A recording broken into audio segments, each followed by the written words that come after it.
time to get up on their chair. Looks like we're missing one.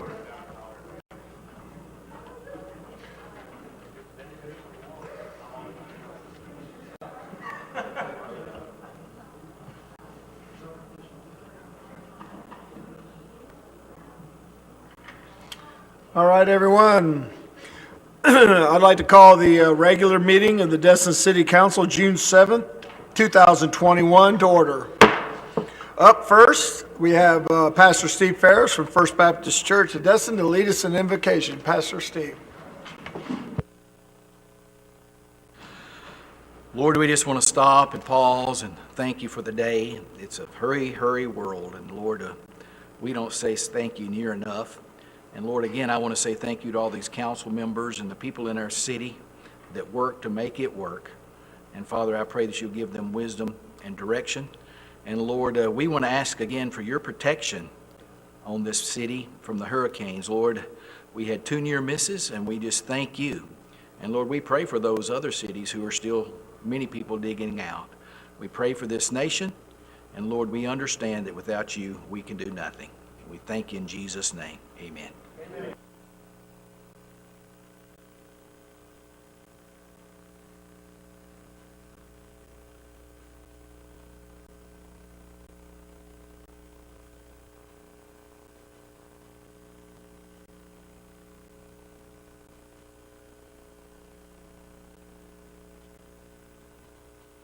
All righty then. What we'll do before we get into our regular agenda approval is we have a special occasion. Even though the gentleman tried to wear a disguise, I'm going to ask a motion from one of the council members to... I'll make a motion. To appoint, go ahead. To appoint Chatham Morgan. Like to appoint Chatham Morgan as interim city council member. I have a motion, I have a second. All in favor?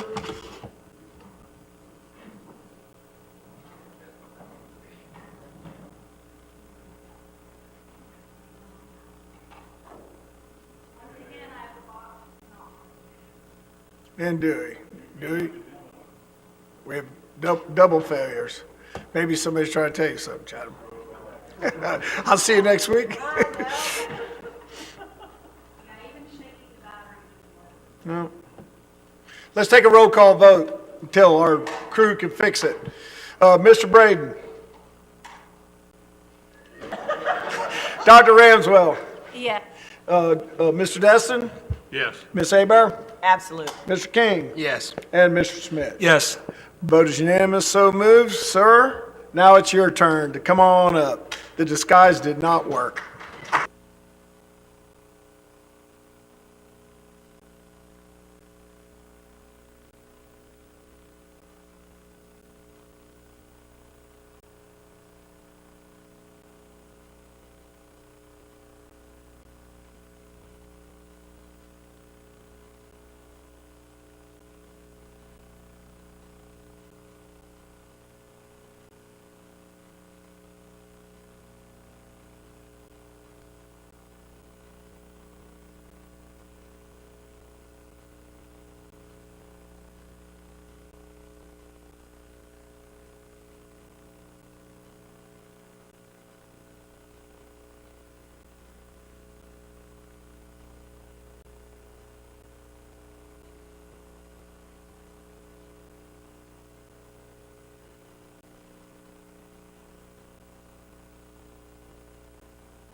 Chatham always hooks me up. All righty. Let Mr. Morgan gain his seat. And do any council members have anything other on the agenda that they want changed or implemented? Seeing none, I'll entertain a motion. I'll make Motion that approved. motion. I got a motion to approve. Second. And a second. Let's try the technology one more time here.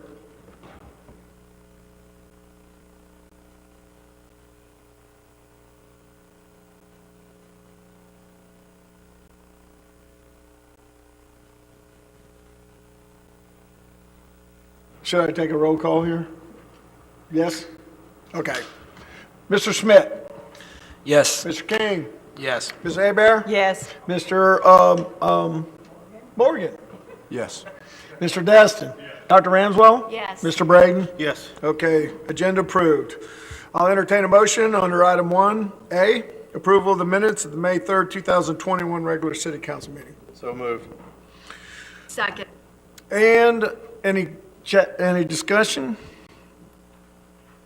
I don't have clearance from Clarence, so we will do a roll call. Mr. Braden? Yes.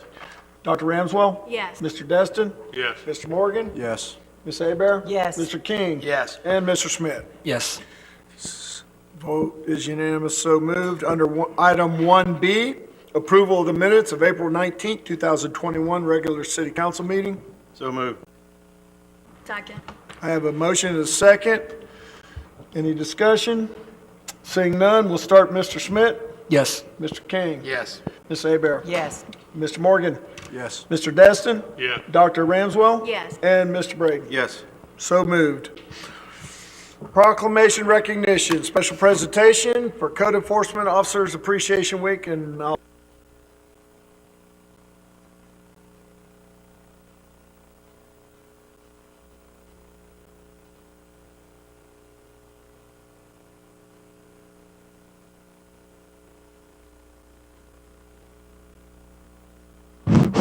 got it. City of Destin proclamation for Code Enforcement Officers Appreciation Week. Whereas code enforcement officers provide for the safety, health, and welfare of the citizens of this community through the enforcement of building, zoning, housing, animal control, fire safety, environmental, and other codes and ordinances. And whereas code enforcement officers are often not credited for the jobs that they do in saving lives and improving neighborhoods. And whereas every day, assisted by support and program staff, they attempt to provide quality customer service to the public for the betterment of the community. And whereas too many times their efforts go unnoticed even after code compliance has been accomplished due to their efforts and expertise. And whereas code enforcement officers are dedicated, well-trained, and highly responsible individuals who take their job seriously and are proud of their department and the local government within which they serve. And whereas the Florida Association of Code Enforcement has declared the first week of June to be set aside by local governments to honor and recognize their code enforcement officers. Now, therefore, I, Mayor Gary Jarvis, on behalf of the Destin City Council, do hereby proclaim the week of June 7th through the 11th, 2021, as Code Enforcement Officers Appreciation Week. Joey, thank you so much. Just give you a quick update. Oh, yes, ma'am.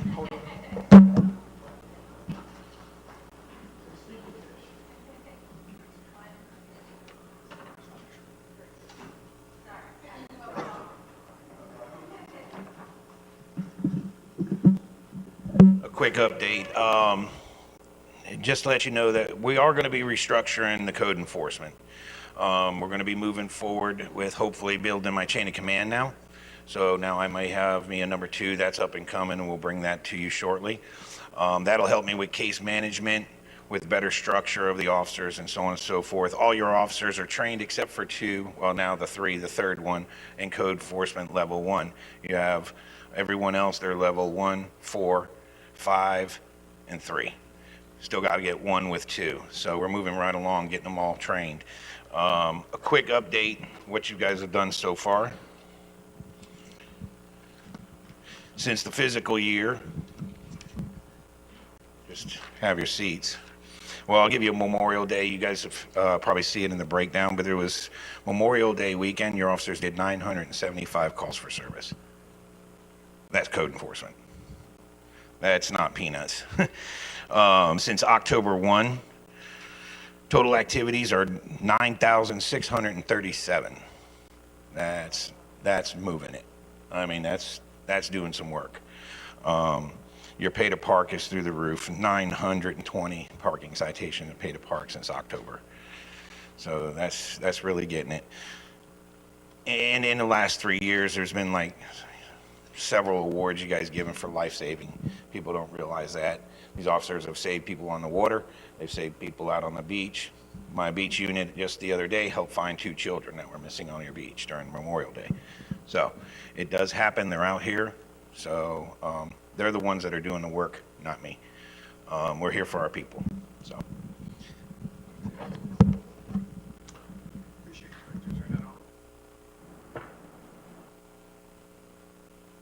Thank you very much, Joey. Mayor, Go ahead. if you wouldn't mind, that's really loud, and I'm just wondering if the people in the back can hear with that running?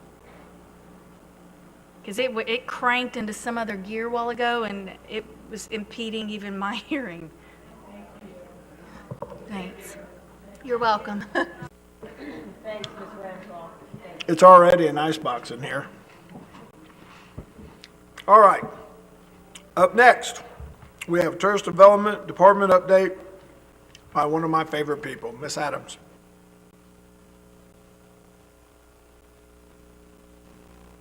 Thank you, Mr. Mayor, council members. Jennifer Adams with Okaloosa County Tourist Development. Thank you for inviting me here tonight. I'm going to cover a few initiatives that we are going to implement this summer that we've been working on for quite a long time. As you all know, over the past few years, we've done extensive research. And what are our 3 problems, Mr. Mayor? You quote them all the time. Not enough beach. Mobility, accessibility to the water, and lack of southern hospitality.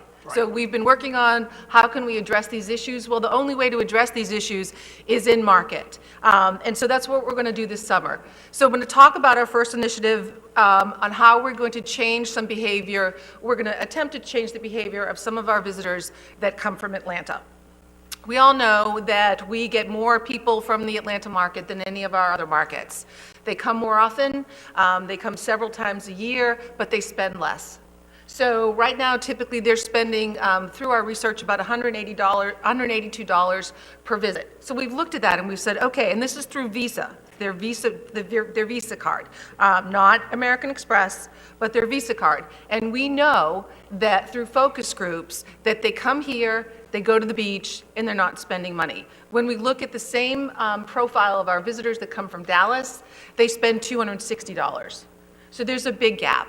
And we want to move the needle and change the biggest group that we have, change their perception, and get them to spend more.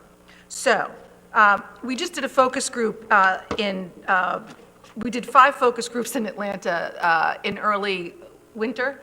And we asked them if you were going to describe Destin as a car, what kind of car would it be? They said a white Toyota Camry. Now, no offense if anybody drives a white Toyota Camry. And we said, why is we a white Toyota Camry? Well, a Toyota Camry is dependable. You don't have to put a lot of money into it to get to where you need to go. It's something I can fit my family in, and I don't have any higher expectations for it. So that's pretty loud and clear of how they think about us and that we need to change their perception. All right, so what are we going to do? Well, we're going to talk to Atlanta families this summer while they're in market. We do a great job spending money to splash Destin, Fort Walton Beach all over the Atlanta market because we know they come. I'll tell you something, we just got March numbers. March of 2021 compared to March of 2019 was up 55%. We've never seen that growth. All right, so what we're going to do is we're going to talk to them while they're here in market. We want to get them to connect to our little adventures, come off the beach more, learn other things, get to our waterways, move around. So we're going to have to talk to them and let them know there's something new to do. So what we're going to do is we're going to connect with them in market. We're going to connect with them through social media. We're going to connect through them with music apps. We're going to connect through them with a robust program with Cox because that's what they see when they're in here on market. And then we're going to do takeovers in Destin Commons, the Boardwalk, and Harbor Walk Village. And we're going to have children talk about little adventures. So when they're moving around, and if they're at Destin Commons, they might hear something that says, hey, you know what? You're off the beach, why don't you go to the Gulfarium? So we're going to try to move them around the destination. Or if you're on the beach, you may want to go and try to get on a paddleboard. Here's where we can help you go. Messages to get them to continue to get up and get out and move around. The Little Adventures platform has been extremely successful for us. We started it actually before COVID, but just giving moms bite-sized adventures for them to do with their kids that's not just sitting on the beach has been extremely successful. And then the last thing we're going to do, we're going to be nice to them. All right, so we had a discussion with Webb and Catherine and Jeff last week. We are just going to do something that's nice. You will see down in Crystal Beach area, we're trying to figure out the locations and work with your team. We're going to give out popsicles. And we're going to say, hey, you know what? It's hot. Have a popsicle. Let's be fun. And then after you have your popsicle, look at the stick. You might win a little adventure. It's kind of like a golden ticket. And there's no charge. And at the same time in Crystal Beach, we're going to have golf carts. And there's no schedule, and there's no pressure. But if you're walking down 3 blocks pulling, 3 kids and two totes, and you still can't get to the beach, we're going to drive your stuff there. There's no commitment. There's no ask back.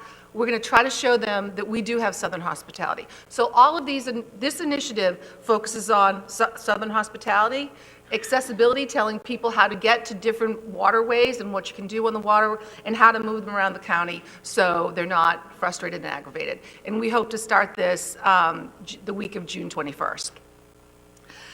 So the next initiative and I know you've heard me talk about destination stewardship, and destination stewardship is all about making the experience better for not only the visitor, but those of us who live and work here.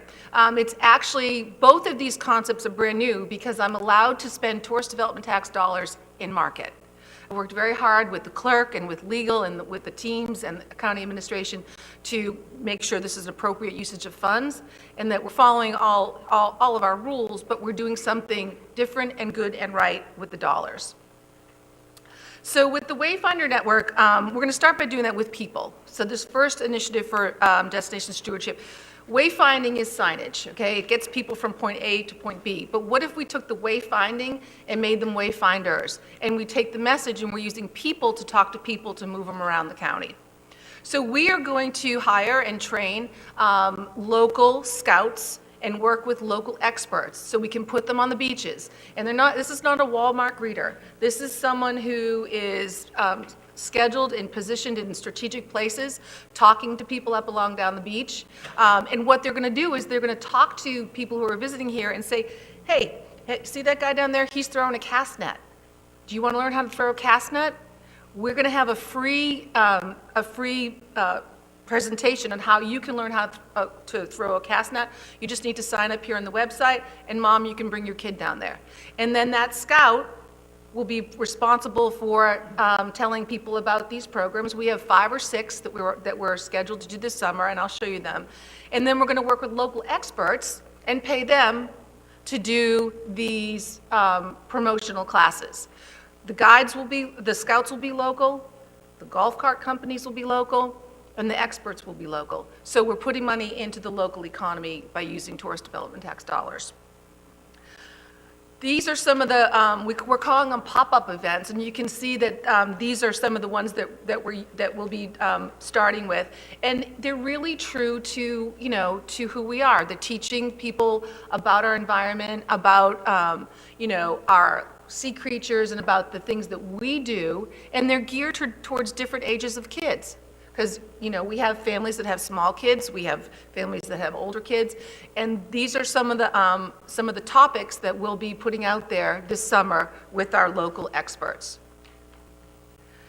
So a while back, we came up with a concept called a Little Red Shed, which was supposed to be a place where we could gather and have information and gear.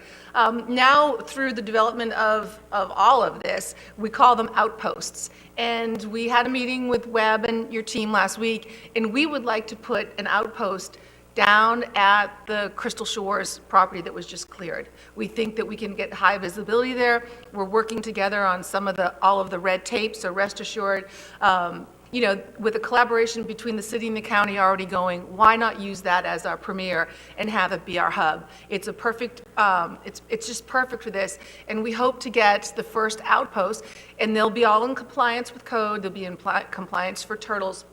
This shed is really, I think, 10 by 16 or something. It's not as big as it looks there. It'll be a place where Mom can hang out while the kid's right down at the water, throwing a cast net. But this is a pilot program. This summer is a test and learn, and we hope that as we go into next summer and more, that we can do more of this and invest in the community and let us talk to people and let us get them to do different things and invest back in us. And that's it. That's destination stewardship. That's the Atlanta initiative. I'd be more than happy to answer any questions that you might have. Jennifer, I was at the meeting as our representative, and she kind of went over it very fast, but the shirt is fantastic. The kids are like, that's a uniform shirt that says Scout, and then there's a uniform T-shirt that'll say Expert. So they're like color coordinated throughout the beach, which is, I think, very organized and it'll look sharp. So, but great presentation. Thanks for bringing it to us. Thank you. Dr. Ramswell. Thank you, Mayor. Thank you so much for coming. Just a couple questions. How are you going to try to work that shift from the number of visitors who spend less to perhaps less visitors who spend more?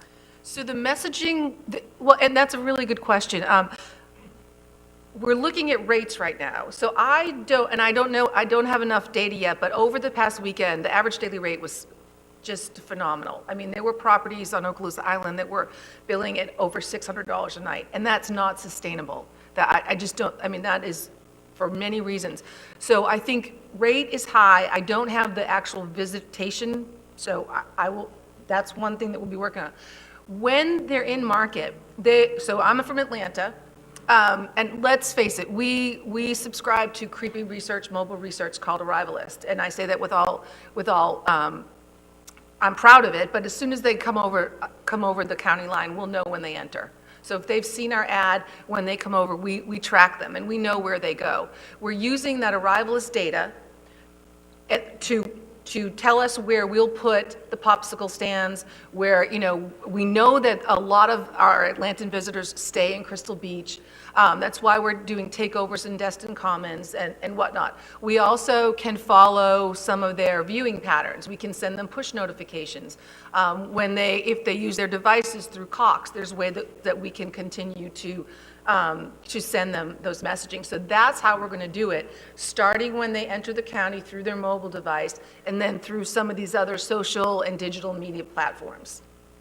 So I guess is the idea then to guide them to activities where they will spend more money? Yeah, and so if a mom is sitting at the pool and, it's day 3 and we'll send her a notification that says, we're glad you're here. Have you gone to the Gulfarium? Have you gone to Harbor Walk? Have you gone to the Emerald Coast Science Center and learned about lionfish? So there'll be targeted messaging based on our little adventures that we will send to them.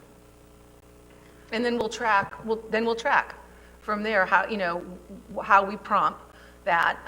It'll be, our spend is a pretty good spend within a 2-month period in market. And we've never done it before. I've not been able to use tourist development tax dollars in market to influence a behavior. And so that's what we're going to be embarking on. Gotcha. So you were giving us those numbers of 182 a visit for Atlanta and 260 for Dallas.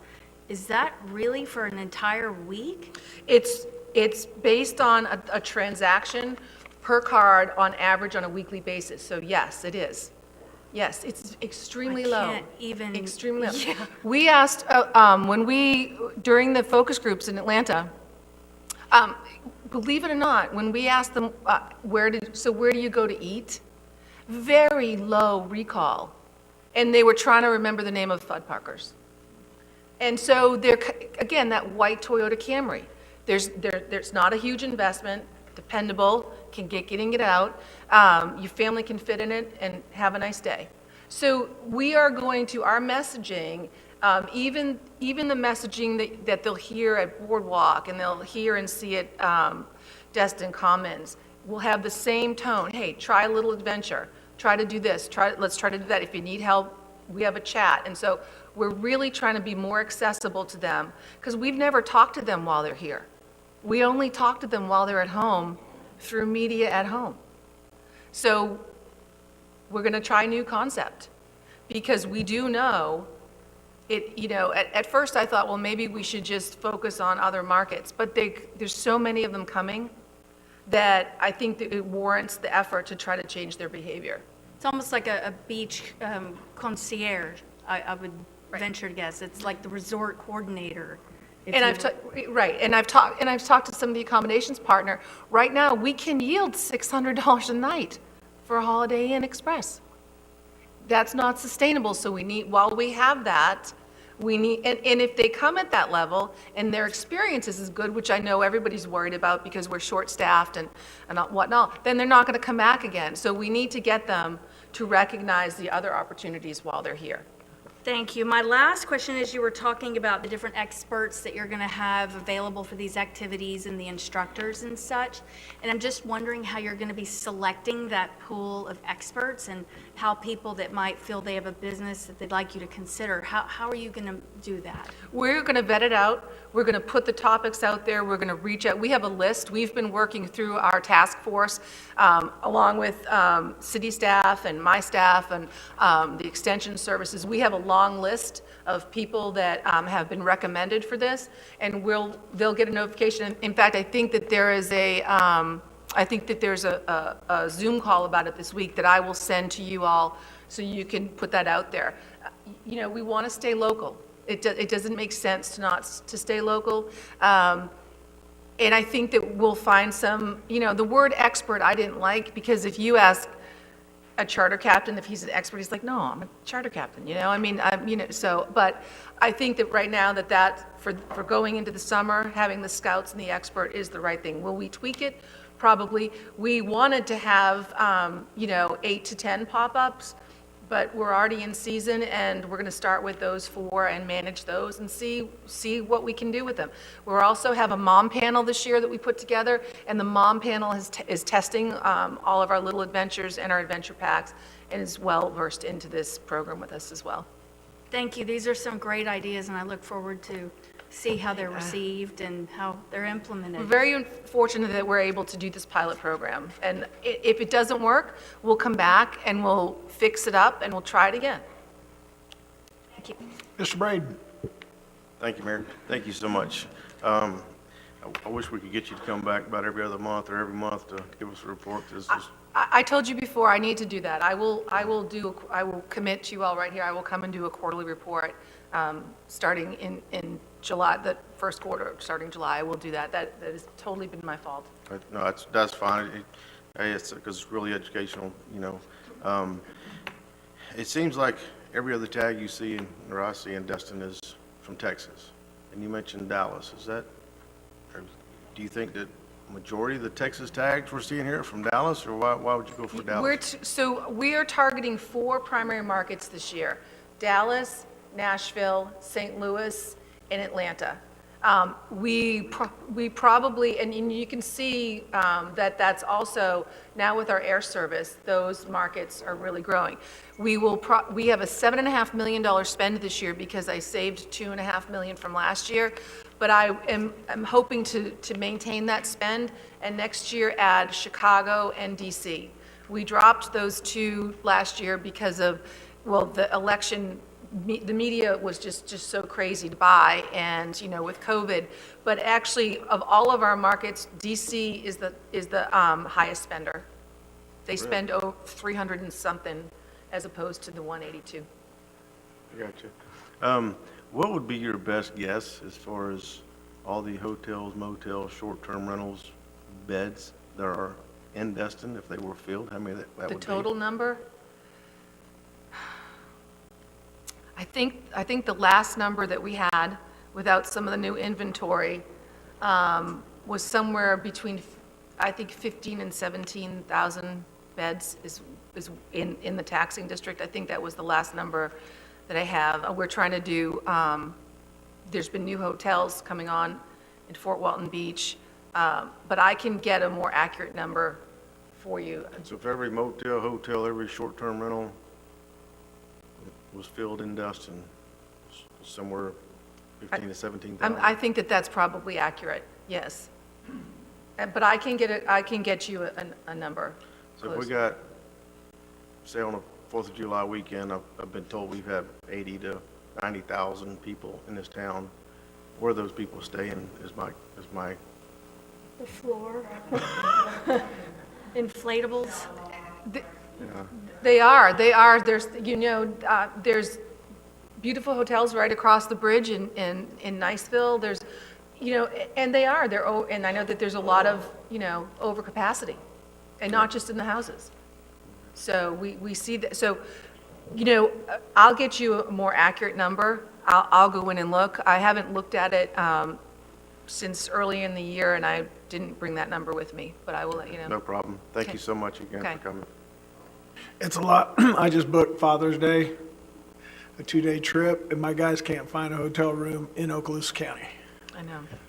And the cheapest one, they had one room at the Eglin, right there by Cinco, and it was $600 a night, and when they called back to book it, it was already booked. Right. That's just for Father's Day weekend, and we're not even Right. talking July 4th, so it's pretty crazy. Dewey, I see you'd like to ask Ms. Adams? Thank you, Mayor.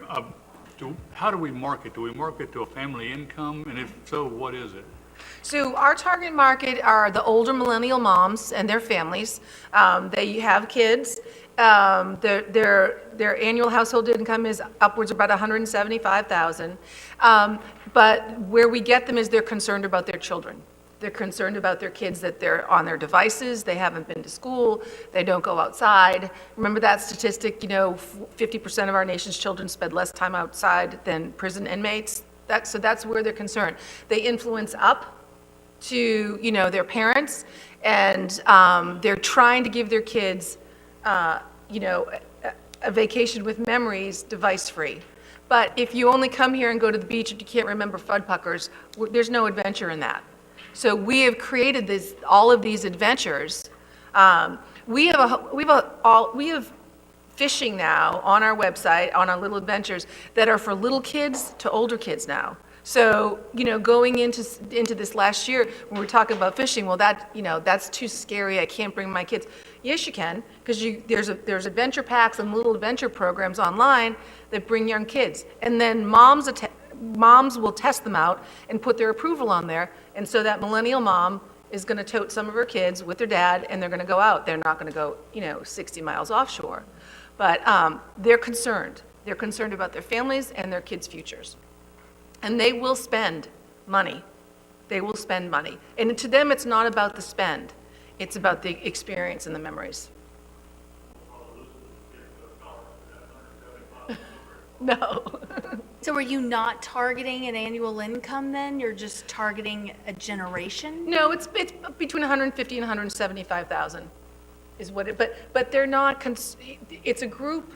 I mean, my millennial kids aren't that in that bracket yet, but they're even my oldest daughter, we have a 17-month-old grandson. It's not about the money. It's about what they can give him so that he's happy and he's having a great experience, even at that age. And then with the older kids, they want to get them off their devices. It's too much. It's been too much. And with schooling, that's why the Adventure Anywhere program did very well, because we were able to feed little adventures to the moms to do with their kids at home. So now they're coming here, like, teach your kid how to surf out in the backyard on a towel. And then when you come to Destin, you can go here, here, and here, and you can learn how to surf. So that's kind of the mentality. One more. Hey, Jenny, I wanted you to also speak to the fact that when Southwest opened, you guys had pods of folks in Nashville. Speak to that real quick, because that's really what drove, my daughter heard from a friend, she lives in Nashville, about their flight down and all the stuff they got for free for Destin, Fort Walton Beach. Yeah, we had a great time on May 6th. We had two teams, one team in Nashville, and I went to Dallas, and we were able to welcome everybody on the flight. We had giveaways on the planes for them, hats and towels and whatnot. We were able to talk to them on the flight, and when they got off the flight, we welcomed them at Destin Fort Walton Beach Airport.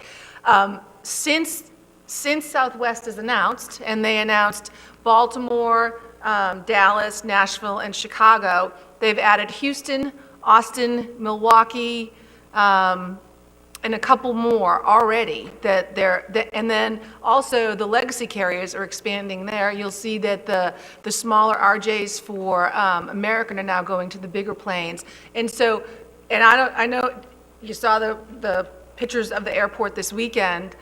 So it's not just drive travel, although the majority of our people are driving, but that quick getaway is going to be fantastic. And, I'm going to focus on that for the fall and winter. I said to my accommodations partners last week, we had a meeting, you guys focus on getting through summer. I'm going to start focusing on fall and winter because this is not going to be sustainable. Because kids will go back to school. I'm hoping that parents' behaviors have changed and they understand that they can still do remote learning for a week, but that might be a tough sell. So we need to focus on maybe combining air travel with associated to fall and winter. I don't know, but that's what we're starting on right now. All right, thank you so much. Thank you very much for Jennifer, having I me. appreciate it very much. I think the council can see with the innovation that we haven't ever seen this come out of the TDC. And when I first became mayor and first met you, I saw that you were trying to crack a different egg that's never been cracked before. And I just want to thank you for doing that and just keep it up. Well, thank you, and I want to really emphasize the collaboration that the county and the city has, because, that outpost shed is not going to go on the beach by myself. It's a big collaboration, and there's a lot of time and effort put into it, and I really enjoy it. So, and I would love to be here on a quarterly basis. Thank you. Thank you. Appreciate it. All righty then. Now, we are under item number 3, public comments on agenda items that are not public hearings, and we do have a couple public hearings, so if you have any comments on them, hold off to the public hearing portion of the meeting tonight. Remind everybody to give their name, their address, and you have 3 minutes to make your comments. I'll try to hold you as close to that as I can. We have a pretty good crowd here tonight, so I'm going to go from this side of the room to that side of the room, and then I'll look to our staff or online or emails and messages. So first up, come on up and just state your name, and you got 3 minutes. I asked for just a couple months extra if possible. My name is Maya Shoulder, Extreme H2O, Destin Parasailing, 45 Ferry Road, Northeast, Fort Walton Beach. It was my hope, being here tonight, that I would tell council and city staff what an effortless and easy process the livery application process has been.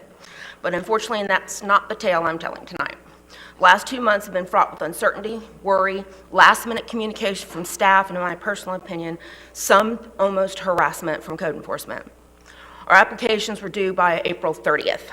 I submitted my packet the week of April 19th. I did not do so to push the deadline, but because I had been waiting for months for staff and code enforcement to clarify the equipment swap policy, which was discussed here multiple times. It's a paramount issue to most of us operators, the ability to swap out equipment for maintenance procedures.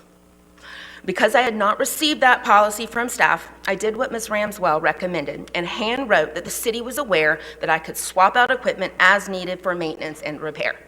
Just a simple statement on the signature line. I delivered my packet. I asked to speak to Joey that day so I could discuss that with him. He did not come out. He sent out Mr. Baslak. Mr. Baslak took my packet and said, I brought up that the equipment policy was an issue. He said, don't worry, we're going to work with you. Still no official statement or policy from the city at that point.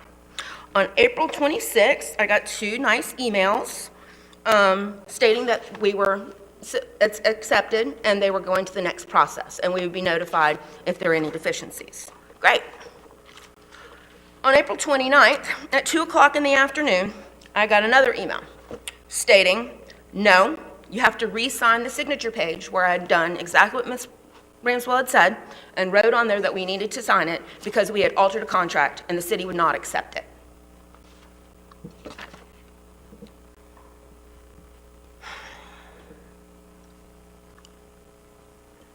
So the next 3 hours were back and forth with code enforcement.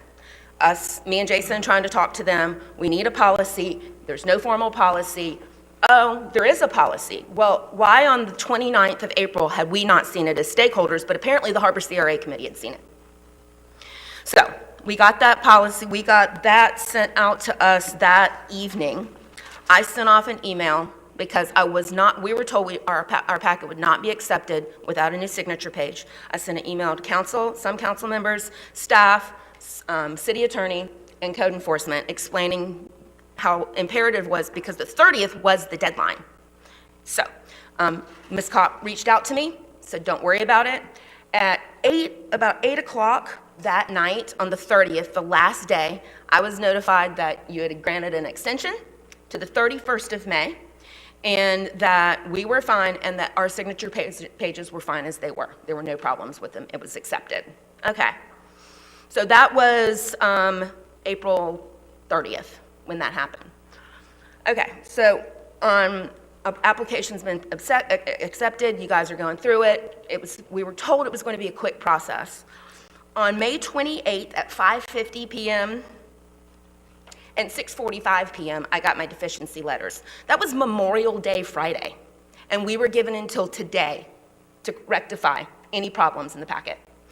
Well, if you do the math, weekend, federal holiday, 4 business days, weekend, today, to do things like site plans, to get our landlords to get things notarized, and find site plans for parking and shared parking agreements. 4 business days. That's just not reasonable. And it also seems that the last-minute communication that comes from the city really puts the onus on us. When they had 30 days from the time my packet was accepted, they had 30 days to reach out to us. They promised you guys in these meetings that they had the manpower and the staff to get this accomplished. They promised you guys that. Also, on May 28th, after I sent an email about how 7 days was not enough, and I had yet to get the formal SWAT policy, I got the SWAT policy in the middle of the night that night at like 9:30 at night. Last business day of the month. So, we're gonna go to May 30th, this week, that weekend. I got up 5:30 in the morning to go work, and I noticed there was some activity on my Ring doorbell cameras at work. They're not doorbell, they're actually just security cameras. It was, 12:30 in the morning, and I really have to tell you, the last person I thought I was going to see on my docks and my property at 12:30 in the morning was code enforcement in plain clothes, in a city car. Is that when code inspections are done? Is that the policy, that it's done in dark, in the cover of darkness and not the light of day? Because that is intimidating, to wake up in the morning and see security footage of code enforcement on your property. My landlords aren't thrilled. One of my landlords had 3 visits from code enforcement in one day.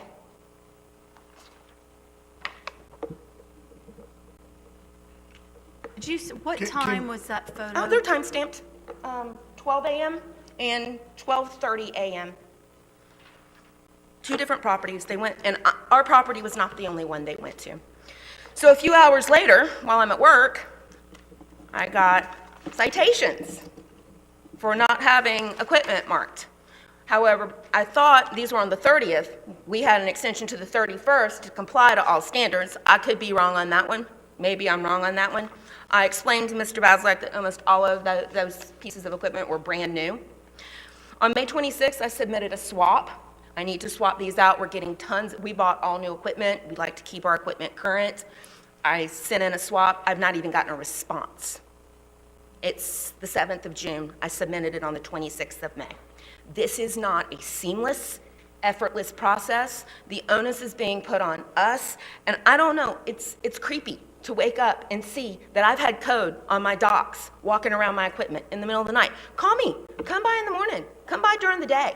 But 12:30 at night, not dressed in code equipment and clothing is not cool. It's just, it is beyond the pale of what seems normal business. And I don't know. Can you wrap it up, please? Yeah, I don't know if city staff directed that, if council directed it, or if code enforcement needed to do it on its own. But this process is not at all what staff has promised us it would be. Thank you, ma'am. Mayor, if you wouldn't mind, I'd like to Yeah, ask staff. no, council, you can ask any questions or anything you'd like after that. Yeah, I'd like, I guess, Mr. Forgione as, Chair, Director of Code Enforcement. Can you speak a little bit to what Ms. Schilder has discussed? Before we do that, I just want to check with Kyle. usually, like in public comment, can we go back and forth and have, just stop public comment and have these kind of questions? What would you recommend? I just want to do it the proper way. I mean, it's really at your discretion as the chairman of the All board. right, have at it. Yeah, they were notified, even in this council meeting, of the process. I put it out here, and I put it out also in the Harbor CRA. They were also emailed on the 29th by Sharon Gardner. I can actually follow up with that tomorrow on the process. It was ordered to my AA to be sent out to all livery companies, the process. Then we went ahead, because we heard that, oh, it hasn't been sent out. So I directed Chris to finalize the memorandum on letterhead, and that did get sent out just before Memorial Day. So they would be clear on the process of vessel swapping. So, I mean, obviously, there's been issues with the process as a whole, but what are the normal hours that y'all would go out, and do you typically schedule an inspection? Do you, probably not, because it defeats the purpose, but is it They're at normal to random. go at that hour? They are at random. You got to remember, your officers are out till 2 a.m., and then they come on duty about 5 o'clock. I did come out as backup for my officer that night, and I will admit I did forget my shirt on my chair, but I did have my badge. Any employees that were out, I did introduce myself. Hello, I'm Director of Code Enforcement, Joey Forgione. My officer is in uniform. We're in a marked unit. They were perfectly fine with us being on the properties that I spoke with. We walked the docks. We didn't hop any fences. We walked the normal docks just like any other normal person would. And not only that, but as we all know, we've had issues in the past, people swapping out equipment, running one or two, what would you call layers of equipment. And I personally asked Joey, couple evenings a week, maybe a couple mornings, early mornings before 6 o'clock, go ahead and walk the docks and take a head count of the boats and vessels and permits, because everybody that's got a boat in Destin is tied up at night. In the daytime, they're coming and going faster, charter boats, delivery vessels, private vessels. There's no better time of the day to take stock of what's going on in the harbor than after 10 o'clock at night and before 6 o'clock in the morning before everybody starts going to work. So in that way, you're going to get an accurate head count of what's going on. And if you do it one time, you may not get an accurate portrayal of that. You start doing it once a week, random throughout the summer, then all of a sudden that gives you a really good idea of what's taking place on the harbor. And some people may, if there's no trespassing signs, that's one thing, but that's a public harbor down there. And our code enforcement are employees of this city, and that boardwalk belongs to the city last time I checked. So did we have some sort of grace period at that time that, I think she pointed out that on the 30th and the next morning on the 31st, she'd received some citations, but had thought there was some sort of grace period while things were working out. Is that They were correct? given temporary authorization to operate while still under review.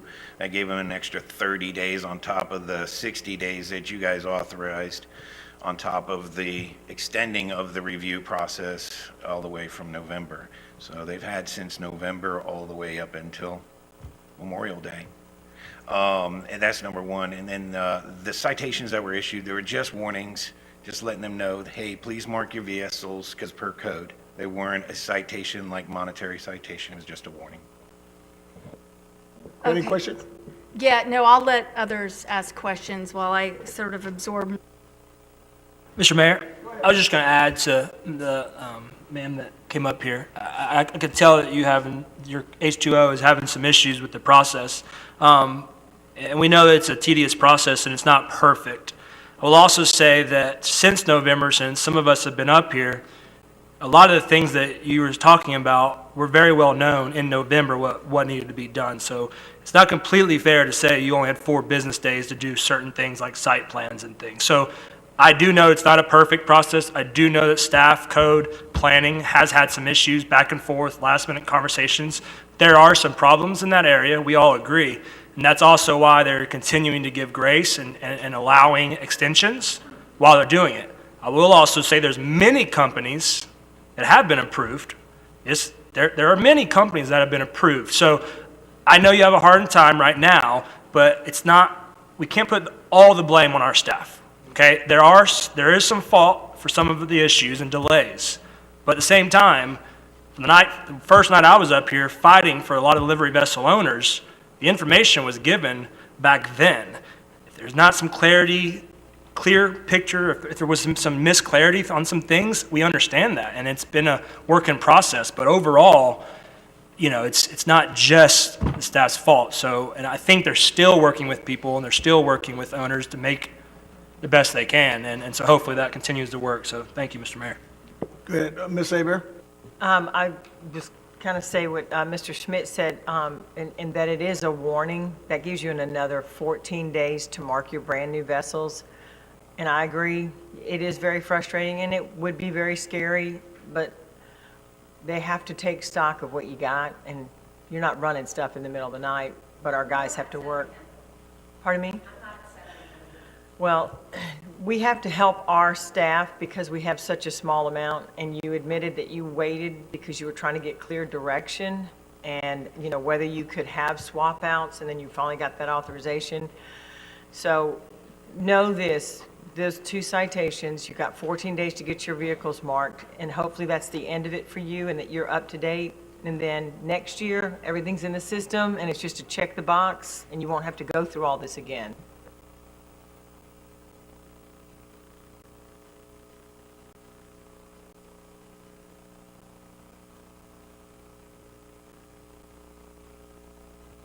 It's all right. It's okay. We're going to press on. You can chat. At the end of the meeting, you get 3 more minutes, so you can come up. Okay, that information will be provided later on. Anyone else? Come on up, and I'll catch you next. Greg Fisher, 1242 Emerald Bay Drive. So when Maya told me about the code enforcement situation, I just was curious for knowledge. I mean, I've never heard of code enforcement doing inspections in the middle of the night, but then again, I don't know. So I talked to nearby city council members, nearby cities here, and not one of them said that was okay. In fact, one of them said that he would be, quote unquote, chewing out the city manager. So I just let me think. Also, I called the Florida Association of Code Enforcement Officers, talked to a young lady out of Orlando, and I said, is that something that you train your code enforcement officers to do inspections in the middle of the night? She said, absolutely not. And you can call her.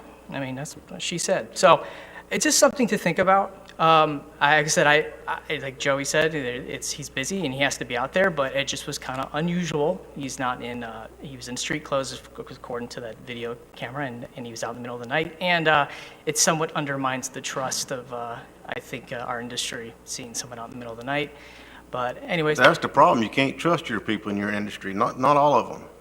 Yep. Some of them you can, but not all of them. It goes both ways. That's why though, we're right? in the middle of the night Yeah. checking, because they're moving boats during the day. And I know this for a fact. They're moving them during the day so that when you do show up down there, it says, is this your boats? Yes, this is all I got. And there's some others around in the bayou somewhere.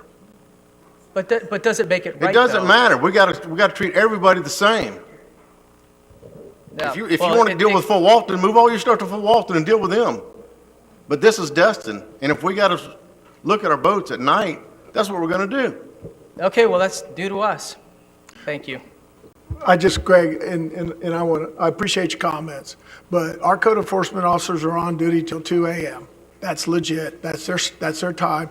They do court enforcement throughout the city, whether it's noise complaints, ordinance issues on Holiday Isle, being on the harbor, walking along the docks. That's their job. So whether that lady talks about what they train their code enforcement officers, our code enforcement officers are under the guidance of the city council and our ordinances. And when they're on duty, period. So if you feel like you're being picked on when they're just doing their normal job, then that's just your opinion. That's not my opinion. if we don't want them to work at 2 a.m., which is, we spent the last 2.5 years trying to get more code enforcement officers so we had better coverage of code and to enforce our codes, because of all the complaints that people were making about lack of code enforcement. I'm not going to be real positive hearing people complain that our code enforcement officers are doing their job during their job time. So, and Mr. Braden is telling the truth. That's part of the issue your industry's had, is because not everybody in your industry plays by the rules. It is a problem, has been for years, and our code enforcement is trying to rectify that. And that's just where you and I will disagree on that.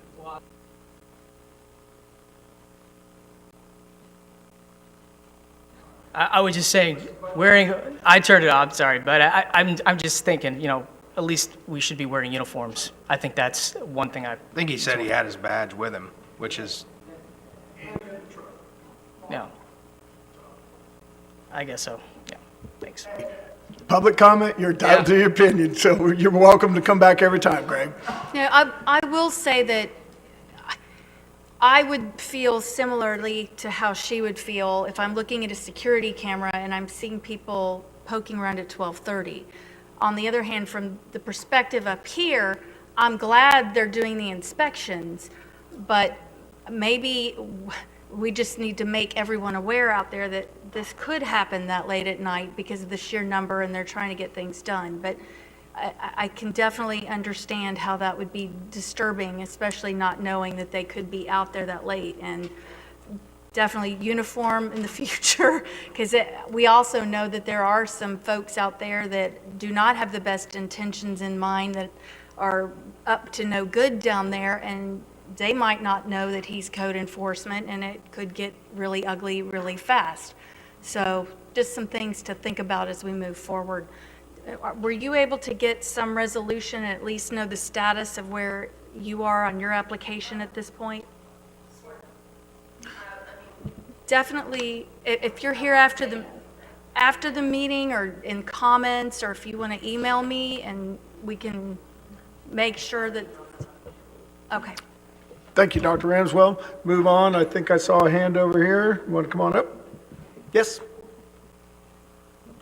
After this lady, if anybody here in the center room wants to come up, just take your turn. Good evening, Mayor, council members, city manager, city people that are working here. My name is Lucille Rogers, and I reside at 3622 Goldsby's Way in Destin. I've lived here for 21 years. If I see something I believe needs attention, I call code enforcement.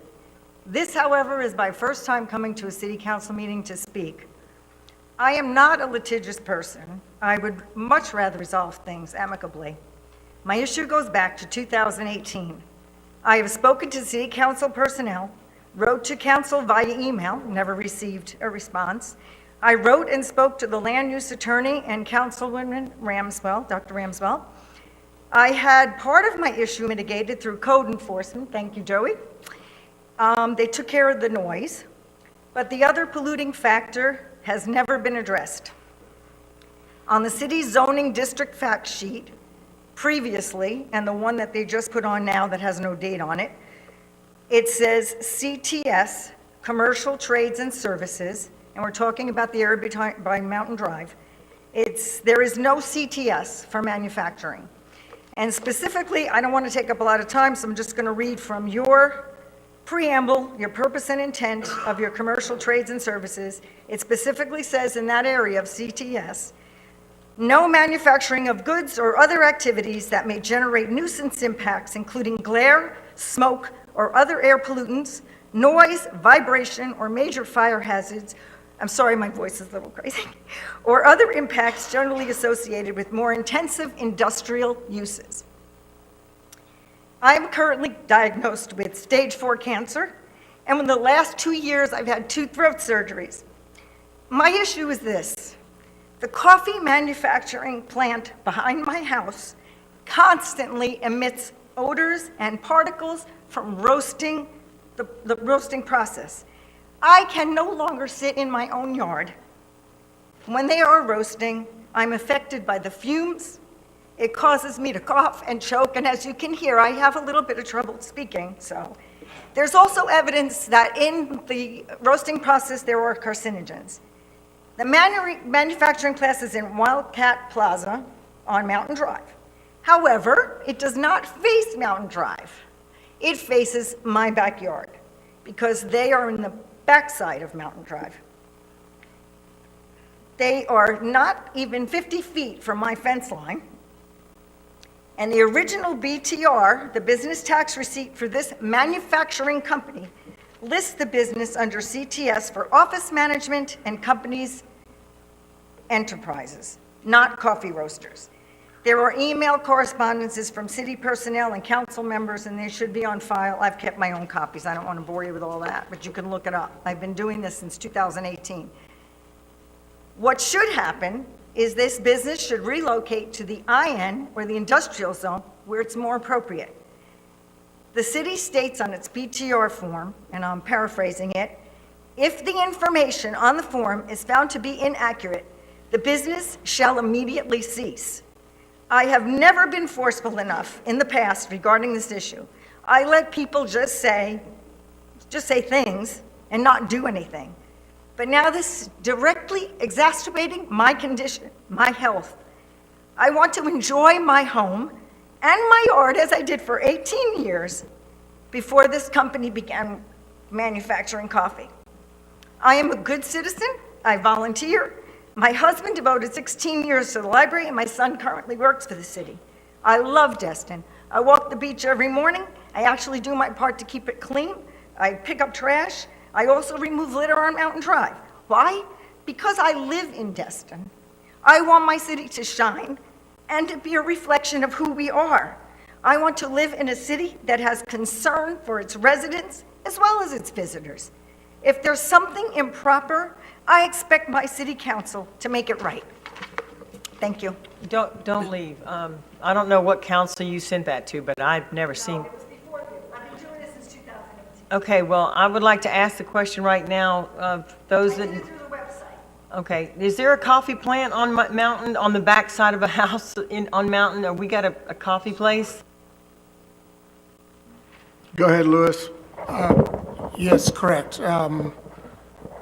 I recall this case when I just joined the department and the city, and I probably need to revisit the matter with the land use attorney.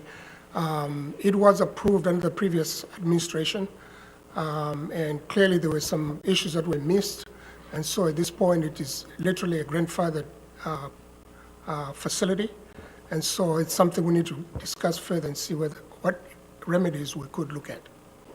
There's something we can do without outlawing them specifically, right? Isn't there some sort of, like, having them relocate within this facility or face the, isn't there some sort of compromise that can be reached so that she can live in peace and they can continue to do what they're doing?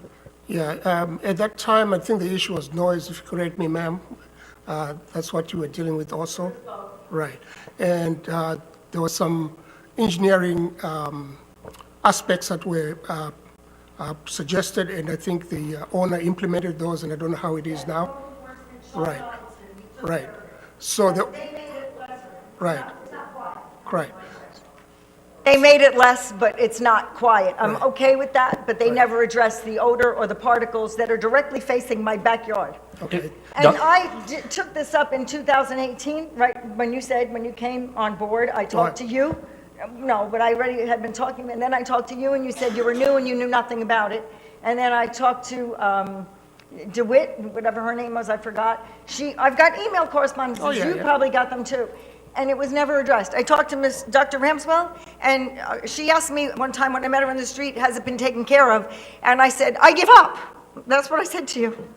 If I, Mr. Mayor, or does Mr. Cobb have something? Yeah. Kim, can you add? I know Kim's familiar with this, so before you ask Mr. Schmidt, Ms. Kopp, would you like to weigh in here, please? Yeah, I do recall this situation coming up in 2018, and I know we had meetings and many conversations together. We had talked to the property owner, as was acknowledged just now, and he was making changes to try to improve the situation. When we stopped hearing from the property owner, I suppose we assumed that everything was adequately addressed, and unfortunately, we did not realize it wasn't. I have not heard anything about it in probably over a year, but why don't Louis and I revisit it and look into it and see where we can go from here? I believe the use was permitted by prior staff as a manufacturing use that was allowed in the district. And so that's why it's there in the first place. But we can certainly revisit the issue now that we know it's still a problem. Can we do that sooner rather than later, please? Because she's obviously waited a year that nothing. But Ms. Kopp, you sent me a letter and you said that after exhaustive speaking and everything, there was really nothing else you could do. And you did promise me to come by and come and smell it and hear it, and you never did. So, I mean, I'm telling the truth. You said that to me, and I never saw you come. But the other thing is, your commercial trade and services, this is your city thing. No manufacturing of goods or other activities. I don't understand how they even got a permit. And if they did and it was done before, you need to rectify it. Thank you, ma'am. I was just gonna basically ask what Ms. Kopp said, and Well, yeah, so I'm going to direct my comments to the council. I'm going from memory again. I haven't heard about this in a while, a long while, but what I recall is that there was an interpretation by the previous staff that this use was a similar use to a printing manufacturer. Printing manufacturing is allowed in that district. Again, I had no idea this was coming up tonight, so I have not refreshed my memory on the file, but going from memory, I think that staff made that analogy that they were similar enough and this wasn't addressed or prohibited specifically, so they had allowed it, but I will go back and verify that. Yes, we did inform the property owner that staff would go out there, and they did at the time. It was not me personally, but code compliance staff did go out there. And I'm not going to ask code compliance staff to respond right now unless the council wants to ask them, because it's just been such a while since we've heard anything that I'm not sure they will recall. We need to go back and look at our files and come back to this, I think, unless they remember offhand. Couldn't we treat it as a new complaint, which would then enable them to go out immediately and make a new determination that we could work from while you're pulling at the old information? Yeah, there's no reason why they can't do that. And again, the property owner of the property being complained about was always willing to work with the city to try and address it. I know that when the issue was noise, they put in equipment to reduce it. So I just, again, we will look back at it. We'll send code compliance out to verify the complaint, but we don't get into the quasi-judicial part of it and the code enforcement part of it at meetings without the property owner present. But as far as the land use permitting, that's the part I'm speaking to that I recall. All right, thank you. Next, come on up, ma'am.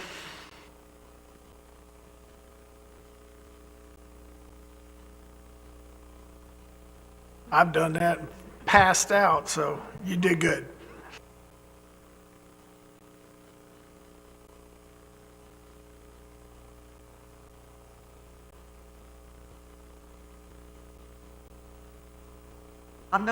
Okay. Good evening, ladies and gentlemen. I'm glad to be here. My name is Virginia McGarry. I live at 3624 Goldsby's Way. My husband and I moved here in 2002 because we wound up in Destin because my husband loved to fish. I did a little bit of fishing, but he loved to fish. He loved the harbor. He loved the fishermen. We loved the beaches. We loved our little street. And I am here to say there's been lies going on here, and the devil is at work because the people in that illegal manufacturing of coffee, which is a toxic substance, I know because here's my backyard, there's my fence, or the other side of my fence, they're lined up with me. And it depends how the wind blows. When the wind blows, it doesn't have to be a harsh wind, it comes out of the south. All that poison, like a Stephen King novel. You can't see it, but it's there. It gets into your gums, your hair. Open up my garage door in the morning, and it comes in. Because once it gets over the top of my house, it settles in front of the garage door and stays there. It sticks in your gums, and it sticks in your hair, and you can't breathe after a while. And not only that, the first time it happened, when it started happening, it was a nice spring day, and I'd love to have the doors open and everything. And I thought, oh my God, I left the eggs out in the kitchen, blah, blah, blah. When running into the kitchen, I said, I didn't leave anything on the stove, thank you, God. But it's like, what smells? And I got really scared. And then I realized it was the place in back, the coffee place. I've been over there to speak to them. They don't care. That manufacturing business, I hope somebody would know something about it. I think they're very big. They're making millions of dollars. They going up and down 30A, all these coffee things. And they're probably very rich, wealthy people, and they care nothing about an old widow. But in the good book, the real good book, the real laws that govern us all, when you look in the Old Testament, the New Testament, I'm a widow. I'm getting along fine, though, because I have wonderful neighbors and wonderful people surrounding me, and a wonderful church and everything.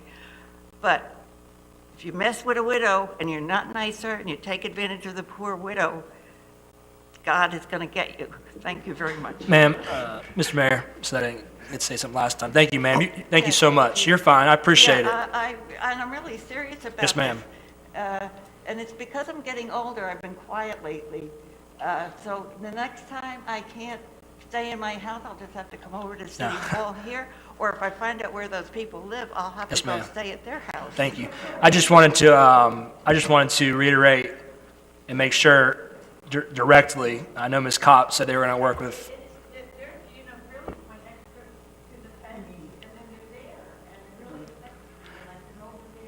Yes, ma'am. Thank you so much.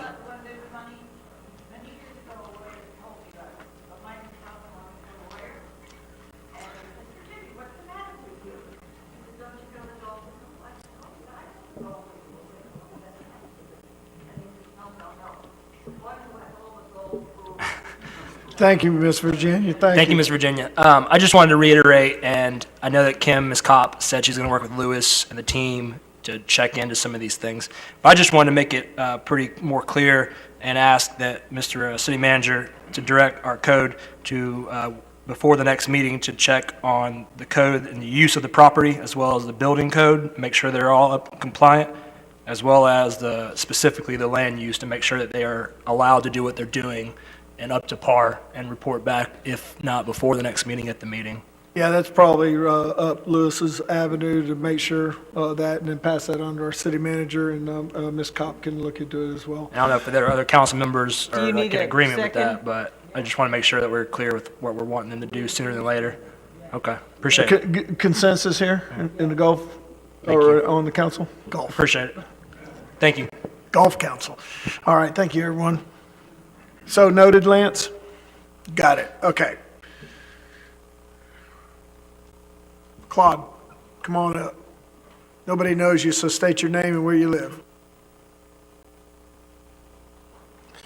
Thank you, Mayor. Claude Perry, 732 Harbor Boulevard. Who's the representative to the TDC on the council? It struck me when Jennifer was speaking that she said that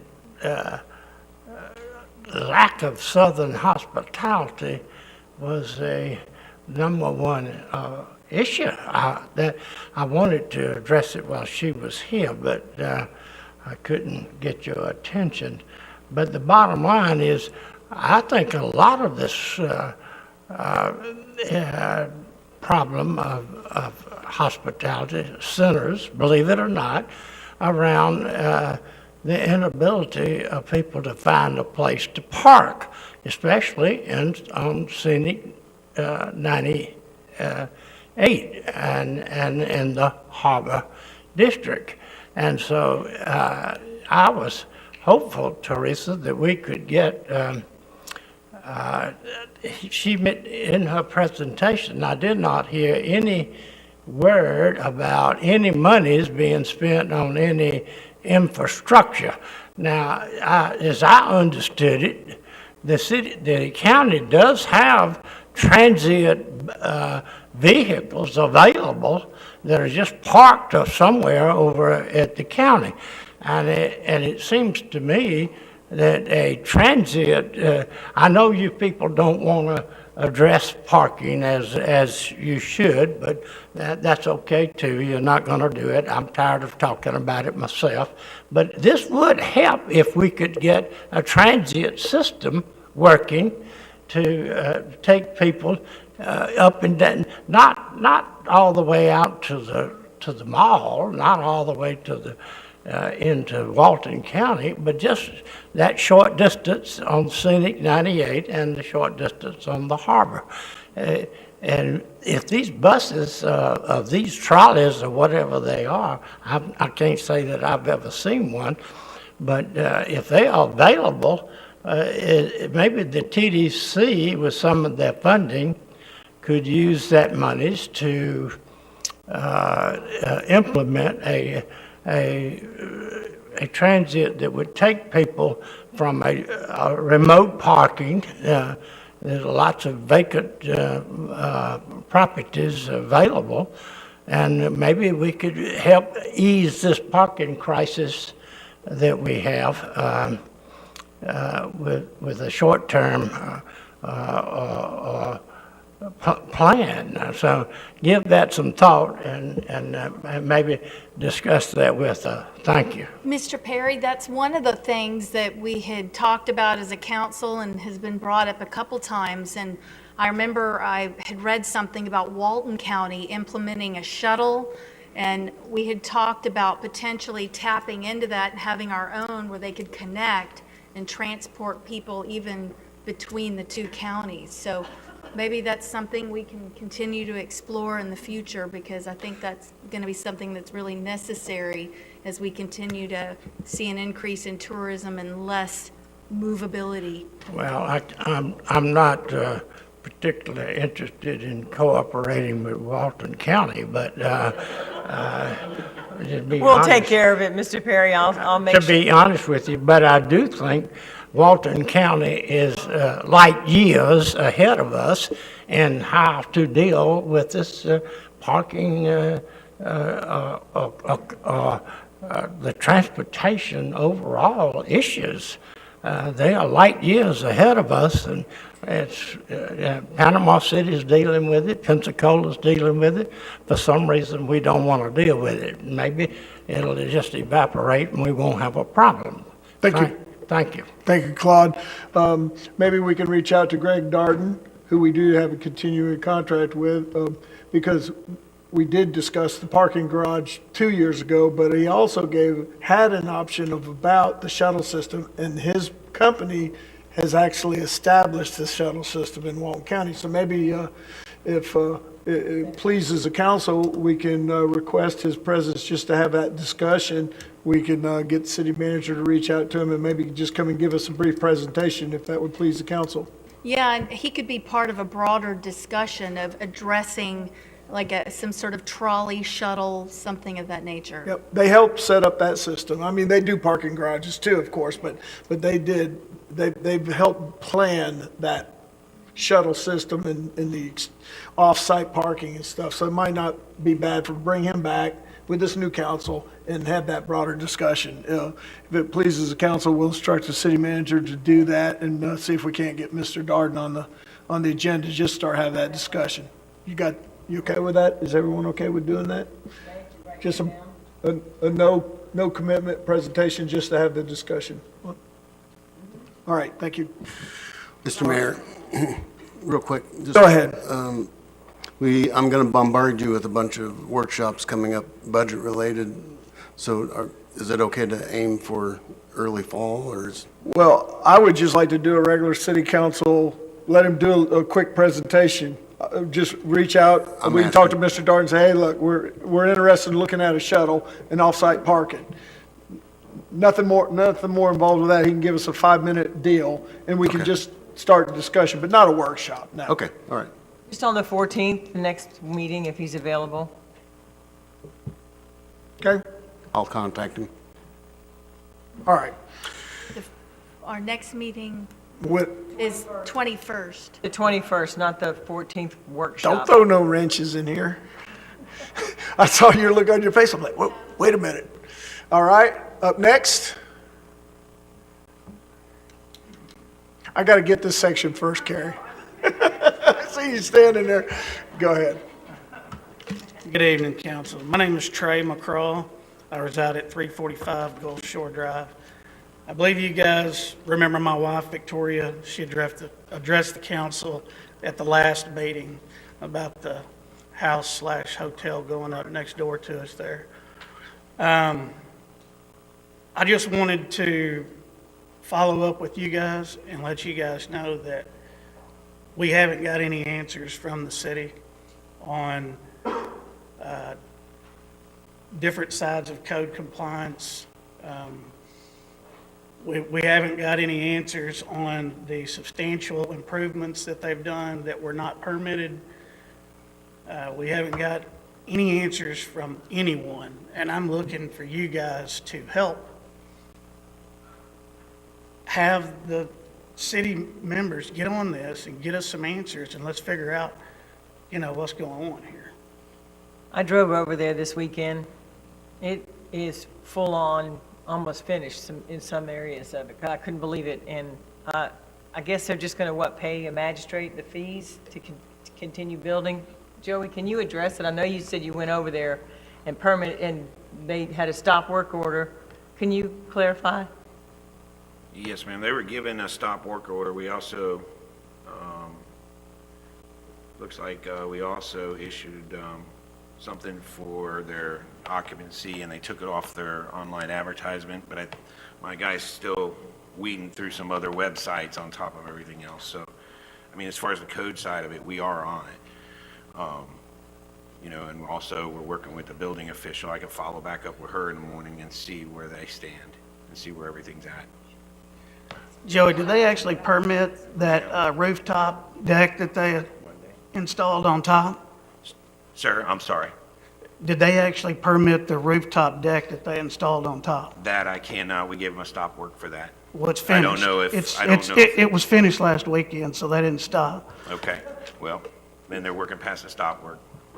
Here, I think the issue is you see this in development and building and construction, and I think part of the issue is they can issue a stop work order, and if they don't stop the work, they pay a fine. Is that right? Well, it's wildly advantageous for them to just pay the fine so they can go about conducting their hotel. And I hate to say that, but it sounds like kind of what we're running into. I can follow up with it and see where the officer's in. If he's moving forward with a notice violation, I got to confirm with the building official. Joey, have you seen any engineered drawings on that house? I don't look at any engineer drawings, sir. That's planning and building.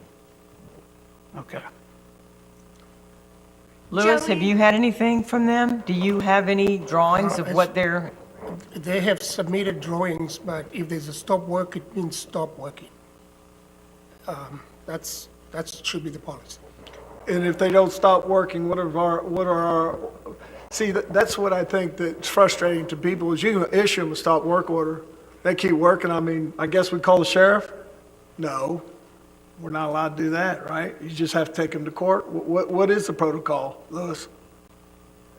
They should be cited, issued violations, and go to magistrate court and so forth. Can we make them tear it out? Yes. Yes, that's a. There we go. Thanks, Kim. Weigh in. Tell us, educate the council on the process so we know how to respond to citizens such as Trey here on how this is all going to play out. So it can be more than just a fine, depending on the way that the stop work is approached. But if it's done in the form of a notice of violation and stop work order, then they would be taken to the special magistrate. And at that point, they wouldn't just have a fine for violating the stop work order. They could have a daily fine put on their property until such time as it's in compliance, which can ultimately, it would have to go through the statutory process, but ultimately it could end up as a lien on the property. So it's more than just a fine.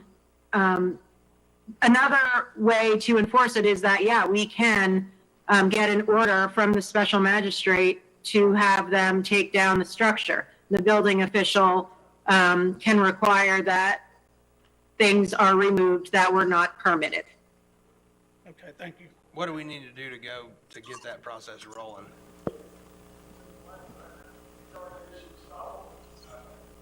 Now it's just, I think, and Joey, you can correct me, right? And once you issue a stop work order and you go back out there and they haven't stopped, then you got to take it to special magistrate. And so it's just a process, right? It's step after step until it's resolved in court. So even though they build it, we still don't issue them an occupational permit because they're violating the work order. So they're not going to get approval by our planning or our construction crew, correct? Is that how it plays out? Yes, they will not get a certificate of occupancy until all the violations are addressed. So the other 3 websites they've just posted on, how do we get those down? They shouldn't be advertising anything at this point until they get This is 1 hour before this meeting, still posted, sleeps 40. But it doesn't matter if they don't get an occupation permit. Absolutely right. So, But they can still do it, and then we just have to go through the magistrate yet again for another issue, right? until remember John Carter, Mr. Destin, that built East Pass? His theory was it's better to ask for forgiveness than permission, and it looks like that's in play here. Well, there is another aspect. Before we instituted the special magistrate and the code enforcement back in the good old days, before any of this was instituted by our own ordinances, when we had an issue like this, we had the option of going to the circuit court and get an order from a judge. And if you don't do what the judge tells you, the guys in the pretty uniforms with the guns come and take you to jail for contempt of court. We still have that option. If we have exhausted our ability to enforce the rules with our code enforcement system, unless, this cop or our city attorney can tell me that the city doesn't have the right to take this to the local circuit court, then we still have that option for folks who want to flout this system. And after you do that a few times and folks get to go, as one judge told me, bring your toothbrush and come on, they usually pay attention then. Trey, that's the best answers we can give you at this point. They're not doing it under the cover of darkness because you two will not allow that to happen. So we'll keep an eye on it with our staff. We'll work with our city land use attorney and our code enforcement. And if what Mr. Destin says is the ramifications that we have to embark on, then we'll have that discussion and if that's what we got to do, that's what we got to do. But I appreciate you letting us know that things don't appear to be any different than they were 2 weeks ago when your wife spoke to us here. Yes, sir. But they're Mr. Destin and I can't just go out there with our AR-15s and tell them not to build stuff, okay? So we just got to go through our legal process, and then I guess Ms. Kopp, we'll talk with the council about this issue later on, okay? Thank you, I appreciate it. Thank you, sir.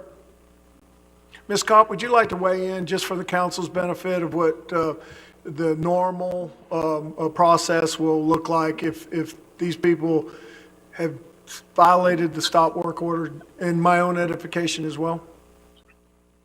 Yeah, it's the options that I outlined, as well as the option that Councilmember Destin outlined, as well as, we can also do citations without any process. Those are the fines that some of you initially referred to. So those are the 3 options: court, special magistrate. Those both involve processes, and also the citation, which can be done immediately. Do you have a recommendation, or do we already have policy that breaks down at what level of obstinance that we enact a different protocol?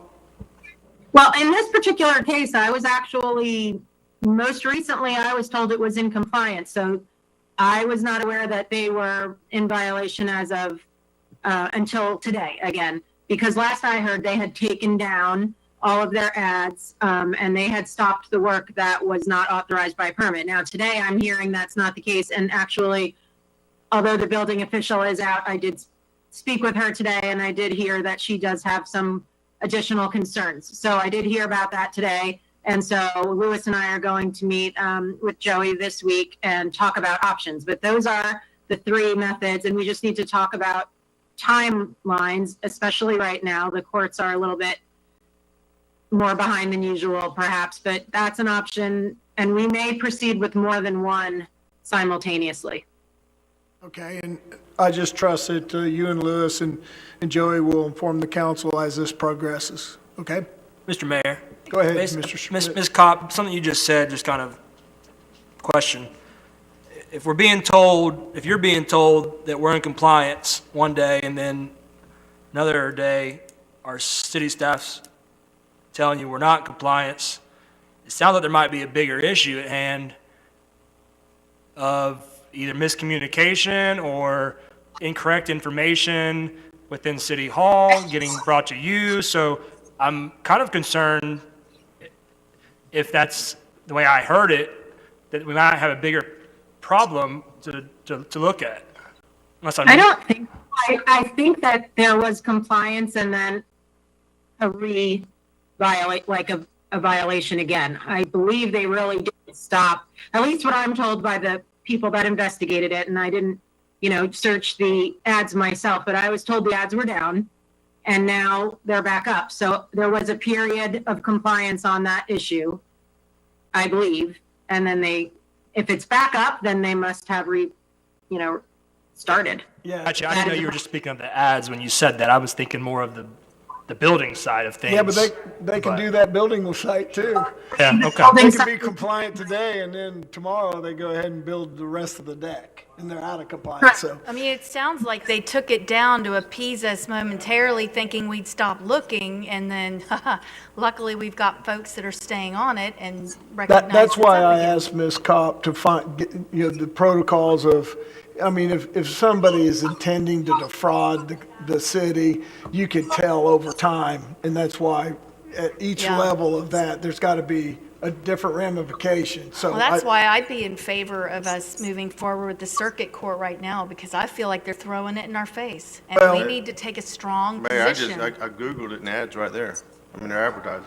I think, let's let the meeting between Louis and them, and they'll come back to us, give us a report before we make a decision. The downside of the civil court system right now is it would just give them another year or two of opening their place and running it before they ever got to court, so. And do the magistrate at the same time. I mean, we can do both. All right, thank you for your comments. All right, Carrie? I'm sorry, I don't mean to interrupt, but I want to do we need to actually direct staff to go ahead and look into these potential options and come back to us, rather than just leaving it sort of there? I don't think so. We're going to have that meeting and we will provide an update, but I don't think the council should necessarily give us specific direction on a particular code enforcement case. And then y'all will bring this back to us at the next meeting? Yeah, if it goes into litigation, at that point, we could have an executive session and talk costs and strategy, but at this point, I don't think we need direction from the council on code enforcement. Thank you. I have one quick question. We're talking about the compliance of, as far as the rooftop and the ads and everything else, but if they don't have a CO, you're saying that if they don't, it doesn't matter. I mean, they just keep carrying on about their business and. Without a CO, they could try to rent it out and stuff, and we could just keep violating, you know what I'm saying? People can do what they want up until you arrest them, throw them in jail, so it just depends on how far they want to go. We do have limited powers until the courts intervene, so we'll do everything we can to follow our policies and ordinances, but at some point, if it goes that far, that's why we have a land use attorney and a city Yeah. attorney, and, we go that route. What is that fee per day? Because I'm thinking, some of our properties like that rent for 5, 6, 7, 10,000 a week. If we're only fining them $100 a day or $200 a day, It's just that's just another expense. So the statute allows on a first violation for us to charge them up to $250 a day. And that's in the discretion of the special magistrate, although staff makes a recommendation as to the amount of the initial daily fine. And then if we find them in violation once and they are subsequently found in a repeat violation, at that point, the fine can be up to $500 per day under the statute. And of course, it's 90 days after we record a lien, and this is after going through an entire process, and I'm not saying that will apply here because we're not at this level of violation, hasn't even been found by the judge or a special magistrate yet. But if it got to that point, 90 days after a lien was imposed, the property could be foreclosed by the city. At that point, the council would be involved. That would get their attention. All right, let's move on here. We got a lot to go, and we still got some folks that want to talk. So, Miss Carey.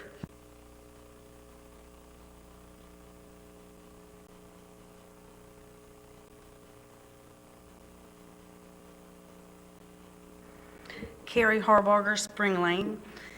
Thank you for hearing me, and welcome back, Chatham. We knew we'd drag you back up here.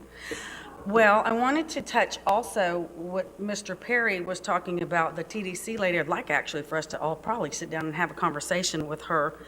I do know that there are, I can tell you 10 popsicle stands in Crystal Beach might be a little painful for a couple of distributors here in town. I sure hope that, we come up with ideas for this. I want to say that they once had a great program that taught the people about they had the nice cards that had all the rip currents and all the flags and stuff. We'd be glad as a business to distribute those. I see that there are people in this town doing their share. I see there's Donut Hole has a nice bag that's got all the flag programs, and we have the ice cream trucks. We'd gladly give them out. So maybe we need to meet more with her. And as far as like the shuttle, I heard Mr. Perry talking about the shuttle. I do know a couple locals that are starting that process. I sure hope that before we reach out to Walton County, we do maybe perhaps get in touch with the couple locals that are thinking of doing it, the Destin people. The reason for me speaking tonight, I wanted to bring back up, and I hate to beat this dead horse, but it's so important to the people in Destin proper that we get some feedback on that government land at the foot of the Destin Bridge. I had presented I know this isn't relevant, but I wanted to toss this around for conversation because there's so much going on with it. There was some discussion. Well, actually, the base commander now is putting a fence up. It goes all the way to the water, which means he's blocking everybody off from the natural waterway. We really need to aggressively have some conversation about this, as well as drag Matt Gates into this. He sits on the Ways and Means Committee. We put him up there. I haven't heard much from him. Let's get him involved. Let's be aggressive about that and try to capture that. I think that the more money that they spend blocking that off to the public, the less likely we're going to get that opened back up. I gave our mayor and a couple of people a copy of the lease. I know this is not relevant, but the state leased that land in the 60s to some boat captains here in Destin. It's state-owned. Congress gave it to the state, and they were never able to show us where Congress took it from the state and gave it back to the Air Force. The Air Force was simply the keepers of the land. And if you go back and you look at tradition, simply because they had so many of those parcels all the way down Holiday Isle that were for the government. Remember when they started liquidating them for $300 for the deed? It was because they realized they didn't need all that surplus anymore.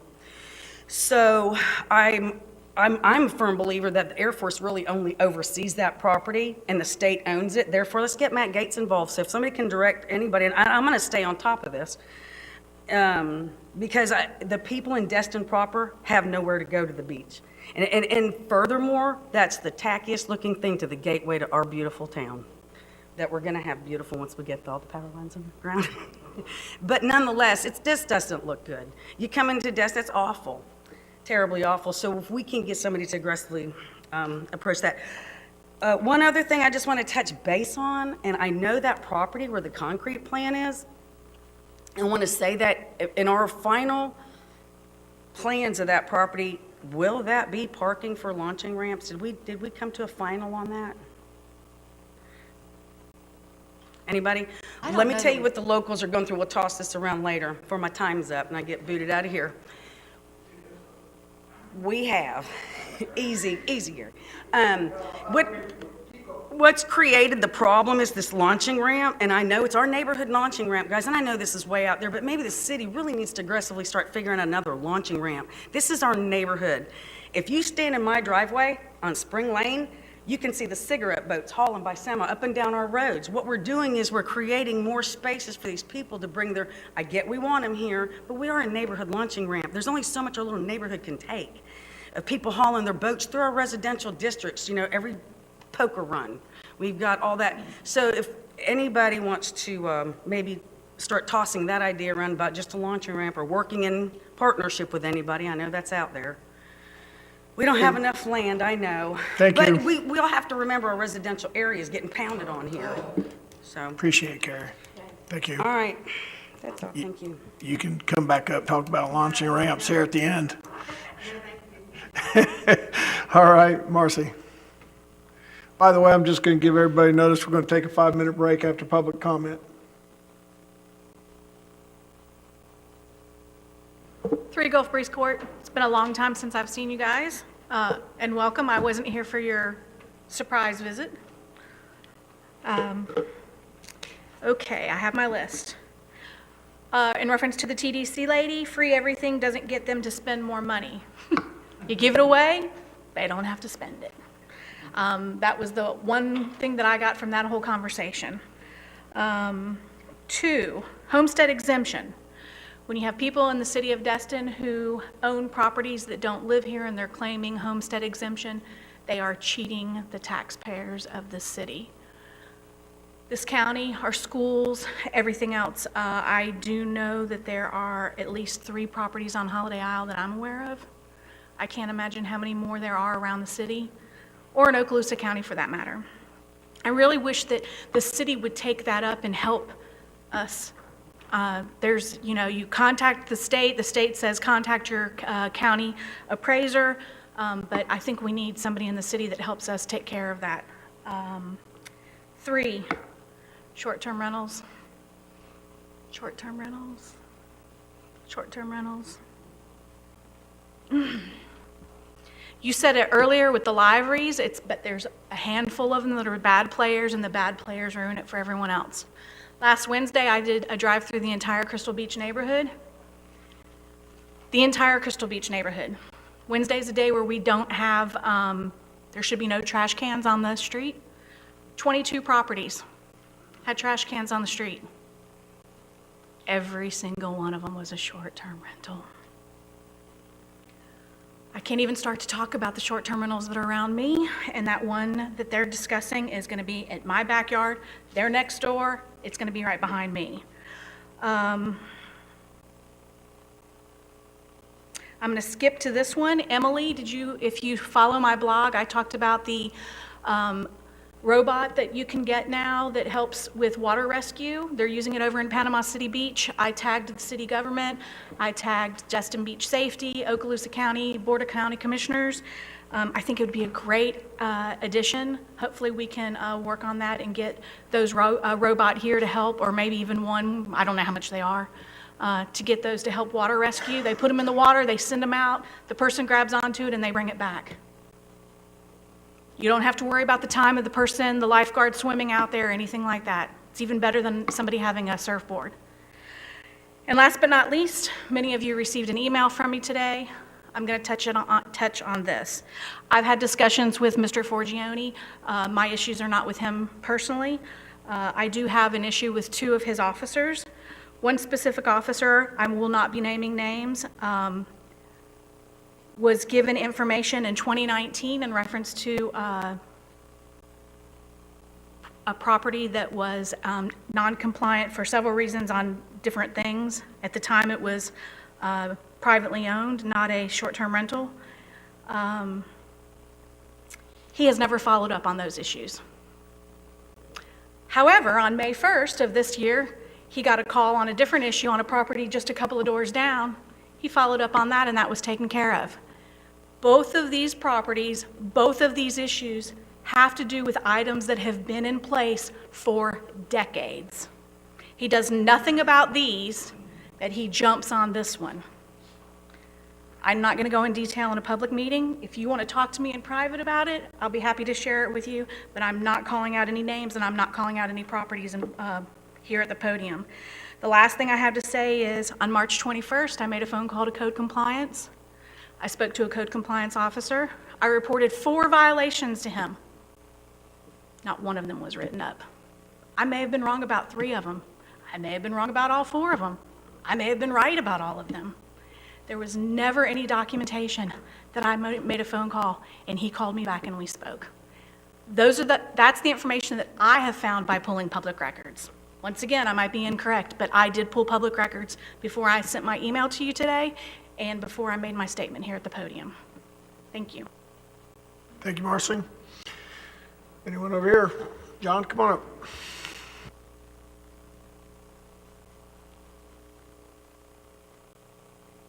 Evening, Council. John Stevens, 4225 Indian Trail. Side note, I hope my city is going to be able to resolve all that stuff. Just going to safety real quick. I don't know if y'all know this, but the Destin Fire Rescue Boat is back. That's a huge thing. Since she brought it up, we did finish a rough safety video. Hopefully next council meeting we'll be able to show you guys the video. And then going to the flags on the beach and I guess how people aren't really knowing them. I don't know if there's a way when short-term rentals does their applications, similar to the liveries, I don't know if they can get a sticker and that sticker has all the flags to where they put it on their fridge and then that way it's in their short-term rentals. Just trying to think of ways for them to learn about the flags. That's all I got. I have a question. The stuff going on with the pontoon boats is getting nuts. Being a mariner, especially on weekends, this past weekend, of course, it's crazy because you have everybody out, private recreational boaters and all the livery vessels, not just here, but Fort Walton was there. Are you seeing any type of, is there any way to better train these people? Well, Here's what, as an operator that I see as a licensed 100-ton captain, is the lack of awareness in 360 degrees. Agreed. Okay? I know they struggle with just forward and reverse and turning right and left, but there's got to be something. I hope that maybe you can add that to that video when you do your final deal, talking about just general awareness. It's in there. It's in there. That is, out of all the problems that take place, that is the greatest danger of all. I promise you, you will love this video. When I watched it, I wanted more. It was that good. Are you going to have a And usually training videos are boring. This one was actually very cool because very, I knew you were going to be at this meeting and I just wanted to throw that 2 cents in because, yeah, you're going to have people that don't know the rules of road and stuff like that. But if you're just aware of who's around you, that improves the overall situation. And most of all the near disasters I witnessed in 4 or 5 days where people they're not aware. Well, one thing I'd really like to see, I know we're still waiting on the county to get the no wake zones signs back up.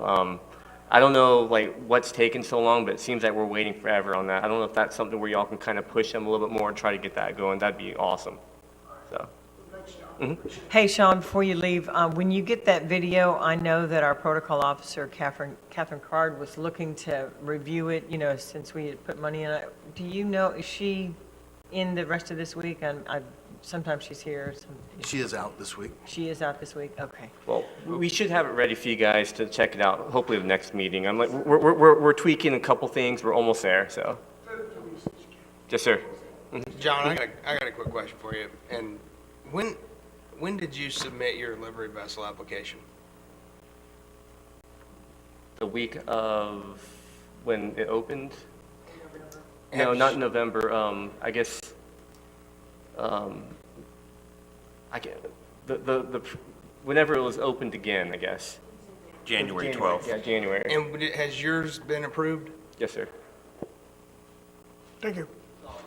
All right. Mr. Wampler, I had a question. You are on the short-term rental committee, right?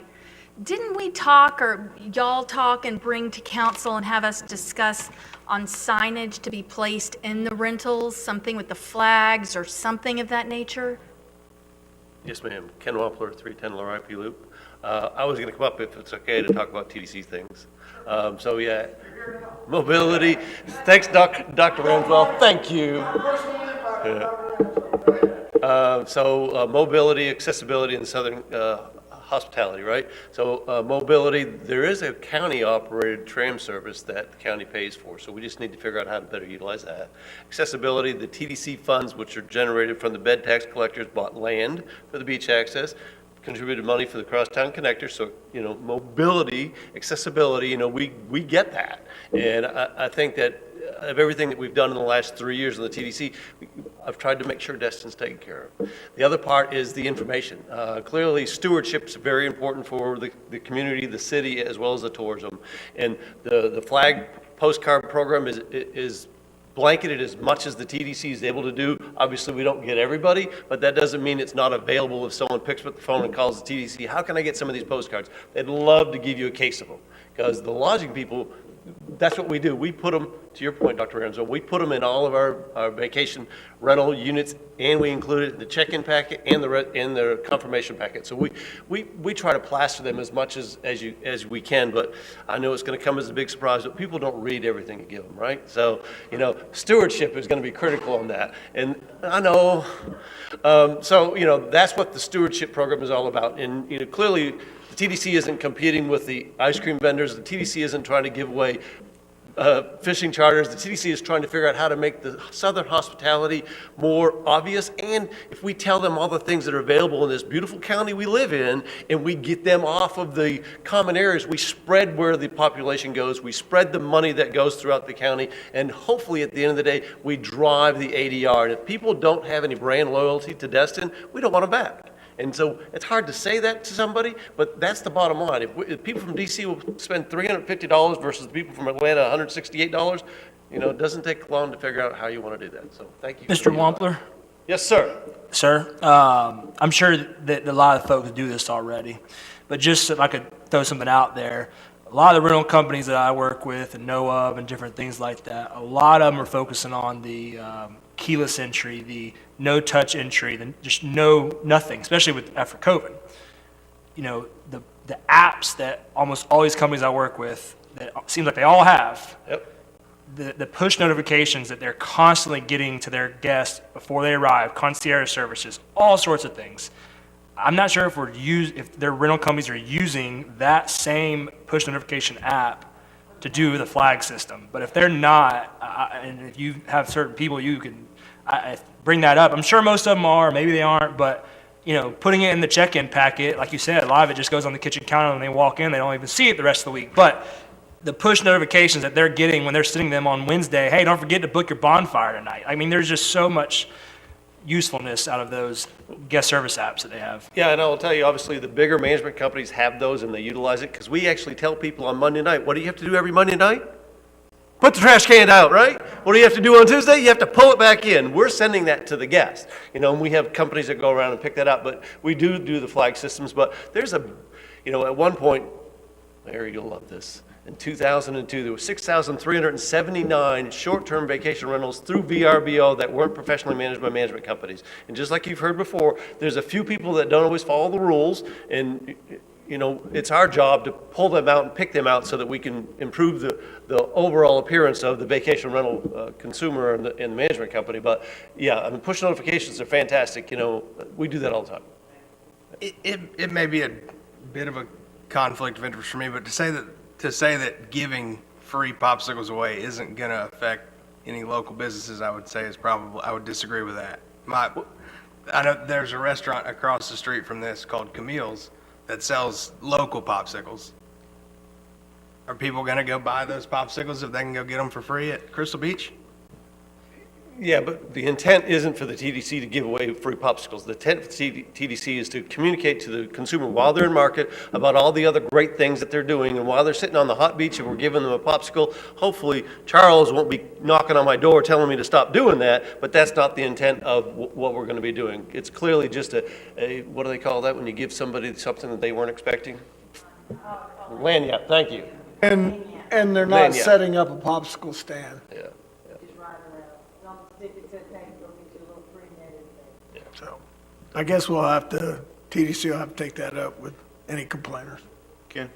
All right, go ahead, Wait, Mr. Brady. What was that 6,000 something number? short-term rental? 6,938 vacation rentals on VRBO in 2002. It took me a long time to count that manually and then figure out which ones were on a management program versus not. I know it's changed significantly. And what Jennifer reported to your question, it was 17,000 units, not 17,000 beds. So if you stop and think that a unit could be a 6-bedroom house, the number of beds goes closer to your estimation. Yeah, that was way off when I heard the 15 to 17. I knew that wasn't adding She up. wasn't ready for that question. Right, but I was just wondering how many beds, if that was, you said there's over 6,000 registered short-term rentals? No, there was 6,900, thank you, on VRBO. And that was in 2002. VRBO didn't really start until 2003, 2004, so that was early on.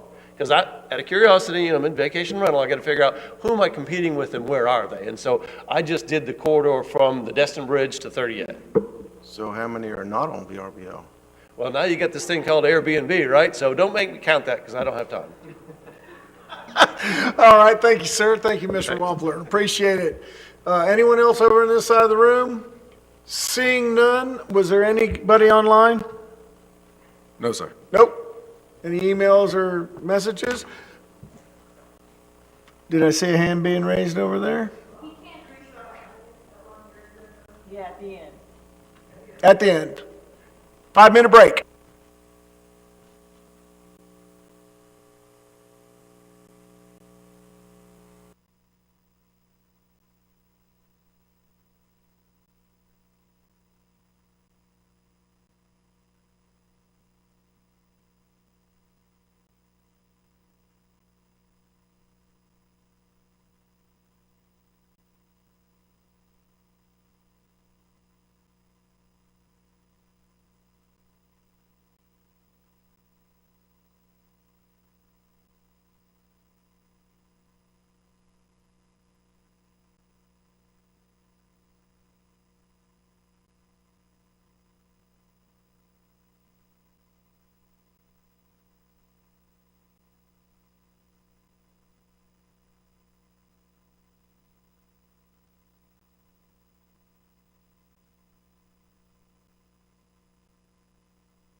Can I have our council members come back to their chairs?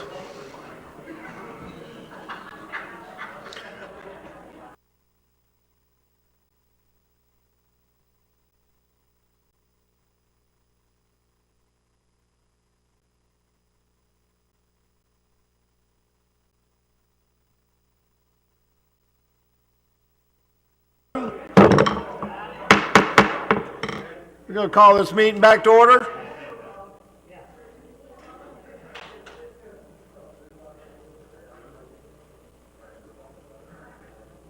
Can you fix my little my little board here?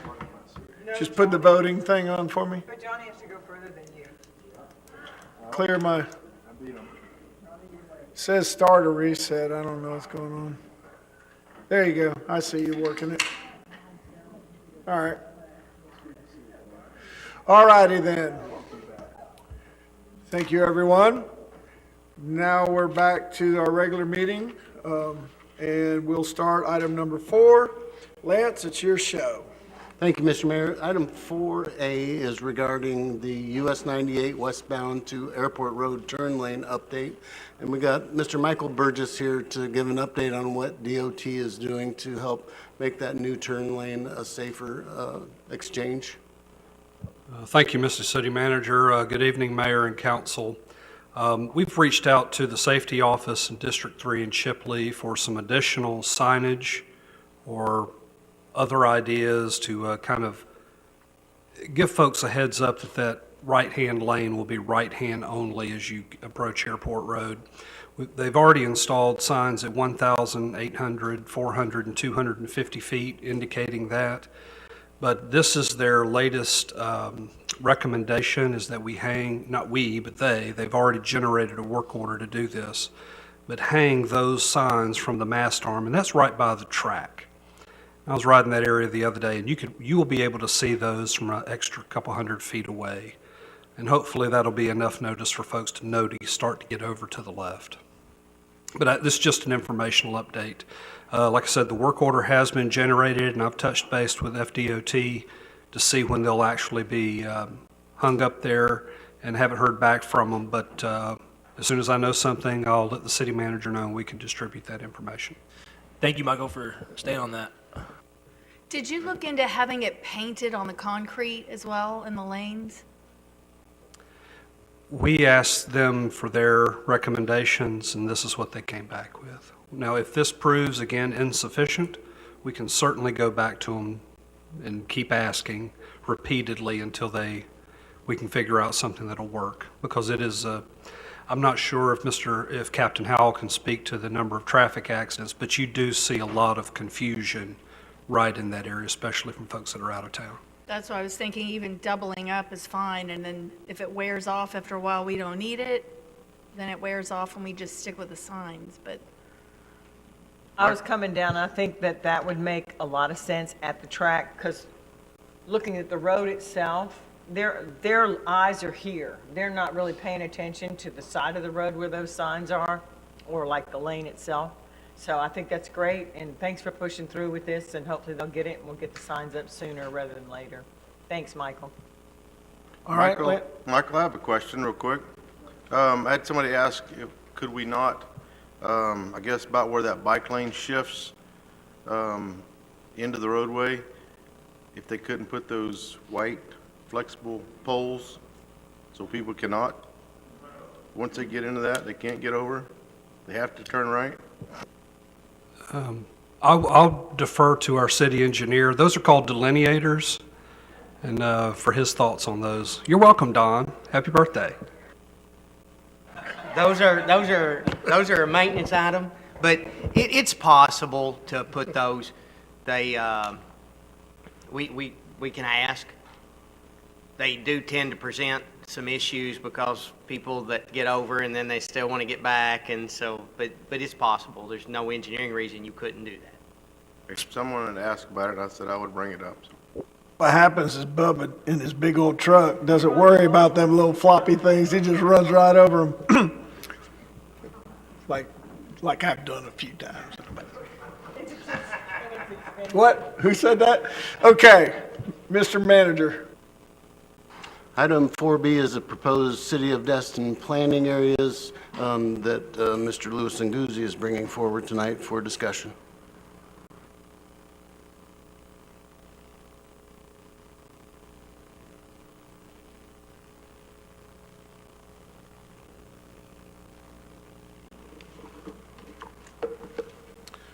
Thank you, Manager.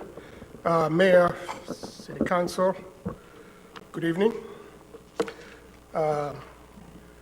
Councilmember Morgan, congratulations, welcome back. Let me provide a little preamble to my remarks this evening about the planning areas. For me, the fundamentals of community development, which are sound infrastructure, livable neighborhoods, and vibrant economic development, are all driven by what I refer to as a sacred triangle. And that triangle is composed of the following elements: the comprehensive plan, the zoning map, and the land development code. Now, as you know, over the last 2 years, we've worked diligently and judiciously to update the city's comprehensive plan, if you recall that, the future land use map, if you will recall that, and the zoning map. That effort, as you know, involved over 500 parcels in the city, and that work is essentially complete. We now have an opportunity to update our land development code, and so that it too can be aligned with the city's comprehensive plan. Now, as you know, as of April 5th, you authorized the city administration to proceed with updating the land development code. Now, once this is done, and this is important, it will be a milestone in the city's land use history that for the first time, all the major instruments for development, that guide development, that govern development, will be all aligned. Now, I can tell you that that's special. I can tell you from experience that many communities struggle at trying to attain that position because it is extremely difficult, and obviously the issues of land use, trying to get a shared vision, are very contentious and difficult to achieve. And so, through your guidance here, thank you so much for getting us to where we are. Now, that said, the key component to our land use development code update is the need for planning areas. And this is where we are today. We need planning areas for two basic reasons. First, that they organize the city into content-based areas. And I think that is so important. We've just had cases here where things are not in the right place. Requirements are not quite fitting what we should want to see, and so on. So if we have content-based areas, then we can apply the right conditions for those areas that we'd like to see. And then the other reason is that it helps organize the city such that we can achieve our comprehensive plan objectives. So what is the current situation regarding our planning areas? Is that we do have in the comprehensive plan today, map 1-1A, and that map is incomplete. As you can see it over here. We've got planning areas here, here, here. We've got nothing here. We've got nothing over these areas here. We need to have the entire city designated as planning areas.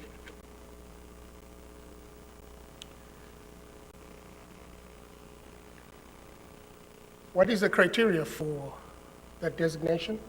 I just looked at our current comprehensive plan. It sets out 3 elements. One is use of the land use component, which is a future land use, which is where we want any future parcel to develop or redevelop. That's one criteria. The second is, what is the general land form in that planning area? What are the elements that are common? What are the elements that are consistent? So that when we talk about a project that comes in and you say, is it compatible? You look at those elements to make your decision.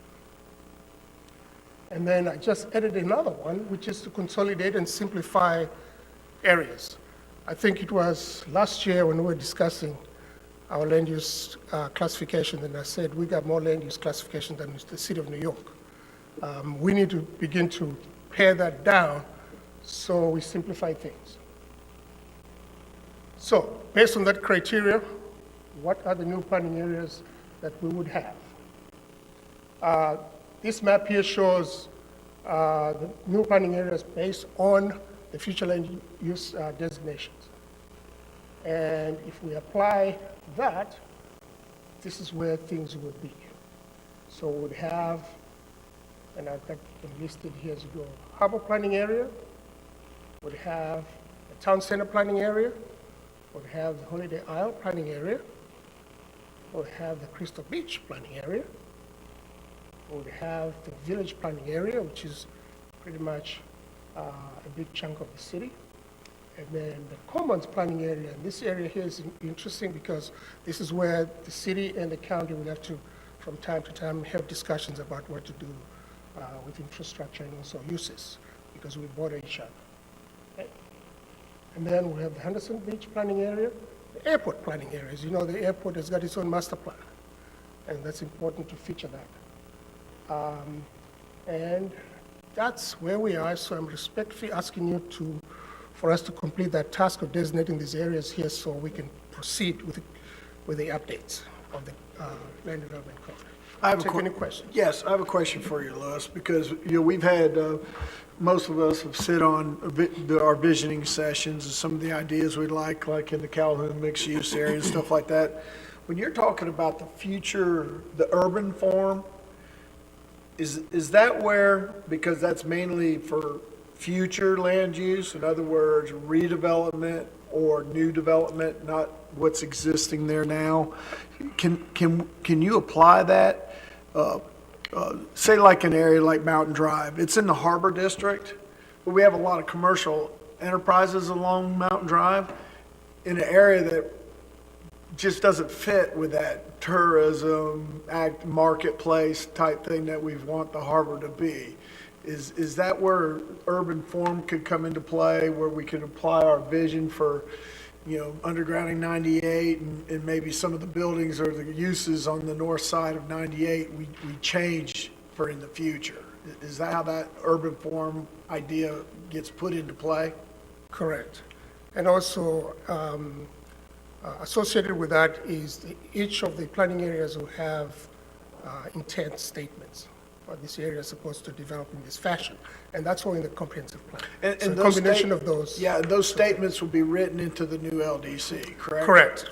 So each zoning district will have that opening statement and say this area here or the zoning district is supposed to develop in this fashion, and therefore the standards that apply are these. So as your staff is rewriting our LDC and are going to implement that, will you base some of that statement off our visioning sessions that we've done, or will you participate in the exercise of the council to develop that statement? How's that play out? So if you recall when I brought the LDC update, we're going to go chapter by chapter.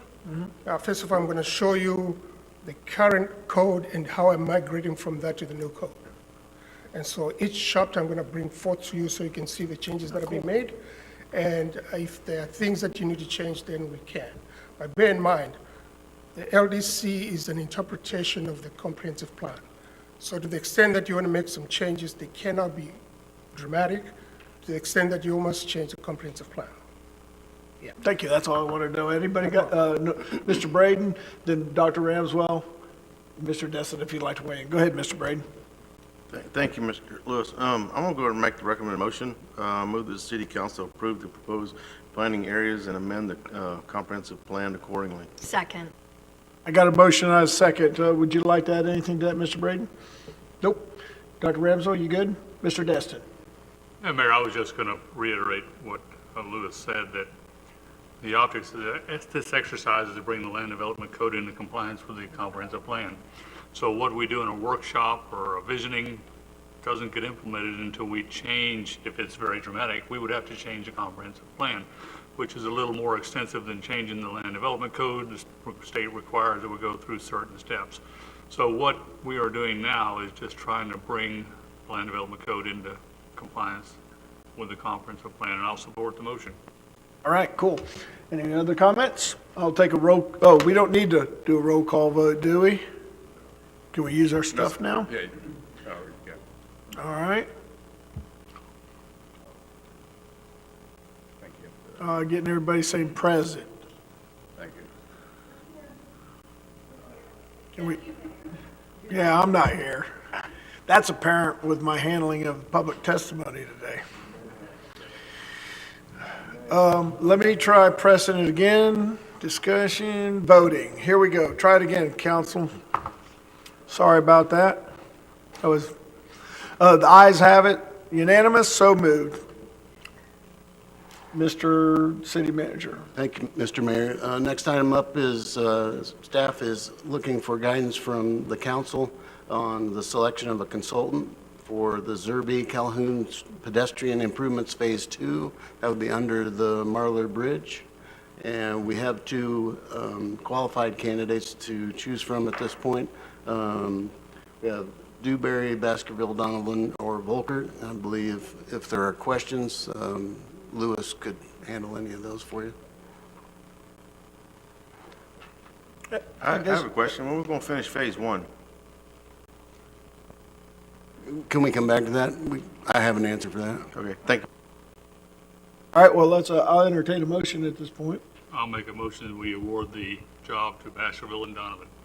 I have a motion. Do I have a second? Second. I have a second. Is there, Mr. Schmidt, I see that you have some discussion. Yes, sir. I was just curious, are either of these firms doing phase 1?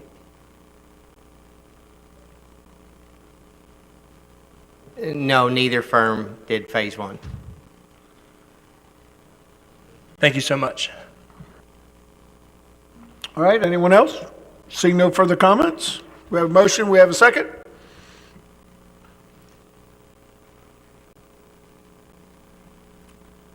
Ayes have it, so moved.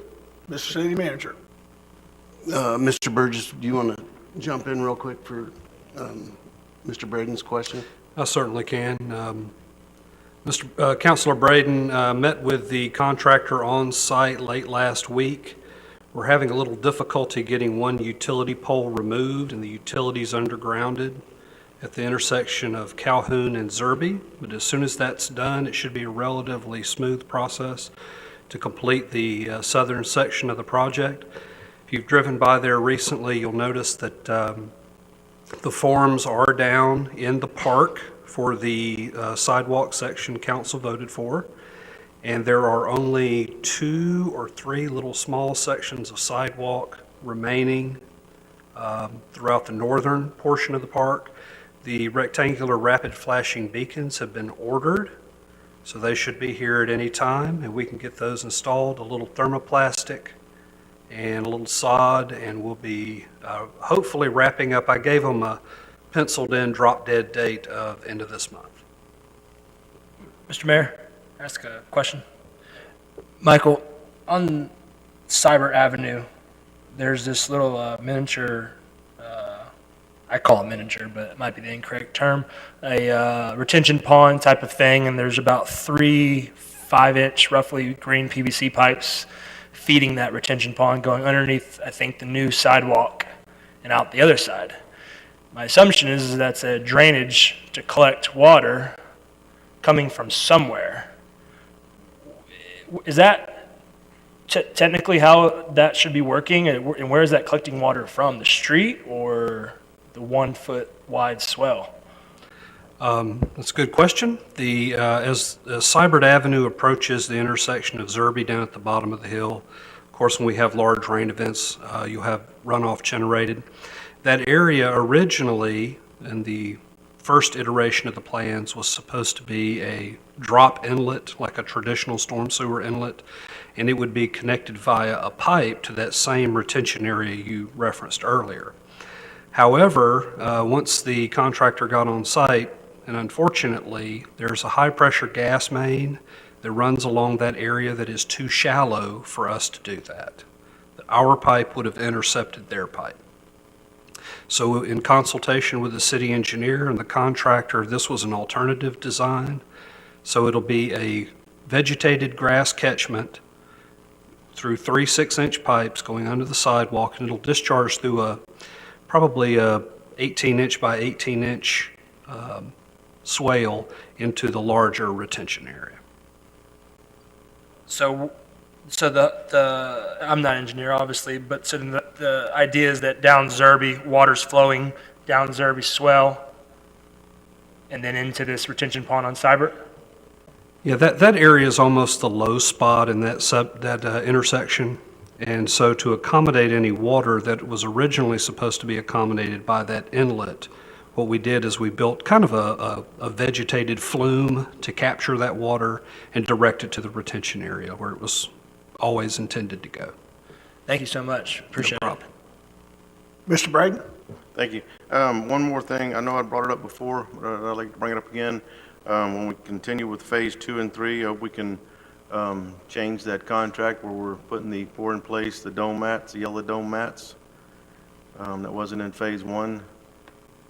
If we can change it so they will be putting those in phase 2 and 3, would be awesome.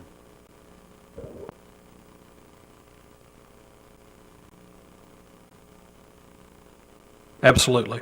All right.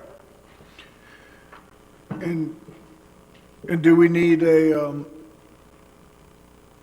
we got a motion on this? I mean, we did one on for phase 2.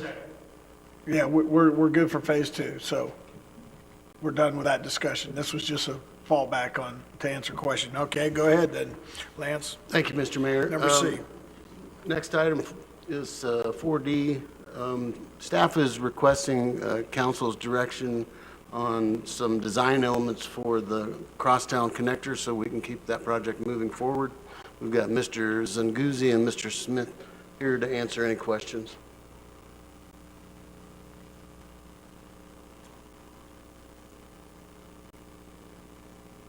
Mayor, council, good evening. So we do need to talk a little bit about the crosstown connector, James. Okay. So on June the 1st, 2020, just a short history here. Of course, you know the city council approved the redesign of the crosstown connector from a 4-lane to a 2-lane section. And the next slide is what that looked like. On April 5th, we had a work session. We had kind of stopped work on the project till we get things in order and where we wanted it to be moving forward. And then on May the 10th, we did have that work session, and what I want us to, or hopefully we can talk about tonight and make sure that we're all on the same page moving forward, or I understand the direction moving forward. So we want to confirm the key points of discussion from the May 10th meeting, select right-of-way width, and I think we've been able to work through some ideas here, and then to select the multimodal improvements. This is critical during our discussion so that we know the impacts to the project as we move forward. So on May the 10th, one more, James, please. On May the 10th, what we took away was we want to optimize the park green space, incorporate a multimodal pathway, much like we would see on 30A. We want to look at removing the bike lanes, speed control on the entire corridor, provide a buffer along the property boundary, and to look at low-speed vehicles. So that was the takeaways that I got from the May the 10th. feel free if I've missed something. Right-of-way option number 1. And this is without a median and a 30-foot right-of-way. That is significantly different from the right-of-way we talked about last time. I think you might ask, how did we get from 90 to 30? You probably can't normally do that, but because we're putting this roadway between two parcels that would become park, we can move those features that would normally be part of the roadway into the park, and therefore shrink that roadway right-of-way down to bare minimum. So that would be, we could quite possibly actually, what we would term as roadway right-of-way, get that down to about 30 feet, and then everything else would be park. And again, these are just options that we need as we move forward to look at. Right-of-way option number 2 would be to keep the median as in the original drawing, and it would be about a 40-foot right-of-way. So overall, it would be more like the Commons Drive Boulevard type right-of-way versus just 2-lane undivided or without a median.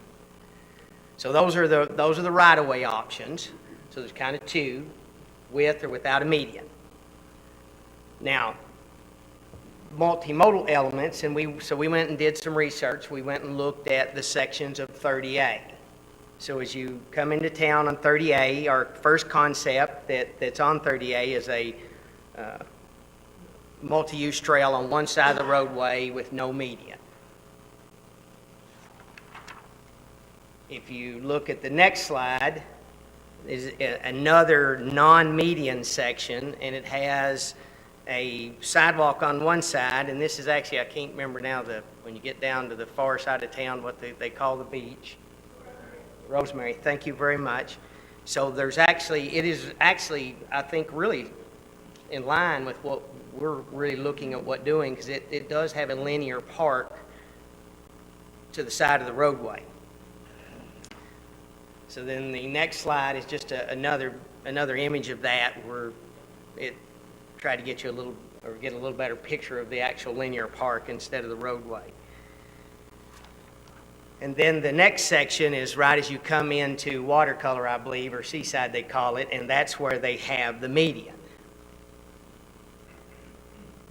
In this case, it's not so much it is just sidewalks on both sides, but to function as a multi-use pass would still be very easily done.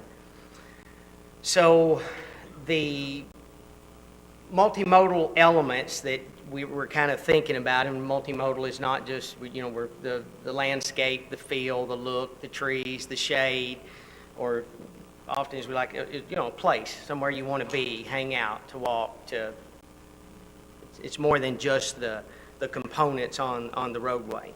But this picture is the non-median multi-use with the buffer on each side between the lanes and the multi-use path.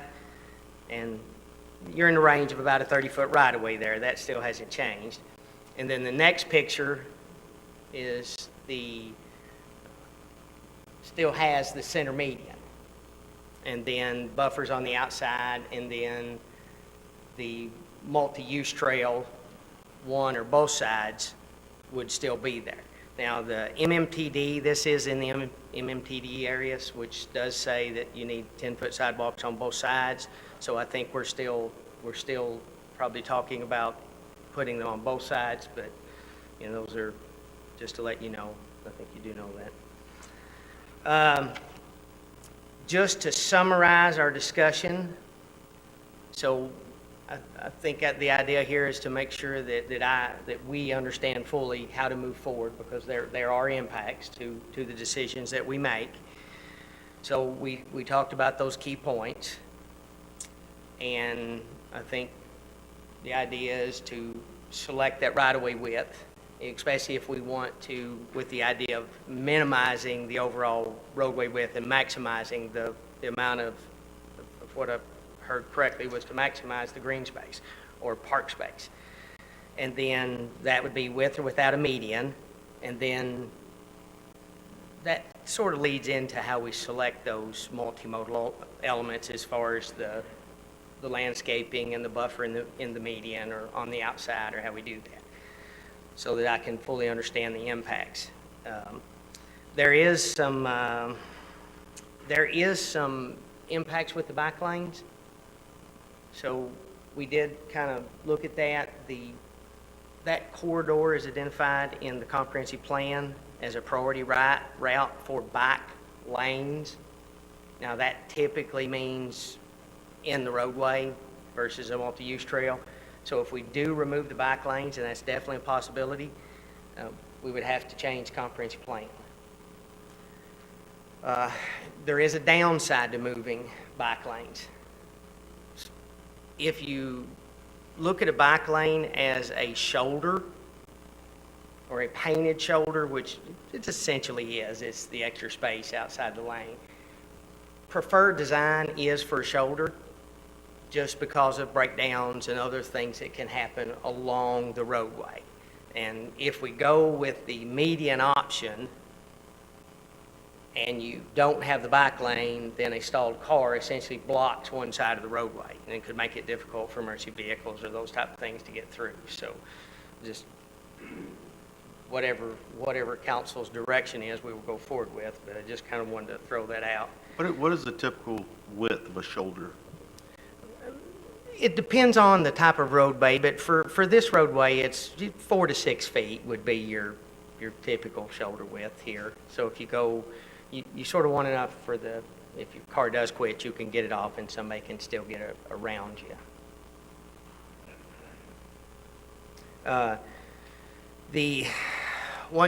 If we choose to move the bike lanes off of the right-of-way and out into the park, or as Jessica had called them, or design engineer with Atkins, meandering bike lanes. So it really does give you a different feel, get you a little further away from the roadway. I think it makes a much friendlier environment. That's not a typical roadway design. So, when we looked at that first picture, roadway, then sidewalks, they're usually right beside the roadway. So there's an impact when we do that. It's a different design. And then the median and no median, there's going to be impacts along with what we choose, and I think there's benefits to both. So the park design, when we come back to start looking at this, that will be a completely separate effort as to how we accomplish that and how we pay for it and what it looks like. So how we decide to incorporate or not incorporate it also will impact how we do this as well. So if you have did I miss anything on our discussion? I have a question for you before we, Yes, sir. Before I entertain a motion on, so we can discuss exactly what we want to look like. If, with the 40-foot median lane, if you did have a bike lane, shoulder, can you still incorporate the 10-foot sidewalks? It would just encroach on the green space. Mm-hmm. So, but you could still, with a bike lane, still stay in that 40-foot? No, that would move it to about 50. Okay, all right, that's all I wanted to ask. Yes. At this time, so we can have that discussion and stuff, I'll entertain a motion on 40-foot one, or a 50-foot one, or a 30-foot one, and we can go from there. Anybody got an idea? Mr. Destin, would you like to make a motion as a preferred? Mayor, until we've got an opportunity to discuss those possibilities, I don't know what motion I would make. Okay, so before our motion, we'll just go outside of Robert's rules and just have a general discussion. I'm okay with that. Everybody okay with that? And want to just work right on down the line? Rodney, would you like to weigh in to start? And we'll just give each council person an opportunity to weigh in on their thoughts. Then I'll entertain, after everybody speaks one time, I'll entertain a motion at that point. Thank you. My personal opinion would be option 2 with the median. It just gives us more trees, more canopy. I think it would look better. I like I guess the not having the, I don't know, I'm kind of up in the air about the bicycle lane, versus, a shoulder. I guess it's six, one half a dozen other really, because I'm going to talk about bicycles.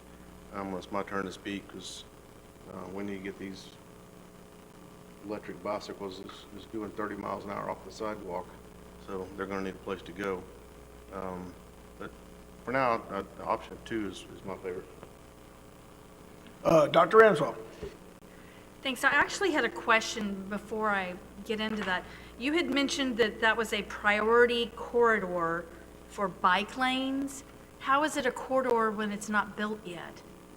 So the comprehensive plan, so Benning has bike lanes, and then, so when you look at map, I think it's 2.2 maybe, it shows that the priority bike lane, there's priority bike lanes for Beach and the Crosstown Connector. So they, even though it wasn't built yet, they just drew a little line in between Beach and Benning. Okay, and so you said those are, what, 10 foot? 5 feet. So They're 5 feet 5 on feet. each side, have to add 10 feet to the total right-of-way width. So when I'm looking at option 2, which I also like, I'm seeing multi-use path and then another 4 feet. Are you talking then about the multi-use path would then serve a double purpose of being a bike path and a walking path and part of the park? Can you elaborate on that a bit? Yeah, so in a multi, because the question we actually asked is, well, what's the difference between a 10-foot sidewalk and a 10-foot multi-use path? Now, typically speaking, the difference is a multi-use path is usually paved, rollerblades, roller skates, skateboards, those type of things that joints can cause a problem with. And they usually have a yellow stripe down the middle, and they are usually signed. So they'll have the small stop signs. So that's typically the difference between the multi-use path and just a 10-foot sidewalk. They're the same width, but they're just used a little differently. And then, so if we put the bike lanes on the roadway, the bike lanes would be there, and then we would just have grass or whatever the buffer width is, and then the multi-use paths would be out in the park area. So on Old 98, where we have that bike path for a part of the way, I'm not sure, I don't think it goes all the way, I think it stops somewhere in Crystal Beach, but I know it's at least there partially. Is that a 10-foot multi-use path? That is a really good example. I rode that this weekend. So I do like option 2, but my dilemma is that I like that photo that you showed us of what you said was taken from 30A down in Rosemary. I like that concept of having what looks like a park with a trail through it on the side of the roadway. And this is, for y'all looking on your iPad, it's page, if it'll ever show it again, 94 is what I was looking at as the Rosemary example. But of course, that one doesn't have the median. So then it comes to the question of, do we want to take into consideration divided road for allowing someone to pull over? Do we not? I don't know, but that's sort of my angle right now. So I like option 2 that actually has the median in the middle, but I like the imagery of the Rosemary Beach example. I think when we're done, we can do both. Well, I didn't have that. They didn't give me that as an option for a picture to look at, so I'm sure I can find one. But in this case, we can keep the median and still. And I really think, as far as the actual park goes, when we get to look at what you all give additional direction on what that looks like, that we can get this same concept. Really, I guess what really speaks to me is having trees and shrubbery and nice plants that could grow up and really be beautiful and create. And of course, I see Bobby Wagner's here, and he's Trees on the Coast. I'm sure he would have some input in that as well. But I can just see this beautiful, covering that we would eventually have over the road and really add to the feel of a park. Yeah. Okay, Mr. Destin. Thank you, Mayor. bicycle paths that are located adjacent to roadways. It's one of the most boneheaded ideas ever perpetrated on this state and this city. I don't know how many people we've had hit and killed on Airport Road, 98. If you look at the photos you had of 30A, not a single bike path is located on the roadway with cars. The interpretation of whether or not we violated our comp plan, if we put the bike paths on the multimodal, the 10-foot sidewalks, we believe that we have complied with that. And it would take a court to tell us we hadn't. And if that court did that, then that's what's called a minor change. We could do that really quickly. So to mix those cars and those bicycles is a really, really bad idea. So concept 2 looks good to me too, but we need to get our bicycles off of that roadway, because drive down Airport Road now, which we talked about at the last meeting with the speeding issues, and that's what you're going to have here unless we take some pretty dramatic steps to keep the speeding from happening. Go out on that road and see how fast people are going. Speed limit's 35, they're doing 45 to 50. We don't want to put bicycles on that out on our 2-lane road. So I have no problem with concept 2. It looks great, but mixing bicycles in with those cars, those 4,000 to 6,000 pound vehicles, is something we need to stay away from.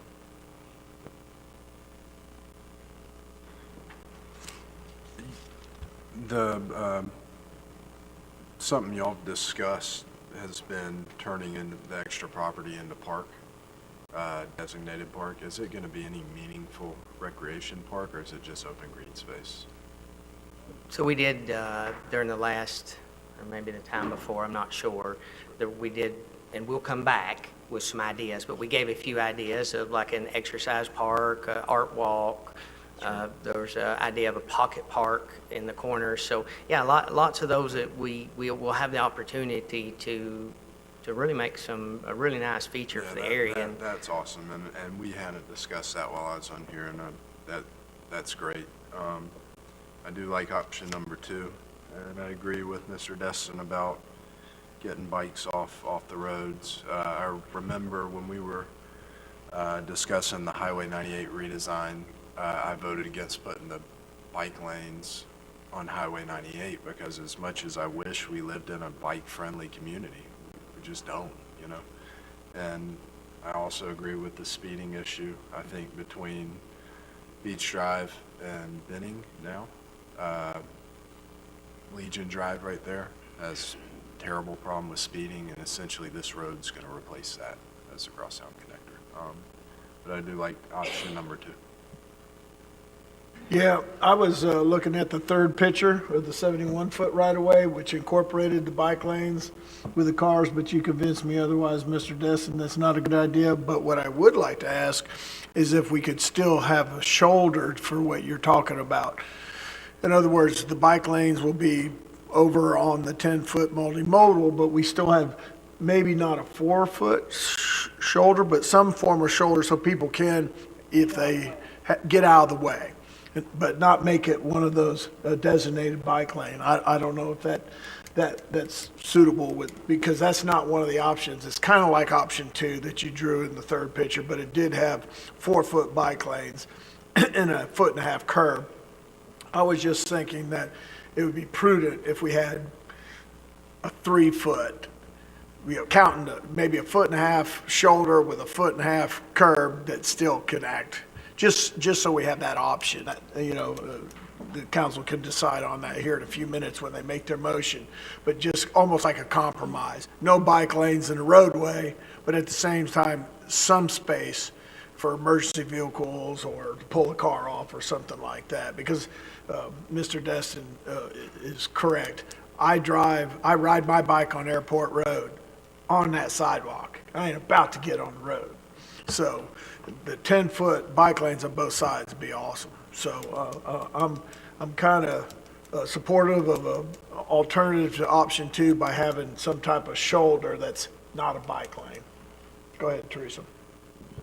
Ditto, what Dewey said, Chatham, the mayor. Yeah, I'm with y'all. I thought, I kind of originally had thought that option number 2, or the concept number 2, what you got in Rosemary there, I thought it looked really nice. It added more green space. I'm kind of siding with what y'all are saying now. My only concern is if you do the median and you plant, I'm not a tree expert, but if you plant similar trees that grow up, then you got 2 divided corridors, right? So that would be my one concern. And in the green space, I would like to see us put a stocked catch and release pond. That's it. Go ahead, Mr. Smith, and then I'll entertain a motion Thank from you. somebody. Don, thank you very much for the presentation. I appreciate it, and I wasn't at the workshop, unfortunately. But is there a speed design difference between having the median versus not having the median? I know you said there's advantages to both options, but in regards to speeding, is there one or the other that helps prevent, slow people down? First question. Typically speaking, if you, and just kind of, if you think about it, if you're driving down a roadway and I squeeze you between 2 curbs, it does tend to slow you down. So my experience has said that what I call the boulevard style, or kind of what we see on Commons Drive, does lend itself to lower speeds.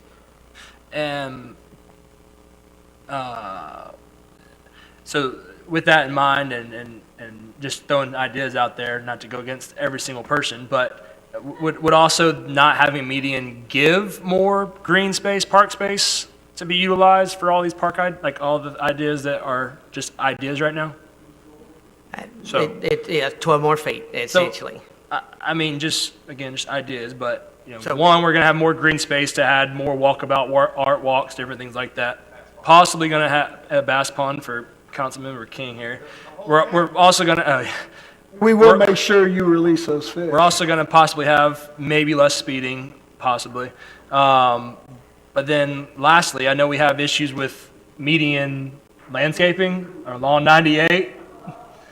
And I think Airport Road is usually pretty good with our medians and other medians, but more medians means more irrigation, more landscaping, more bushes, more trees, more whatever. So, I mean, both options are great, but not having the median, there might be some thoughts about that. So, Mr. Smith sounds like Scrooge. there we go. I know. I'm so sorry. And since I'm finishing, I just throw the motion out. No. Well, Okay. and if I might add to that just a little bit, because I will appreciate you bringing that up, because I have said multiple times through this that there would be impacts. So the original design had a median, so if we remove the median, then we almost have to go back to the drawing board. And that's, so if we leave the median, then we can kind of proceed with the design that we have. So there is really an impact if we did that. So if we choose to, that's okay, but that is a good point. Thank you. Kevin, Well, I I'll make the appreciate motion to approve option 2. I have a motion. I'll second. And With median or without median? with a median. With Option the median. 2's got Sorry. one. Option 2 with the median. Just to get Okay, it out there. the motion is, option 2 with a median. We have a second, and we can have further discussion. Does anyone want to, Mr. Morgan and then Mr. Destin? Yeah, the one question I have, what's the status of the funding from the TPO in the county? Is everything still in place and perfect? Great. They're patient in knowing that if we go back to the drawing board, which it sounds like we're not going to have to if this passes. Yeah, Question for you, Don. While the actual Roadway that the road is located on is 40 feet, the entire improvements look like, when you stretch them out, they're 100 to 120.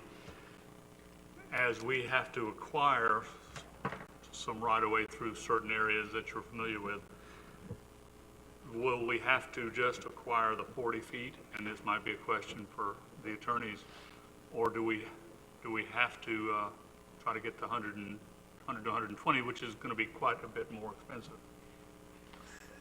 once we get back to the intersections, we'll have to come back, we'll have to bring those in. So what that exact right-of-way width, because we're having to squeeze those down anyways. So when I came back with that first, what was 90 feet we talked, or whatever it was the first time, I don't remember exactly, but that was once we got out into the full area. And then we were having to come in and then possibly even squeeze down the 10 feet because we didn't have enough room at two of those intersections. So I can't tell you those exact numbers right now, but it will be less. It will be more than 40, but how much it is, I don't know. It may be, so if you figure, because we're going to lose the median. Once we get to the intersection, it'll go away. So that'd be 22-foot lanes. Let's say there's 2-foot shoulders with a foot curb and gutter, which is 3 feet on each side, so that'd be 28. And so then if you had two 10-foot bike lanes on each side, that'd be 38, 48. And then if we keep a buffer, how much, because we want to put some buffer in there if we've got it. And So most likely it won't be more than the 71 feet we were kicking around to begin with. I do believe that's correct, sir. And the only reason I ask is it would be wonderful if we could extend this multimodal down Azalea, which is a much wider right-of-way. How much is that? It's close to... It's 100. That's 100. So we're still, once we get through the little choke point, we'll be back good again. And the idea with as we're moving forward the design is to mitigate at all possible we can the amount of or the property that we have to acquire. Exactly. Yes. Okay, that was the only question Yes, sir. I had. Thank you. All right, well, if there's, So go ahead. I have, just for clarity's sake, so we have on here a right-of-way option 1 and a right-of-way option 2, and then multimodal option 1 and whatever option 2. So the motion was for multimodal or was for the right-of-way option? Because there's two separate choices. What would probably be beneficial is to include the multimodal option with the motion, do you think, if, Well, I don't think you can choose two different, I mean, if you choose option right away with the median, you have to do the multimodal with the median, right? You can't have one, or you Yeah, have to have both the because same, I option think. number 2 shows 10-foot multimodals on both sides. I think that's what the motion, that's what we're looking at, Dr. Right, I Roswell. know, I'm just going by what's in the book, and Oh, it okay. shows, like, whatever page it says, 97 Yes. is multimodal option number 1, and then there's multimodal option number 2 right after it. So I just want to make sure we're all on the same page and we're not thinking different. Are we saying yes to a median or no to a median? My assumption is that it's yes, it's a median. A yes both to a median. options. Okay. But what's the difference between the right-of-way The picture's the same. or the multimodal? Number Yes. 2? Yeah, I think with a little bit of a little confusion is the two options are clear, but he gave us some other concepts, some live photo concepts, but we're voting on option number 2, that's on page, what page that is. Can you answer that for me, Don, please? The right-of-way will be 40 feet, except when we get near the intersections, and it will have to, because the multi-use pass will have to come back in next to the roadway. It'll get somewhat around, I think, will probably be around the 71 feet we started with at the intersections. And then Okay. it'll be 40 feet. So right-of-way option 2 and multimodal option 2. Correct. Everybody good? You good? All right, well, if there's no further comment, let's take a vote. Can you hook me up with a vote? Mr. Mayor. No, I'll do verbal for the public record. Mr. Braden? Yes. Dr. Ramswell? Yes. Mr. Destin? Yes. Mr. Morgan? Yes. Ms. Abear? Yes. And Mr. King? Yes. And Mr. Smith? Yes. All right, ayes have it. Votes unanimous, so moved. Thank you, sir. And moving on to 4E. Take it away. Thank you, Lance. Mr. Mayor. 4E is an after-action report of the Memorial Day weekend. And before I turn it over to Mr. Warren, I want to thank the staff that were out there keeping the keeping things moving. We had Public Works out there, we had Parks out there, lots of divisions out there. Joey's guys were definitely out there. So I appreciate them out there on a holiday weekend and making it a good weekend for all. Thank you. Good evening, Mayor and Council. First of all, I'd like to thank you for allowing us to provide a brief overview of our city and strategic partner operations from this past Memorial Day. Memorial Day 2021 was perhaps the busiest holiday weekend the city has seen.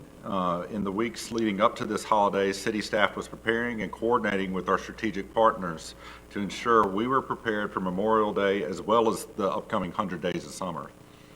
This presentation provides a very brief overview of the results of those efforts. Staff wants to thank the Destin City Council, our strategic partners, as well as our public, who all provided the support necessary to ensure the safety of our guests and residents.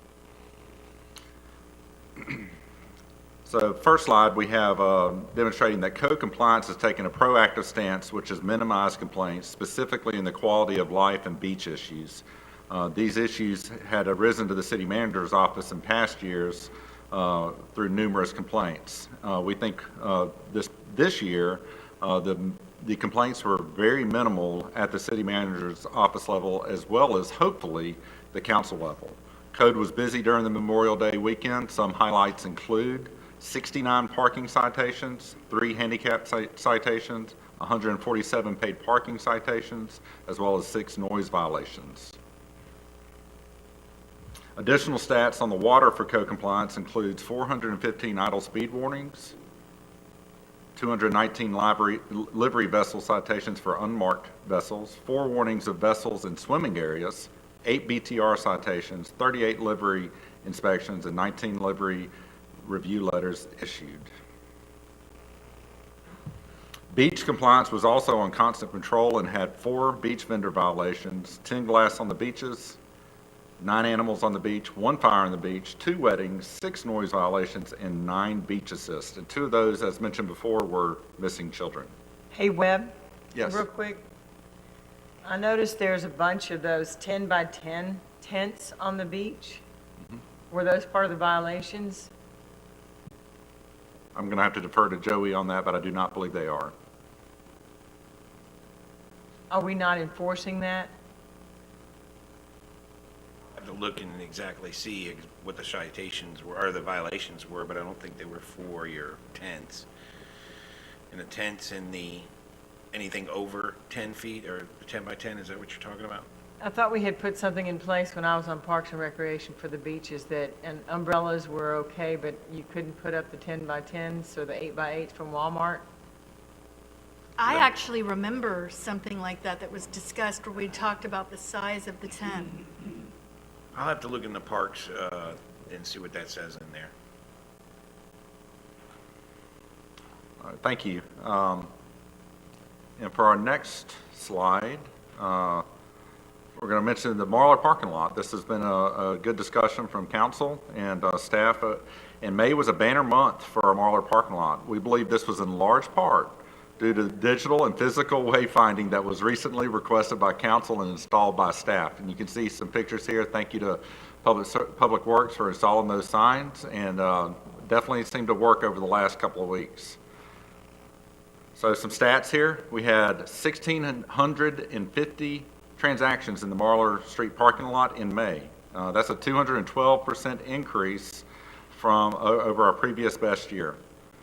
That means our public is finding the parking lot and using the paid parking system to enjoy their visit to the Harbor District. Overall, our paid parking was widely used across the city.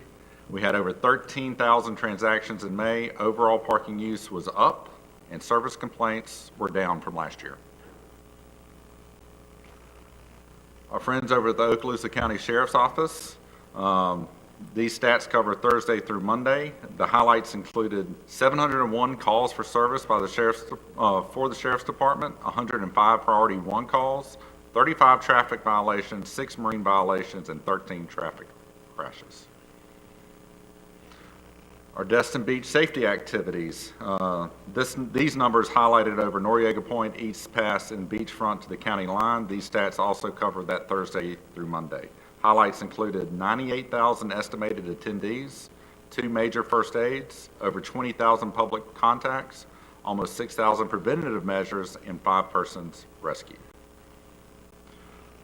Destin Fire Rescue.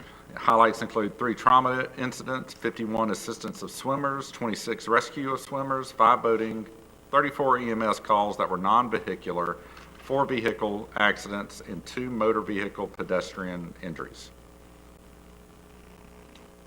So as we get to our Leave No Trace initiative, I think everybody has seen a lot about this over the past few months, in large part to our partners, as well as Catherine Card, our Public Information Manager, for helping to push this initiative out.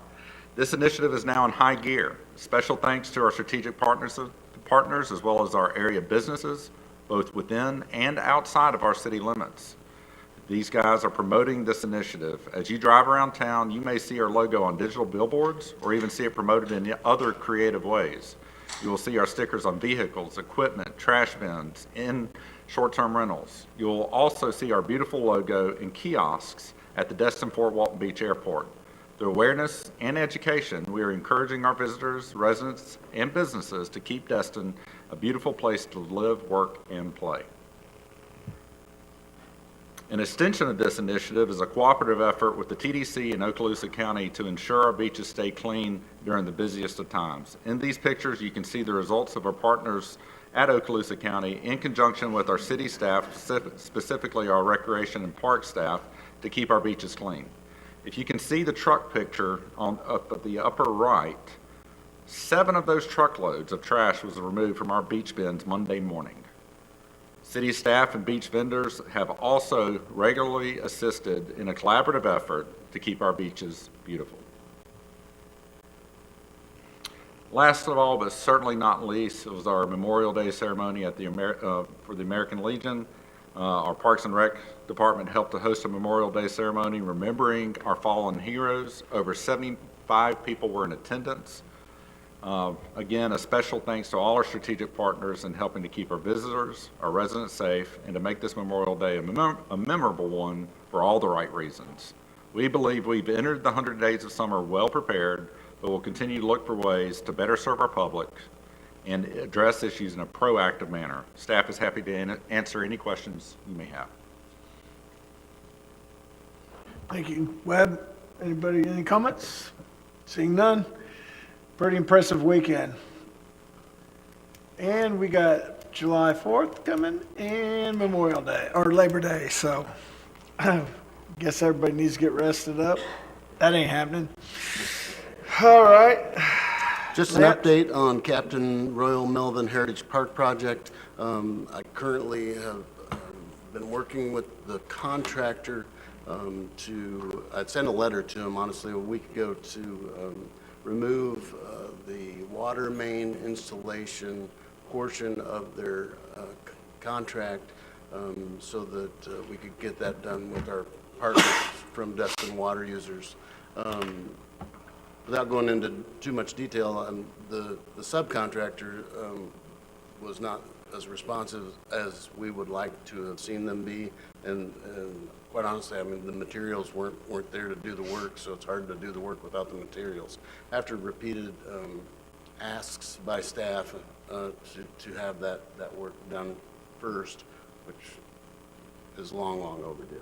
So we're working with the general contractor still. We want them to be successful if we can help them. We're going to sit down with them again tomorrow. If we can get them to maintain the position of general contractor and then work with Destin Water Users to install that 12-inch water main, then we will maintain our grant and the requirements for that, and the grant will pay for the installation of that. If not, we'll go to Plan B, and we're going to get it done one way or another. So just wanted to let you know that's where we're at on that. And as soon as I get a firm handshake or from these guys one way or another, I'll let you all know. Lastly, Thank you, Lance. Go ahead. Yeah. Oh, I'm sorry. I said thank you. Yeah, yes, sir. I have a quick question on that, Lance. 2 meetings ago, we said there was a firm deadline that we were about to miss. They had to get this job done. I think it was about a month ago. Is that what you're talking about? That we still haven't really missed the deadline, so it wasn't that quickly coming or different deadline? No, you're correct. The deadline that had been set between the two entities, us and them, was regarding the installation of the 12-inch water line, just that portion of the contract, and it did come and go. But Destin Water Users is still working with us, I guess they're, our strong partner that we work with all the time. And, yeah, it came and went, and at that point is when I sent the letter out. So it came and went, but because Destin Water Users is continuing to work with us, that's why we still have some time to continue. Oh, gotcha. Thank you. Last up is 4G, and that is the transfer of ERU water and sewer credits to Destin High School from the city of Destin, and we've got Mr. Bauman here. Thanks, Lance. We also have Myra Williams from the high school, and I see Lockwood Renette back there as well. Thanks for sticking out the long meeting, guys. This is a follow-up item from a couple months ago where the high school had came and told y'all that they are going to request the transfer of a number of ERU water and sewer credits from the city to the high school. As I stated at that time, the city has accumulated a number of credits due to purchases of properties with less intensive use on the water and sewer system.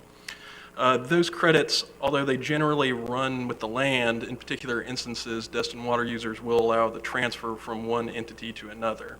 And this is one of those instances where they will allow that transfer. Specifically, the high school is requesting the transfer of 14 water and 14 sewer credits. I do have, if the city council is inclined to enter into this agreement with the high school that will transfer the credits, I do have a couple changes I wish to make to the agreement that's in your agenda package, and that's because I heard back from Destin Water Users attorney today. They had reviewed it, and they just had a couple minor changes. First of all, the agreement in paragraph 2 needs to be changed to add the language that the credits are transferred subject to final approval from DWU, although I do think that they have indicated they will give that final approval. It should be in the agreement. And second of all, I spoke with Lockwood earlier. He wanted to correct the number of water and sewer credits that the city currently has. I believe, hang on just a second, let me pull up that item from Lockwood. That number, I had in the agenda packet in the agreement as 79 and 73. I think I got that from a document that was a couple years old. It's actually at 63 and 59.4 water and sewer respectively now. So What are those numbers again?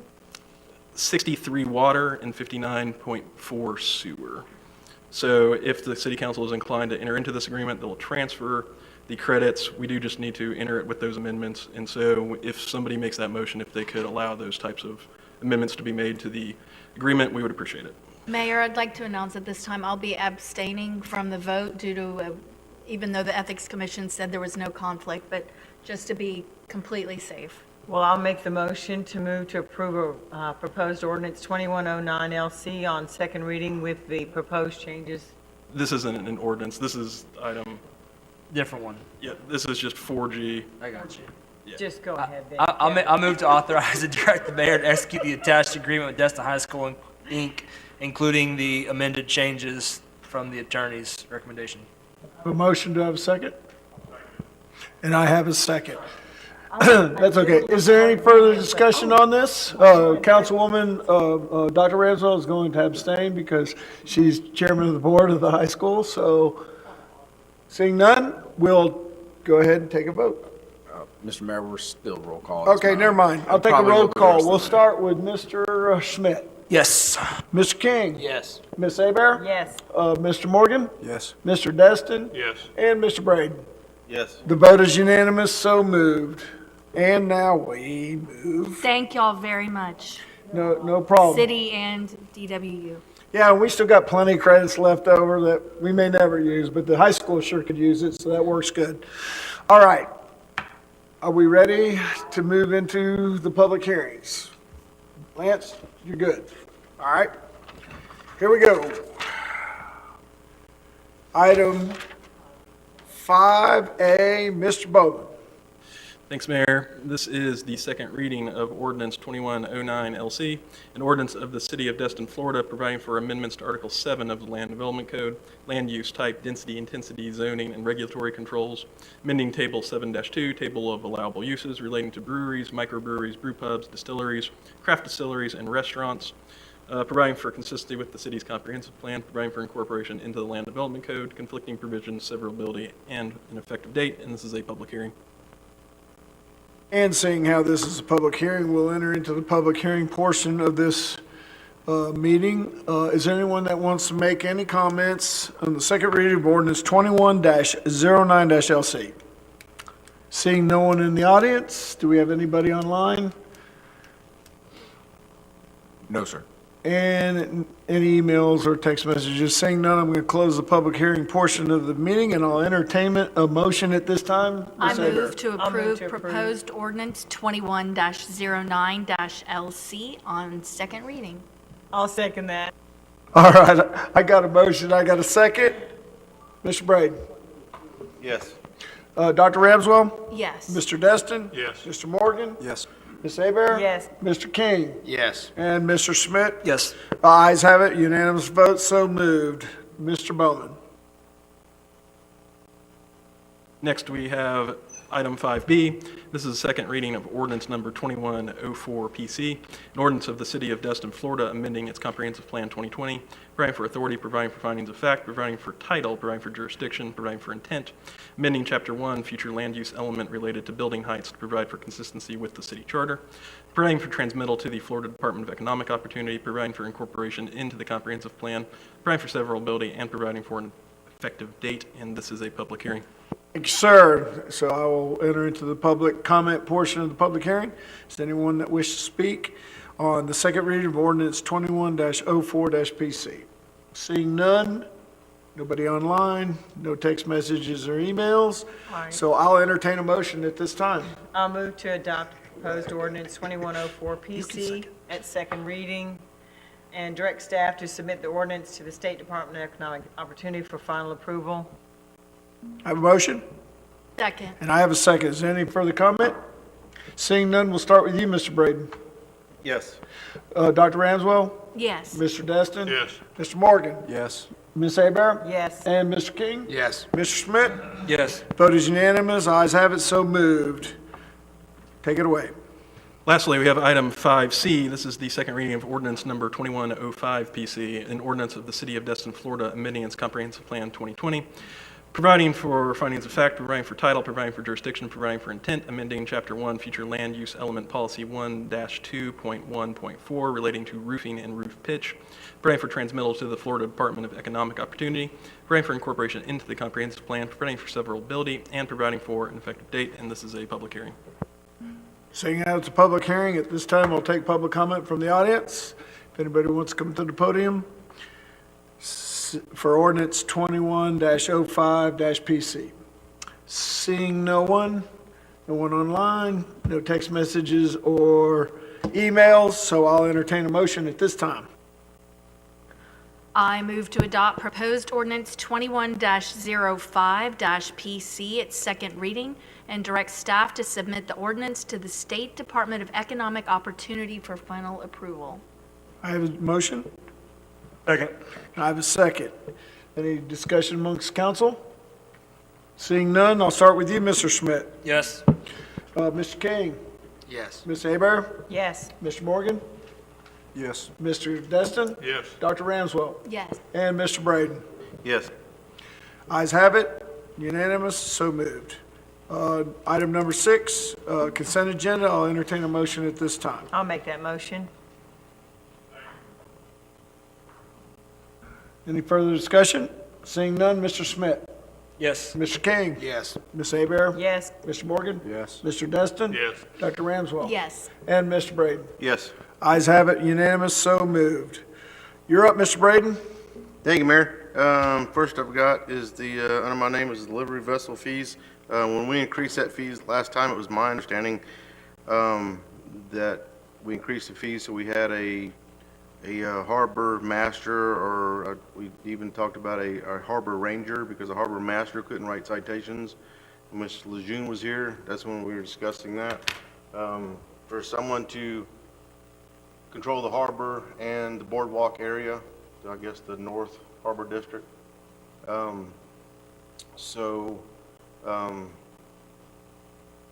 guess I'd like to hear from some of the other council that was here at that time, or maybe anybody, if that was their interpretation, or what that motion, why we increased those fees, if that was, we needed somebody on the harbor and somebody down at the boardwalk. Yeah, so what are we doing with those fees since we didn't hire anybody? Because I was in the audience, I wasn't up here, but I do remember that. Well, I guess my motion would be that we have a harbor ranger, harbor master, whatever it's going to be,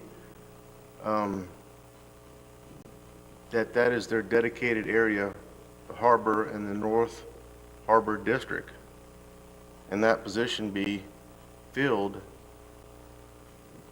within 90 days, or these livery vessel fees be reduced to where they were prior to the last increase. I would just, I mean, I hear what you're saying, but I would like to possibly have more context to that previous discussion and motion, the exact motion that you're just speaking of, and if that was what it was for, I'd first like to know then why don't we have one, but I would just hopefully like to have some more context into that past I'll topic. second it for discussion so we can get some more insight. Okay, we got a motion, we got a second. Discuss. Go ahead, Mr. Destin. I would think the first step would be to see if those funds have been segregated, as it appears they were directed to be used for that specific purpose. And Finance Director is not here tonight.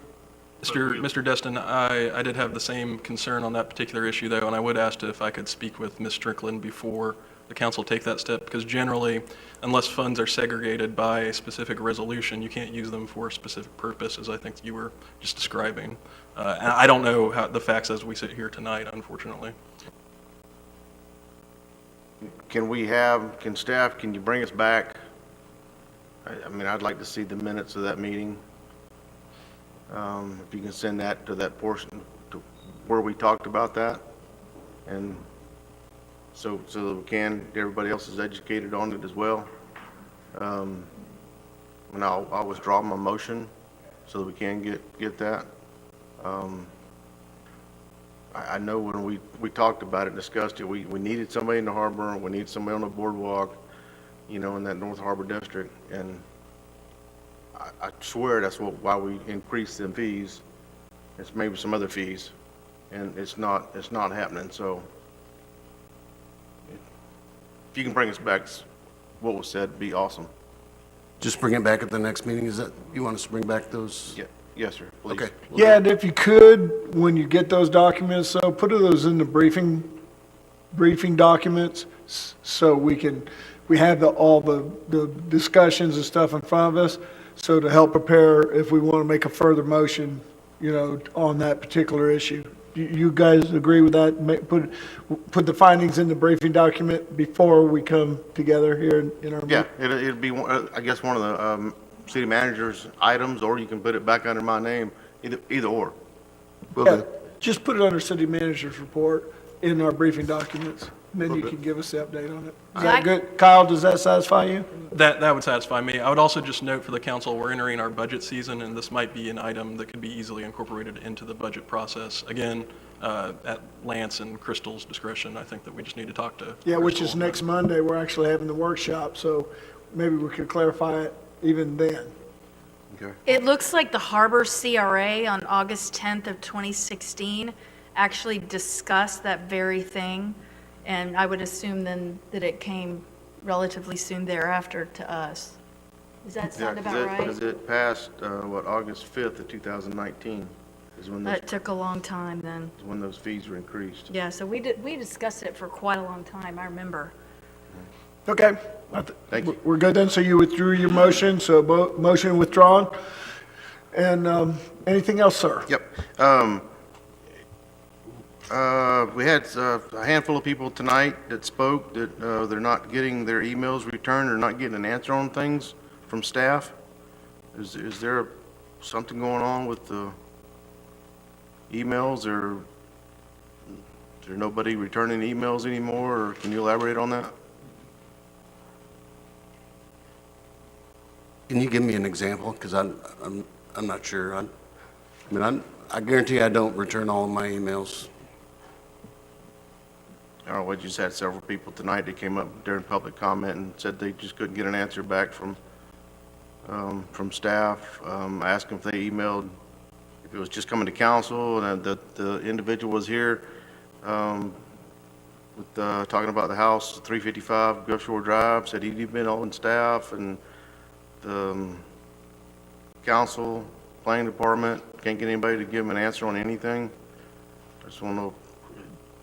Normally, I used to see emails, when I look at them, people would send an email to staff, or they'd even send an email to me of a concern with the city, and a staff member would answer it, would at least acknowledge the email. And I couldn't tell you when the last time I've seen that happen. So I was just really concerned, and you're hearing it, several people tonight said I've emailed staff, and I just can't get an answer back from anybody. The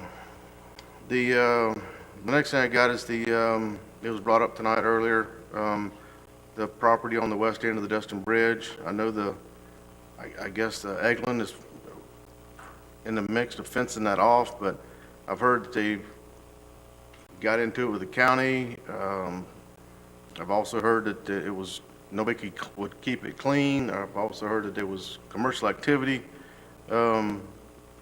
being run out of there going to Crab Island, so they just shut it down. But I'd just like them to know that I don't know who they're trying to hurt or who they're just pointed at, but it's really Destin's front door, and it's really affecting us.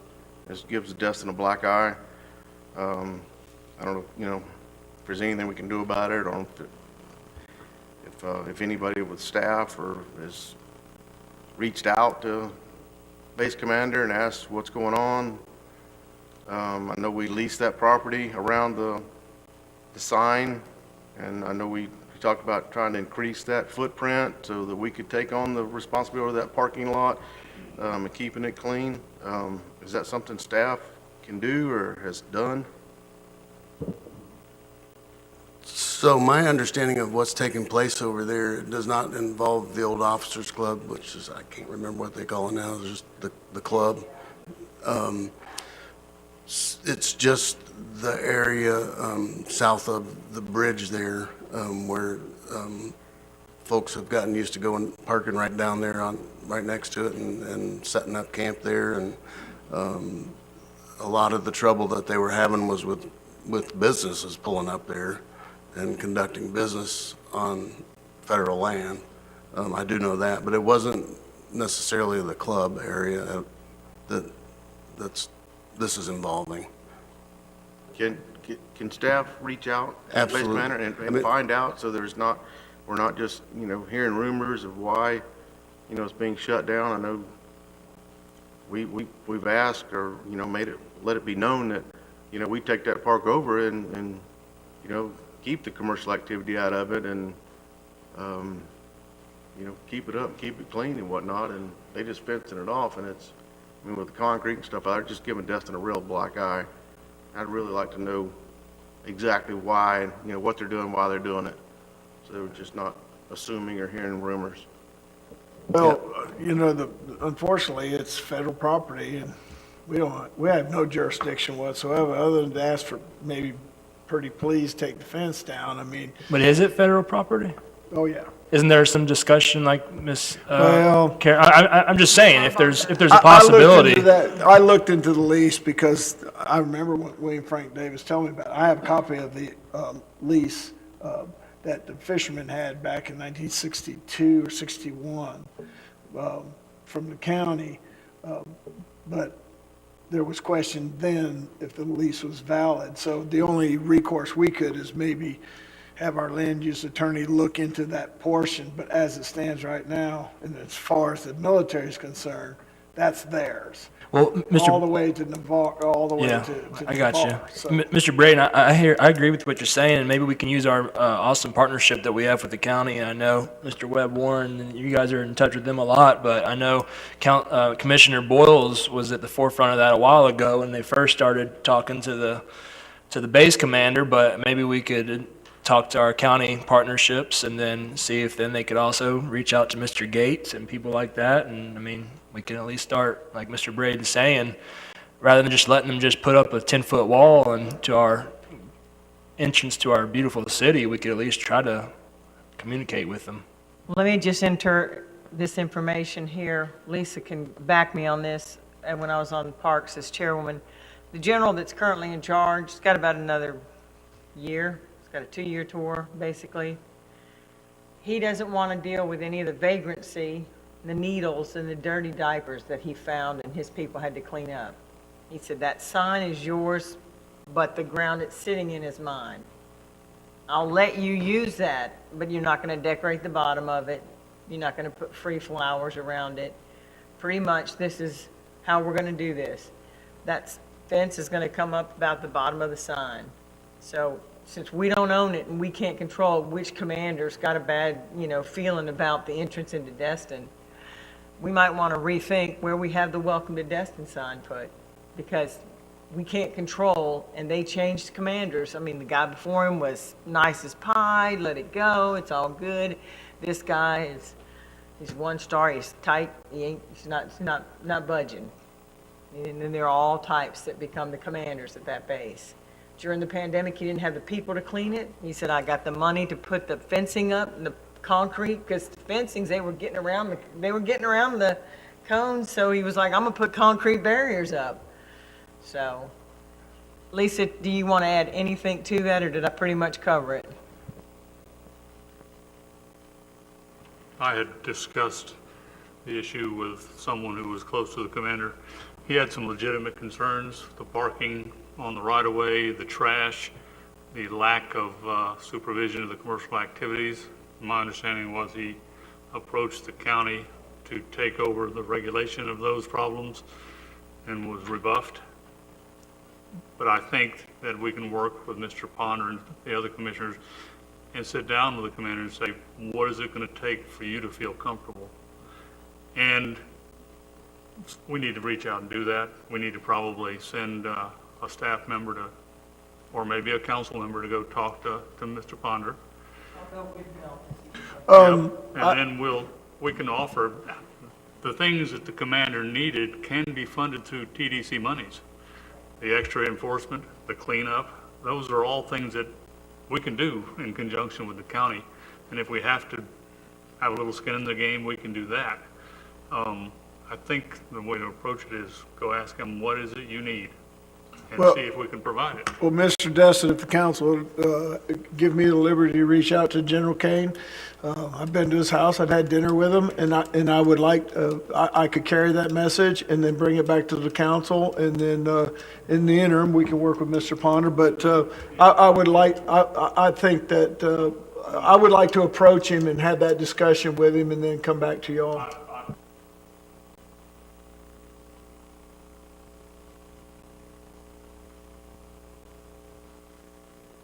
We need to, yes, Mayor, that would be a good idea. We need to involve the county commissioners, specifically Mr. Ponder, who is our representative, because they have the ability to fix the problems. All right, I'll reach out to Mel, and then we'll just contact the commander's office and set up an appointment to have this very discussion with him. See if he's open to those kind of ideas, and then at that point, Mel can take that message to the to the commission.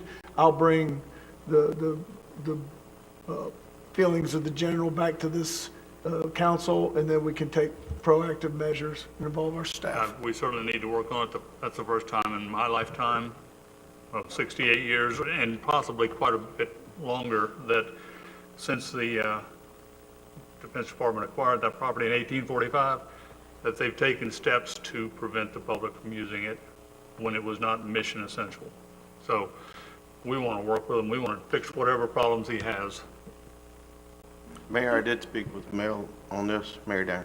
I did speak with Mel on it, and, you know, we did talk about the county. You know, I thought the county was trying to get it, and the city was trying to get it, and he said, well, if the city of Destin wants to, you know, take care of that property or lease it or whatever, that the county would step back, and y'all can certainly have it and move forward in that direction. So just, that was said. Because I mentioned, you know, we brought it up about a year ago or 2 years ago when it was about trying to lease that property. And then when our attorneys went to talk about leasing it, well, they had a couple more people trying to lease it now. And, you know, I guess it really wasn't a problem until everybody wanted to lease it, but the county, or Mel said that, you know, he would step back or whatever and let the city take it over if that's what we wanted to do. Well, if we were able to come to some type of agreement, I would assume that we'd be talking to the TDC to help fund it. So the county can't step back too far. But you know, Commissioner Ponder's a tremendous leader and representative of our community, and I think between me and him, we can have that discussion with the commander, and then we'll come up with some solutions. But I think the feeling of this council is that the fence is not attainable, and that we would like some other type of options to be presented, and we're willing to put some skin in the game in the process. And that's the discussion we'll have. So I'll reach out to the generals, I'll reach out to Mel tomorrow, and then we'll come up with a message to reach out to the commander's office and set up a meeting with General Kane. All right? Okay. That's great, thank you. I did speak with, the undersheriff did call me this week. There's great concerns with the electric bicycles, electric scooters, electric skateboards, the one-wheel deals on the sidewalks. They're doing, you know, 20, 25 mile an hour on the sidewalk. I was actually pacing a bicycle going down 98 in Destin between Benning and Beach in that area. I was doing 40 miles an hour, and he was staying right beside me. I'm not exaggerating. It wasn't 35 or 38. He was doing 40 miles an hour, and he was staying with me on a bicycle. It was kind of comical. But there are great concerns with them on the sidewalk, and they are on the sidewalk. We had one or two, was no big deal. Now you see them quite often, and they're doing 20, 25 miles an hour, and people are walking on the sidewalk, and they're not expecting a bicycle to go by doing 30 miles an hour. You know, if somebody's zigging and somebody else is zagging and they get hit by a bicycle, it's going to get ugly. So we need to, I guess it's time to look at an ordinance or something about having electric bicycles or assisted bicycles on the sidewalk. I guess he was saying that when it first came out, it was for elderly people to have an electric assisted cart. And, you know, wasn't designed to do 20, 30 miles an hour, definitely not 40 miles an hour. And with that, I'd really like to go back and look at the golf cart issue too, because that's another concern of theirs with the golf carts on Airport Road. What Mr. Braden's talking about, would that be considered low speed? Well, I guess it would be a vehicle, but motorized, I mean, how do we classify those? So I think that staff and Kim and possibly me would have to look at that. There is a specific statute related to electric bikes, 316-2065-5, that deals specifically with electric bikes like Mr. Braden is talking about. So I think that staff and the attorneys would just have to get together and look at all that, and we could bring that back if that's the council's pleasure. Yeah, that would be good, because I think we need to give the sheriff's department something to work with, or 'cause it's getting, like other things in this town, that eventually just gets out of hand, and they're getting more and more and more electric bikes up and running up down the sidewalks. Can I piggyback on that? Actually, several of us live in Indian Bayou, and I'm telling you, I live at the front. I am seeing golf carts fly past our house. And this is actually, it was a subject I think the president of our homeowners association had reached out to staff and city manager and Dawn about, but it's no joke. It's not even on the main streets. I mean, they're flying through neighborhoods now.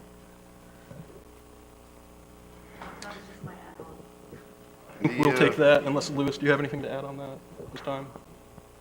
No, I know there is a very comprehensive definition of these.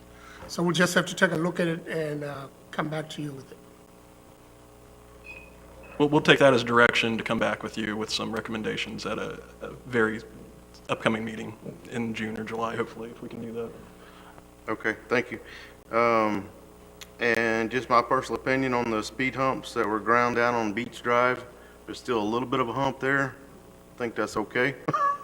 I think those speed humps needed to be removed altogether, but I really don't think we need them. I know little Jimmy wanted them there when he lived on that corner and his kids were playing in the yard. He wanted those speed humps there, but the boat trailer tongues are tearing them all up, so I think they're fine the way they are myself.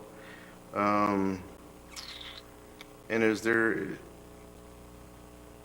way? Counselor Braden, if I can interrupt, we met with the contractor last Friday late to talk about reestablishing those. So I would probably need some direction.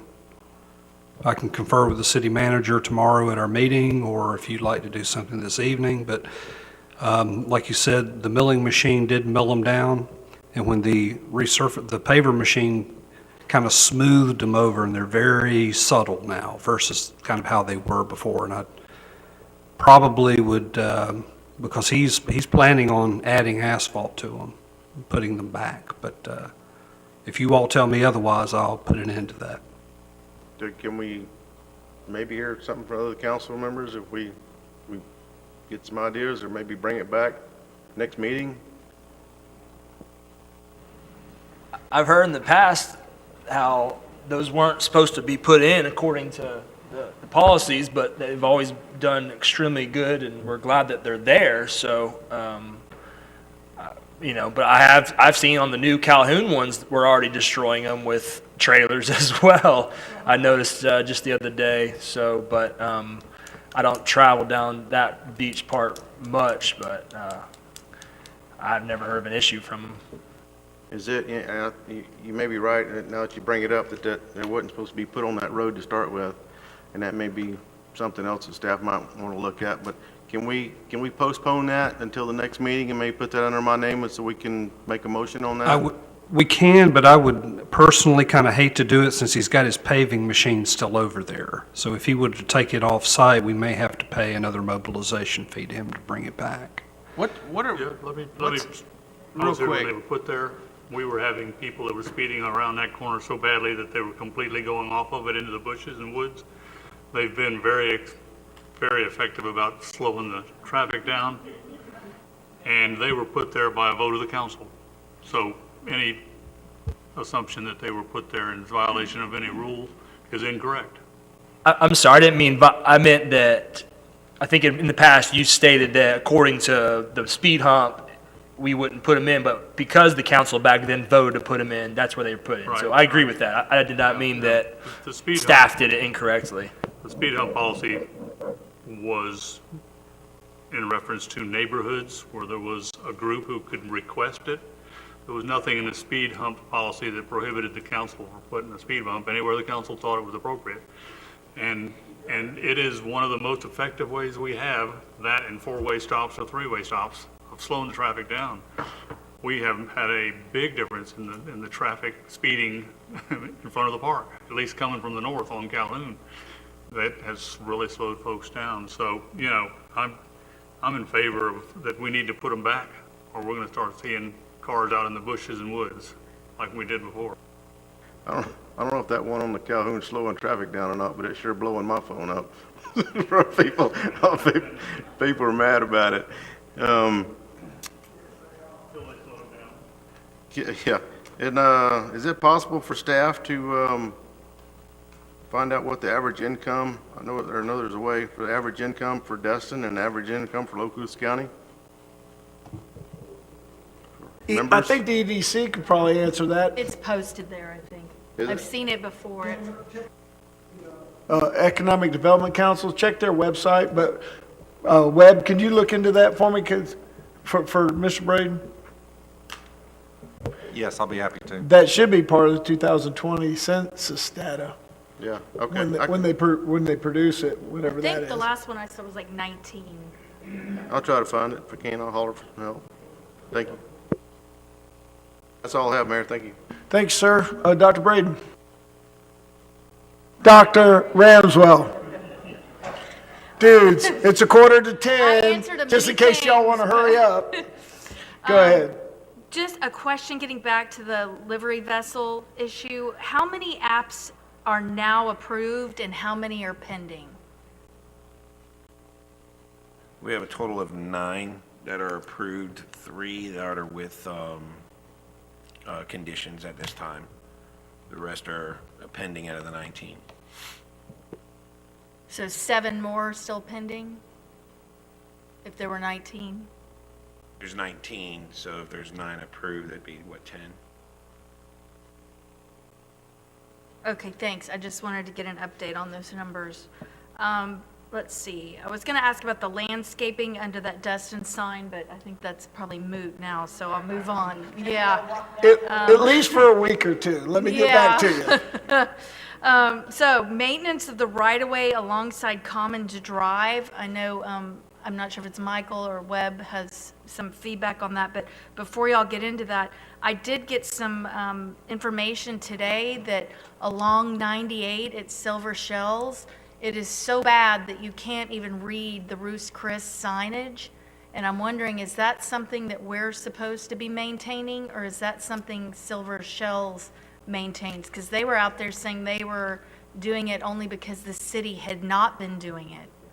Okay, typically in that section, east of Airport Road, we maintain from sidewalk to sidewalk. I'm assuming that the Ruth's Chris sign is on private property and not on the right-of-way. I may have been mistaken. We can go check on that. But the contractor was our contractor was given that area to maintain starting in, I want to say April. So they've been doing it for a few weeks now.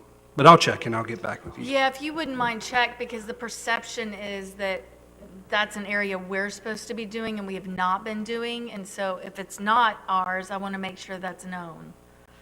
And if it is ours, make sure we're doing it. So thank you. Who was it that was going to report about the Commons Drive maintenance? That would be me. Thank you. Thanks. Yes, so first of all, our goal is to find a sustainable schedule for the maintenance of the right-of-way on and medians along Commons Drive, but I do have to clarify that that is county-owned. That is not city-owned right-of-way. So specifically, I think we're talking about from roundabout at the Home Depot to the roundabout at City Hall.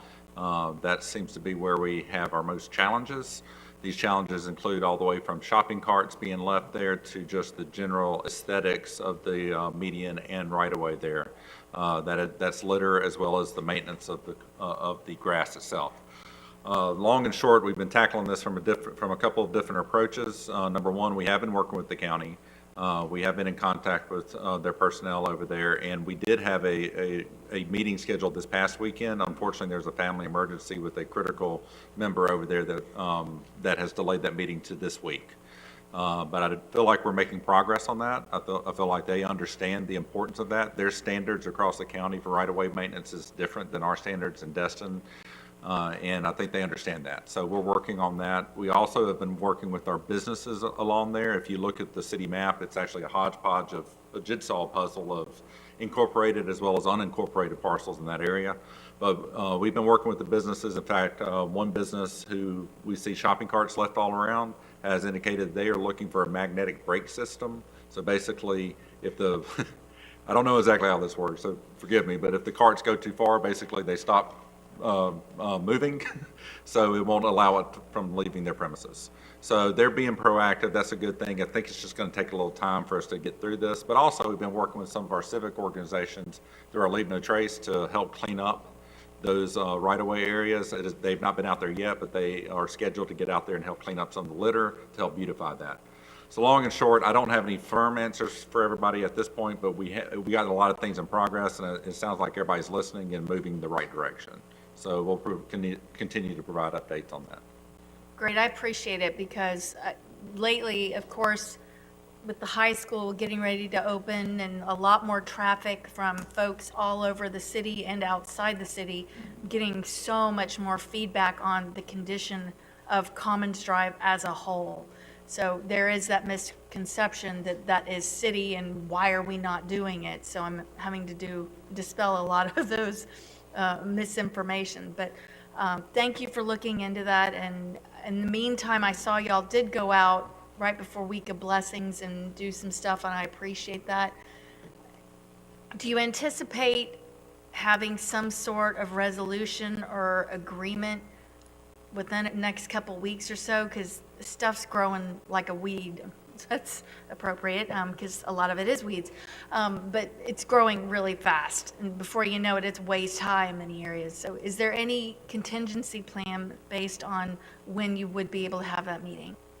I think we're going to know a lot after this meeting this week, but I have had indications that they're prepared to move forward in some fashion on this and increase the frequency of maintenance on there. So I do think we're going to see some movement on this. And I'm happy to report on this in another week or two to council as soon as I have a little more information.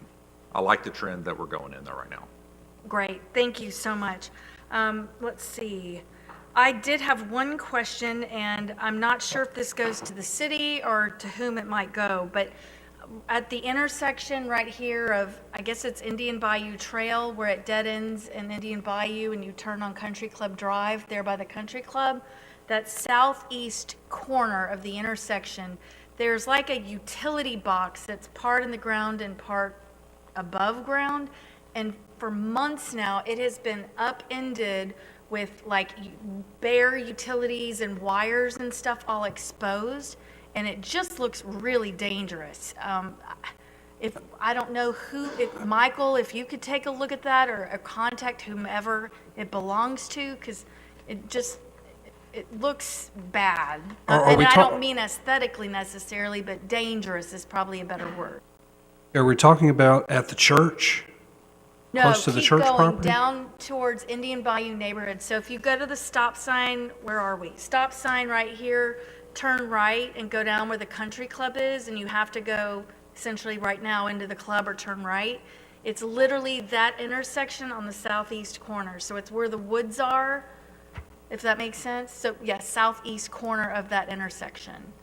And you can't miss it. It's literally right there, and you can see popping out of the ground. It's like a white utility cover of something, and you can make out where there's like some sort of connections to something with wires or lines all exposed. Especially now with more children being out of school and people getting outside, you don't want to invite trouble. Make sure it's safe. That's all I have. Thank you. Thank you, Dr. Ranswell. Mr. Destin? Thank you, Mayor. I'll try to keep it brief. Gulf Power has put us on notice that they have returned our proposed franchise agreement and our proposed underground utility agreement to our attorney. So at this point, we have to get a report back from him, and I will ask him to give us a report at the next meeting. We can't continue to volley it back and forth without any result. At some point, we have to make a decision to take action. Hopefully, whatever they've sent us is now acceptable, and if it's not, we need to take our final stand on it. So that issue, hopefully, is working toward a conclusion. As far as that is concerned, with the back and forth, is Shep gonna, if he says, no, this isn't good enough, will he come and say why he thinks that? And we may decide like, well, maybe that's, we can go with it, or is he just gonna go back and forth some more? Because we really need to get it going. In my opinion, we're at the point where he can come and tell us that I believe this is unacceptable for the following reasons, and we say we agree or we disagree. Gotcha. And so hopefully we will get that before us at the next meeting if possible. The only other issue I'd bring up, and Mayor, you made it quite clear that you were aware, our comments from the public getting pretty chaotic. We can't continue to spend an hour and a half on that at every meeting. I know that you can tighten down on it, and I'd appreciate it if you would. But the other point I would make is we tend to wander into trying to give direction to employees. There are only 3 employees we can give direction to. That's the 2 attorneys and the city manager. Everybody else works for the city manager. So it's not appropriate for us to give them direction other than to tell the city manager to look at the issue. Yeah, and I tried to give a little leeway, and there was a lot more public comment than we've had in the last few months, and I apologize for that, because I did start that arduous public testimony. I think also what we need to probably do is not get in lengthy back and forth with our speakers. In other words, myself included, we will listen to what they have to say, take notes of it, and then we can address our city manager after the fact. Going back and forth with people or trying to argue with them and stuff like that is not only it's unseemly, but it like you said, it turned into an hour-and-a-half public comment period. So your advice well taken, and I apologize to the council for not managing that a little bit better. I'll try to do a better job of it. All right, thank you, sir. Mayor, a quick comment, and actually, I thought tonight we got quite a lot out of the public comment, because as you mentioned, we hadn't heard a lot from folks, so it was good to actually get some insight. But I did notice on tonight's agenda that there isn't a public comment at the end like we normally have. Okay.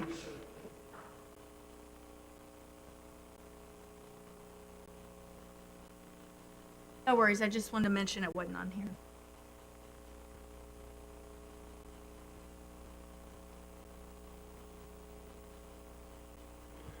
Thank you, Mayor. Piggyback on what Mr. Destin said, it's nice to see you're still working on your campaign promise for shorter meetings.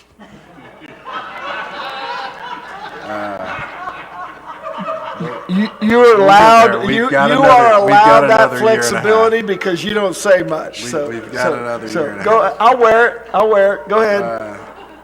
When I volunteered to apply to fill the interim role for Skip, I thought my wife was going to be pretty mad at me. But she was pretty excited because she said it would finally get me to shave my mustache, but here we are. But I'm honored to serve with y'all, and thank you for your support. It means a lot to me. As much as I show that, there's aspects of this job I really didn't like, and aspects of this job that made me uncomfortable, I'm really proud to do this work with y'all. So thank you. Welcome back. Welcome back. Ms. Hebert. I have a master gardener that she's offered to come up and give a quick overview of some free gardening and free volunteers and free plants to get Buck Destin looking nice sooner than the 18 months from now, whenever the monies and the contracts and all. She's going to work with the city, but she needs us to approve her to work with them. So give them a quick update. Thank you for the opportunity to speak with you. Janet Hayes, 4394 Stilling Circle, and I am an Okaloosa County Master Gardener, and I'm treasurer at the Destin Garden Club. We've been maintaining the property around the library for the gardens for a number of years. On May 1st, I had the opportunity to meet Daniela Piper, who's buying some butterfly plants from me, and she asked, "Can you help us with the Buck Destin Park?" And I said, well, let me go check it out. So in order for us to make a proper recommendation to help with the beautification process, I need some time with the people in charge of the irrigation and also the pesticide application. Because with all the discussions that we would have on what I'm going to plant and where and what volunteers I'm going to be using and where I'm getting the plants, none of it does any good if I can't keep the plants alive once they get in the ground. So if I could have just some time with the appropriate people in the Public Works Department to determine what areas are already being irrigated, what could be done to add to that area, and then to be sure that once I get the plants planted and the butterflies and the hummingbirds and the songbirds all enjoying the park, that they don't get killed with pesticides the next week. So, so just that time to work with those officials would be great. To touch on a couple of things that we've been listening to this evening, I knew James Loria back when I was still working with Resort Quest. I was at Crystal's Hands, right at the desk where it was like, my room's not ready, what am I going to do? So back to the pushing out the information on the activities, I would be happy to see if we can explore like butterfly release today at Buck Destin Park at 2 o'clock, for example. Okay, so can't guarantee that that would work, but certainly is a possibility. You know, I was handing out the little flyers for the fishing museum while I was there. It's like, okay, you know, another 3 hours till your room is ready. Why don't you go down to the Destin Fishing Museum and get an idea of what you're going to see in the water? I was also a scuba diver instructor, so I know that, that you can draw a parallel between what's in the water. If the kids came and didn't see any fish in the water, they say, I want to go back to the beach. Similarly with the parks, if all they see is a green tree and a green palmetto, they're not going to get excited. I have 4 grandsons, and the minute I hand them a caterpillar or I'm releasing a butterfly, it's like, oh, you know, this is wonderful. Janet, let me go ahead and, you pretty much are selling what it is. Do we need to have a motion, Lisa, for her to help you? Can we just, okay. Everybody on council want her free help to help us with Buck Destin? Right, yeah. I mean, just add, the free help comes from initial discussions with the Okaloosa County Master Gardener personnel, Larry Williams. He would have to bring it to the board to approve. We have a tiny window through October for the interns that are in the class right now, have just 12 months to work on a project with kids and for beautification in the public. Okay. Okay, great. Thank you. You, Janet? Thank you. The next issue, next thing I have real quickly is the Waterway Update Committee that y'all nominated me to be on. It's sort of like for all the waterway rentals. One of the members is also in the audience here. They voted me to be chairperson of this committee. Our goal is to come together and figure out what we can do to help with all the different rentals that are out on all the waterways, not just Crab Island. So at our next meeting, we'll have some more finite details, and I'll bring that back to y'all and let you know what they had to say. And then the third thing, I don't know if everyone saw, Patty Brown had sent a sign that said no drone fly zone that they have down there in another beach area that she was at. And we have had some drones launched off of some of our beaches, and they're not allowed to. So do we need to put a no drone zone sign up? Do you feel like that's necessary in our beach areas? Lisa, you would know if you see, y'all are down there cleaning them up all weekend. So are you seeing the drones in our areas? I haven't seen them lately at all. I know we see them during like seafood festival, fireworks, and pretty hard to find where they come from with that mass of people. I got you. Okay, well, it was just, it was a nice idea. I didn't know if we had an area that we could put those up, if it would help. But like you said, a lot of them are launched from the hotels and the short-term rental places. So that's all I have, Mayor. Thanks. Ma'am, Mr. King. Thank you, sir. I just want to say welcome back, Chatham. It's an honor to serve with you up here. I was really excited to make that official. So welcome back. I would like to, I was thinking about, had a bunch of thoughts during this meeting. I'll make it quick, but the fence thing at the bridge, that's just the start. You know, if we don't do something about it. I saw someone, no joke, I saw somebody launching a boat halfway down the island on the right side where it necks down, legitimately trying to launch a boat. I mean, it's ridiculous. And I mean, so I think it's just a matter of time before they fence everything, every kind of access up down there. I would like to seriously consider, it sounded like a joke, but would seriously like to consider putting a water feature, like a catch and release pond at the crosstown connector. We don't need to talk about it right now. I got a lot of ideas. I think it would be super beneficial to the residents of Destin, but I would like to put that on for the next meeting. And that's all I've got. Thank you. Thanks, sir. Mr. Schmidt. Thank you, sir, and I'll try to be as brief and to the point as I possibly can. I first just wanted to really quickly, maybe for the next meeting, Captain Leonard Destin Park, which I love, and I know so many people love it, and it's amazing. A few things of concern that I've had recently brought to my attention, and I've noticed myself, and we can talk about this in the future, are it's so amazing that people come and they stay pretty much all day long, which takes up parking, which then puts people parking on the new, brand new 10-foot sidewalks and on the neighbors across the street sidewalks. So, parking around that park, how can we direct the longer people to go around the corner to our other parking area, as well as signage at the park? Crab Island, a lot of stuff comes to that sandy beach that kids and everybody's playing on. We might need to consider shoes, sandals, signs about what could possibly be waiting in the water, while you're walking out there, glass items, things like that. I don't know if we probably don't sweep in the water, but I don't know if there's any signage out there right now about just being careful in that water area. So something in the future meetings to think about that park, I'd love to hear about. Charter review item, I have charter review. Again, I wasn't here at the last meeting, so I apologize, but I know charter review is a very broad, and I know it's been brought up in the past, and it's a pretty contentious subject possibly, but one specific item that I would like to at least direct right now from the city council to direct the city attorney to bring back recommendations for our interim council position / special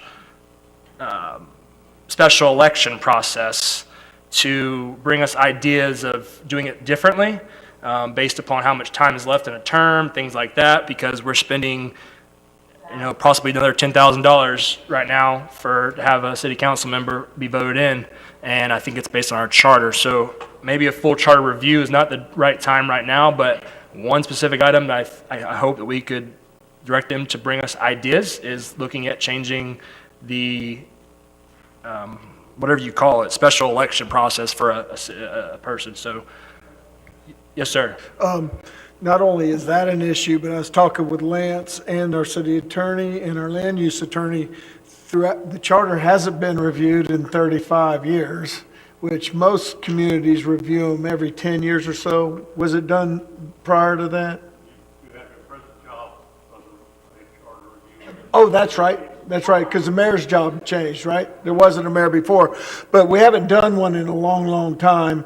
And there's some inefficiencies in that charter for the administration of city business. So maybe it won't be as politically or contentious. It might just be a good time to set up a panel of staff members and a couple key council members to begin a city review. So I really support that.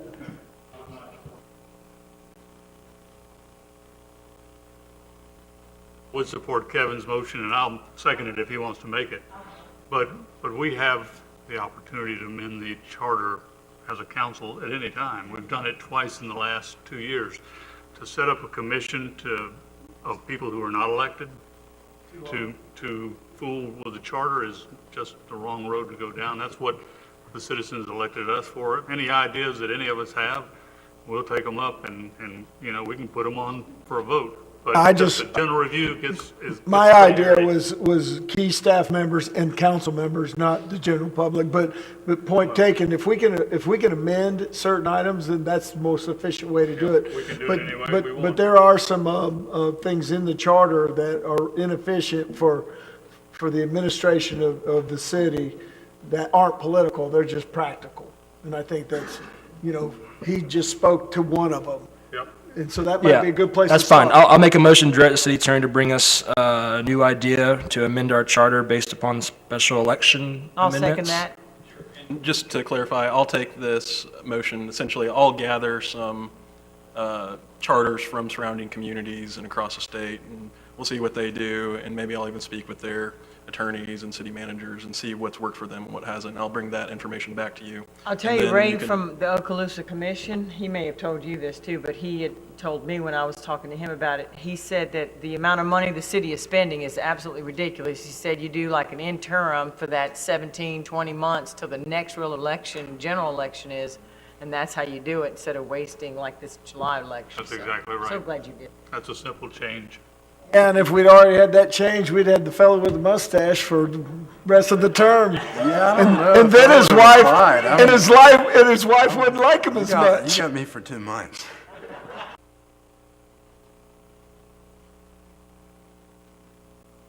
Back in the saddle again, cowboy. Go ahead. Yeah, let's go ahead and take a vote. We'll take a roll call vote. We have a motion, we have a second. Yes. Yes. Yes. Yes. Yes. Yes. Schmidt. Yes. Thank you. Thank you, sir. The Harbor Walk Boardwalk replacement, I'll make the motion and we can have discussion if we need to, but from my understanding and discussions with city manager and staff, we currently have a plan and permitting and budgeting for the next 3 parts of that Harbor Walk replacement. But I'd like to make a motion to direct city manager, to direct staff to begin the permitting and quote process on the boardwalk replacement at the Telfins location, and then to begin replacement immediately following the completion of the currently 3 permitted sections with the available funds or with the next round of funding. I have a motion. I have a second. Now time for discussion. Anybody have any issues with the motion or comments? I What just are have you a asking? question. Yeah. Yeah, that's fine. And again, I was just trying to be short because I know time, but basically, and Lisa can speak up if she needs to correct me, but we skipped over Telfins and we're moving on to 3 other portions to the east of Telfins currently. So I'm asking when those current 3 that are already permitted and already budgeted, and when they're all done, well, first I'm asking that we start the permitting process for Telfins right now. But then when those 3 are done, then we go to Telfins. Would that not be what they're doing anyway? Well, there was Yeah, some, I'm curious. last meeting I wasn't here, there was, and as we know, the meeting before that, there was some confusion. And so I'm just trying to make it very clear right now what the plan is from the city council's directive. Did Telfins not request to do it after the season was over? There's a lot of confusion past month about that particular area. So I'm just trying to give the staff direct motion of what the city council wants them to do. All right, we have any further discussion? Seeing none, take a roll call vote. Mr. Schmidt? Yes. Mr. King? Yes. Ms. Abear? Yes. Mr. Morgan? Yes. Mr. Destin? Yes. Dr. Ramswell? Yes. And Mr. Braden? Yes. Next. Whew, okay, sorry. Last but not least, I was hoping to talk about some the birds in the sky, the helicopters, last meeting, and I wasn't able to be here. I know this has been an ongoing issue for a long time.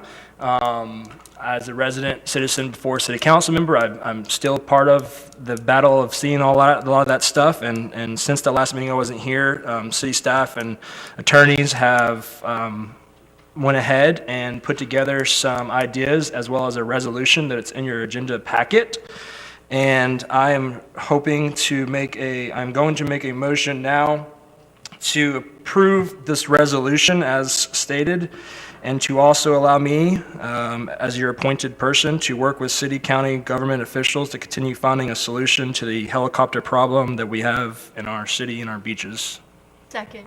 I have a motion, I have a second. Is there any further discussion on this issue? Seeing none, Mr. Braden? Yes. Dr. Ramswell? That's Yeah. fast, wasn't it? Yeah. Mr. Destin? Yes. And Mr. Morgan? Yes. Ms. Abear? Yes. And Mr. King? Yes. Mr. Yes, thank you very much, sir. That's it. Believe it or not, I do have an item. It is fast. A couple people brought up the idea to me, especially after Memorial Day weekend, that the activity on the harbor, which was tremendous and probably a world record, as our staff reported to us earlier, that maybe for further big weekends, July 4th weekend, again Labor Day, that the city provide and put some porta potties along the boardwalk, and maybe only 2, maybe 3, to take some pressure off the private businesses of people wanting to use their bathrooms, and not only just make it easy for everyone to have, there's very limited bathrooms. And yeah, and to stop peeing in the bushes and all that kind of stuff. I think a porta potty for a weekend would be about 100 and some odd bucks. So I like the idea. What's your sense on how people are going to feel about us putting a porta potty out near their location? I know where you could put one without any opposition for sure, and that's the fishing fleet.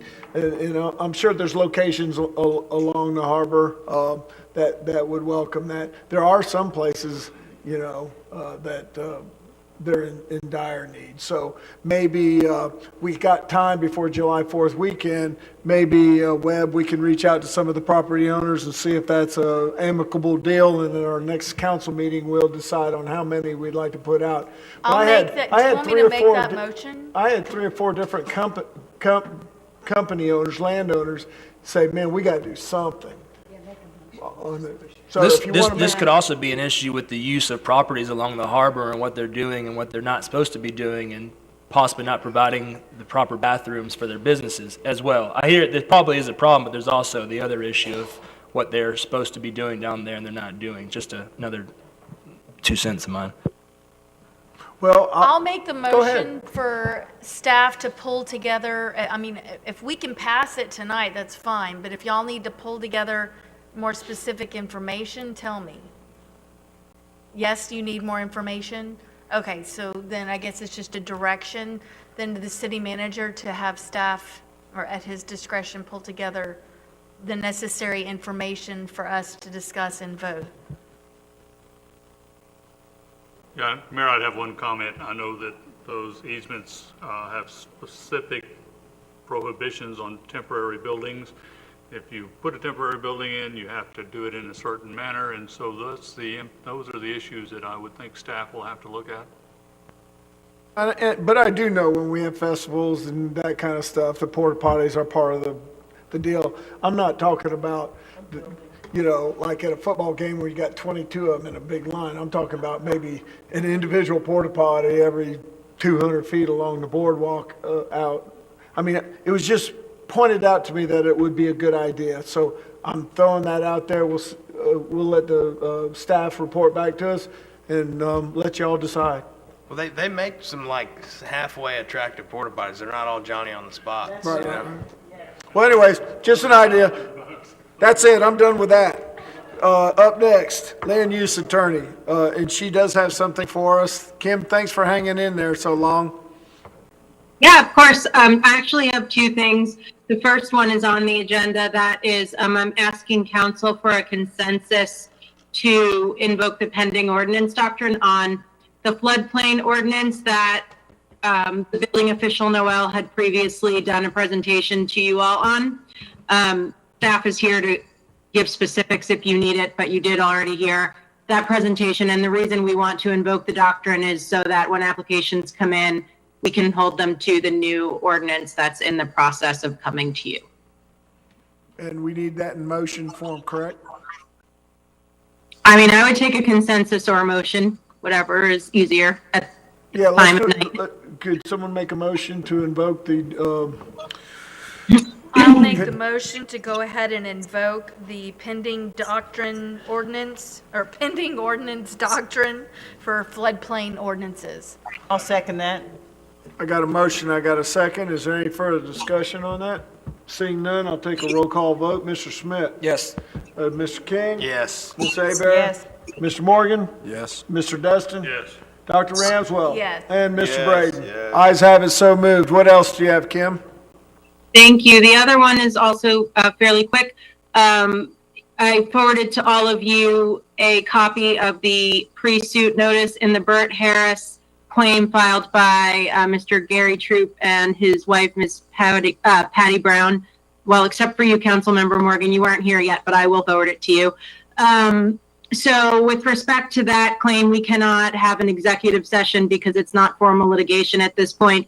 But I did want to let the council know that my thought is to hire Fisher Consultants to just look at it from a outside planning perspective and give their insights. I've spoken with them and they've indicated they could look at it and give us their opinion for less than $1,500. This is because they've worked with us on 2 other occasions dealing with city building height questions. So they are already familiar with our comp plan and other issues and questions the city council has had related to building height regulations. So it's within the city manager spending authority, but I wanted to just let you all know that that's the route I was going to go unless you are opposed. And then at a future meeting, I will bring that back to you. Ms. Kopp, I have a question actually. Is there a reason why you're not doing it? Do you have to step aside for some reason? No, it's a planning consulting question more than a legal issue. But if we don't want to go that route, I mean, we don't absolutely need it. I'm just curious. Since we already contract with you, and then my other thought was because we contract with Anchors, Smith and Grimsley, do they have one? I'm just thinking in terms of money savings, but whatever y'all think is the best way to go. So for litigation, you can't use lawyers for your expert witnesses if it ever got to that point. So she would be an expert witness if it did go to litigation. So that would be the reason that I would go outside rather than Kyle or myself. Perfect. Thank you. That's what I wanted to hear. Okay. Can we just do that through consensus? Yeah. Is that good, everybody? Anybody opposed, take that route? Okay. All right. Done by consensus. Thank you. You good with that, Mr. Bowman? I'm good with that, and I would just echo Kim's sentiments. This is really a planning function, not a legal function at this time, that we're taking that perspective on it. Okay, thank you. All right, is there anything else, Ms. Kopp? No, thank you very much. All right, and last but not least, Mr. Bowman? Nothing for me. All right, at this time, even though it's not on the agenda, I'll open up this time for 3 more minutes of public comment of anything that's not a public hearing, because we already had those. Come on up. You have 3 minutes. Maya Shoulder, 45 Ferry Road. Believe it or not, I don't like to stay here till 10:30 at night either. I've been at work since 5 a.m. and I live in Fort Walton, so yeah. Really quick, you touched on a couple of things. If code enforcement or the city staff could just let us know, of 19 in 6 months, less than half have been approved. So what's the time frame on the other half of those livery permits? If they can get that to us at some point, and that can be emailed to me. We don't always agree, Mr. Mayor, but yes, something has to be done about bathrooms on the harbor. I am a business owner on the harbor. I have adequate bathrooms for my customers. I guarantee you 200 to 300 people on a busy day that are not my customers use my facilities. There is an issue on the harbor of public restrooms, and the onus falls on the business owners. And I don't tell a 5-year-old that she can't go use the bathroom, but there needs to be something. The park that's being built right up on the harbor, is that going to have, I look on the listing and it talks about pathways and picnic tables and all sorts of stuff. Potties aren't listed, and we could use some extra bathrooms down there for sure. Okay. And then the other thing, I don't know if the city is aware, but I do believe now the way the season works anymore, it's not just Memorial Day, it's not just 4th of July, and it's not just Labor Day.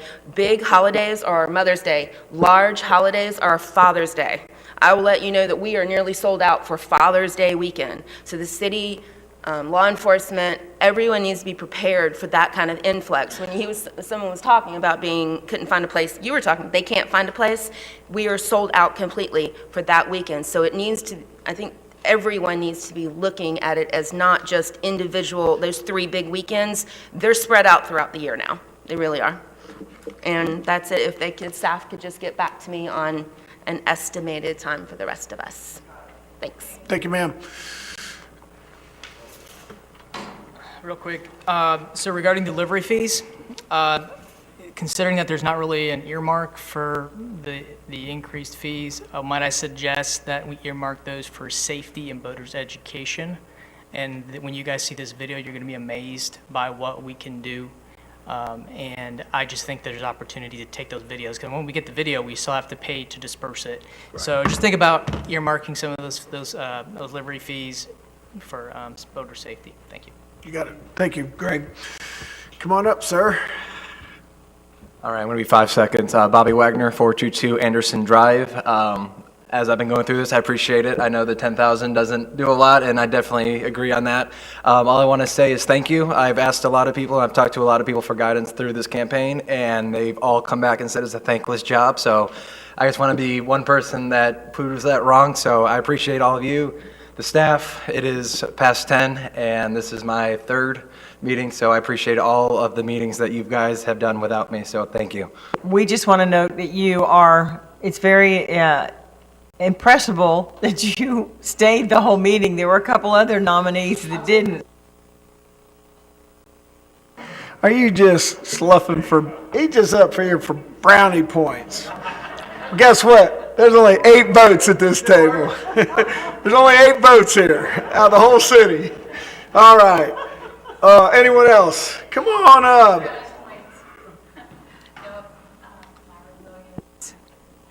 312 Calhoun Avenue.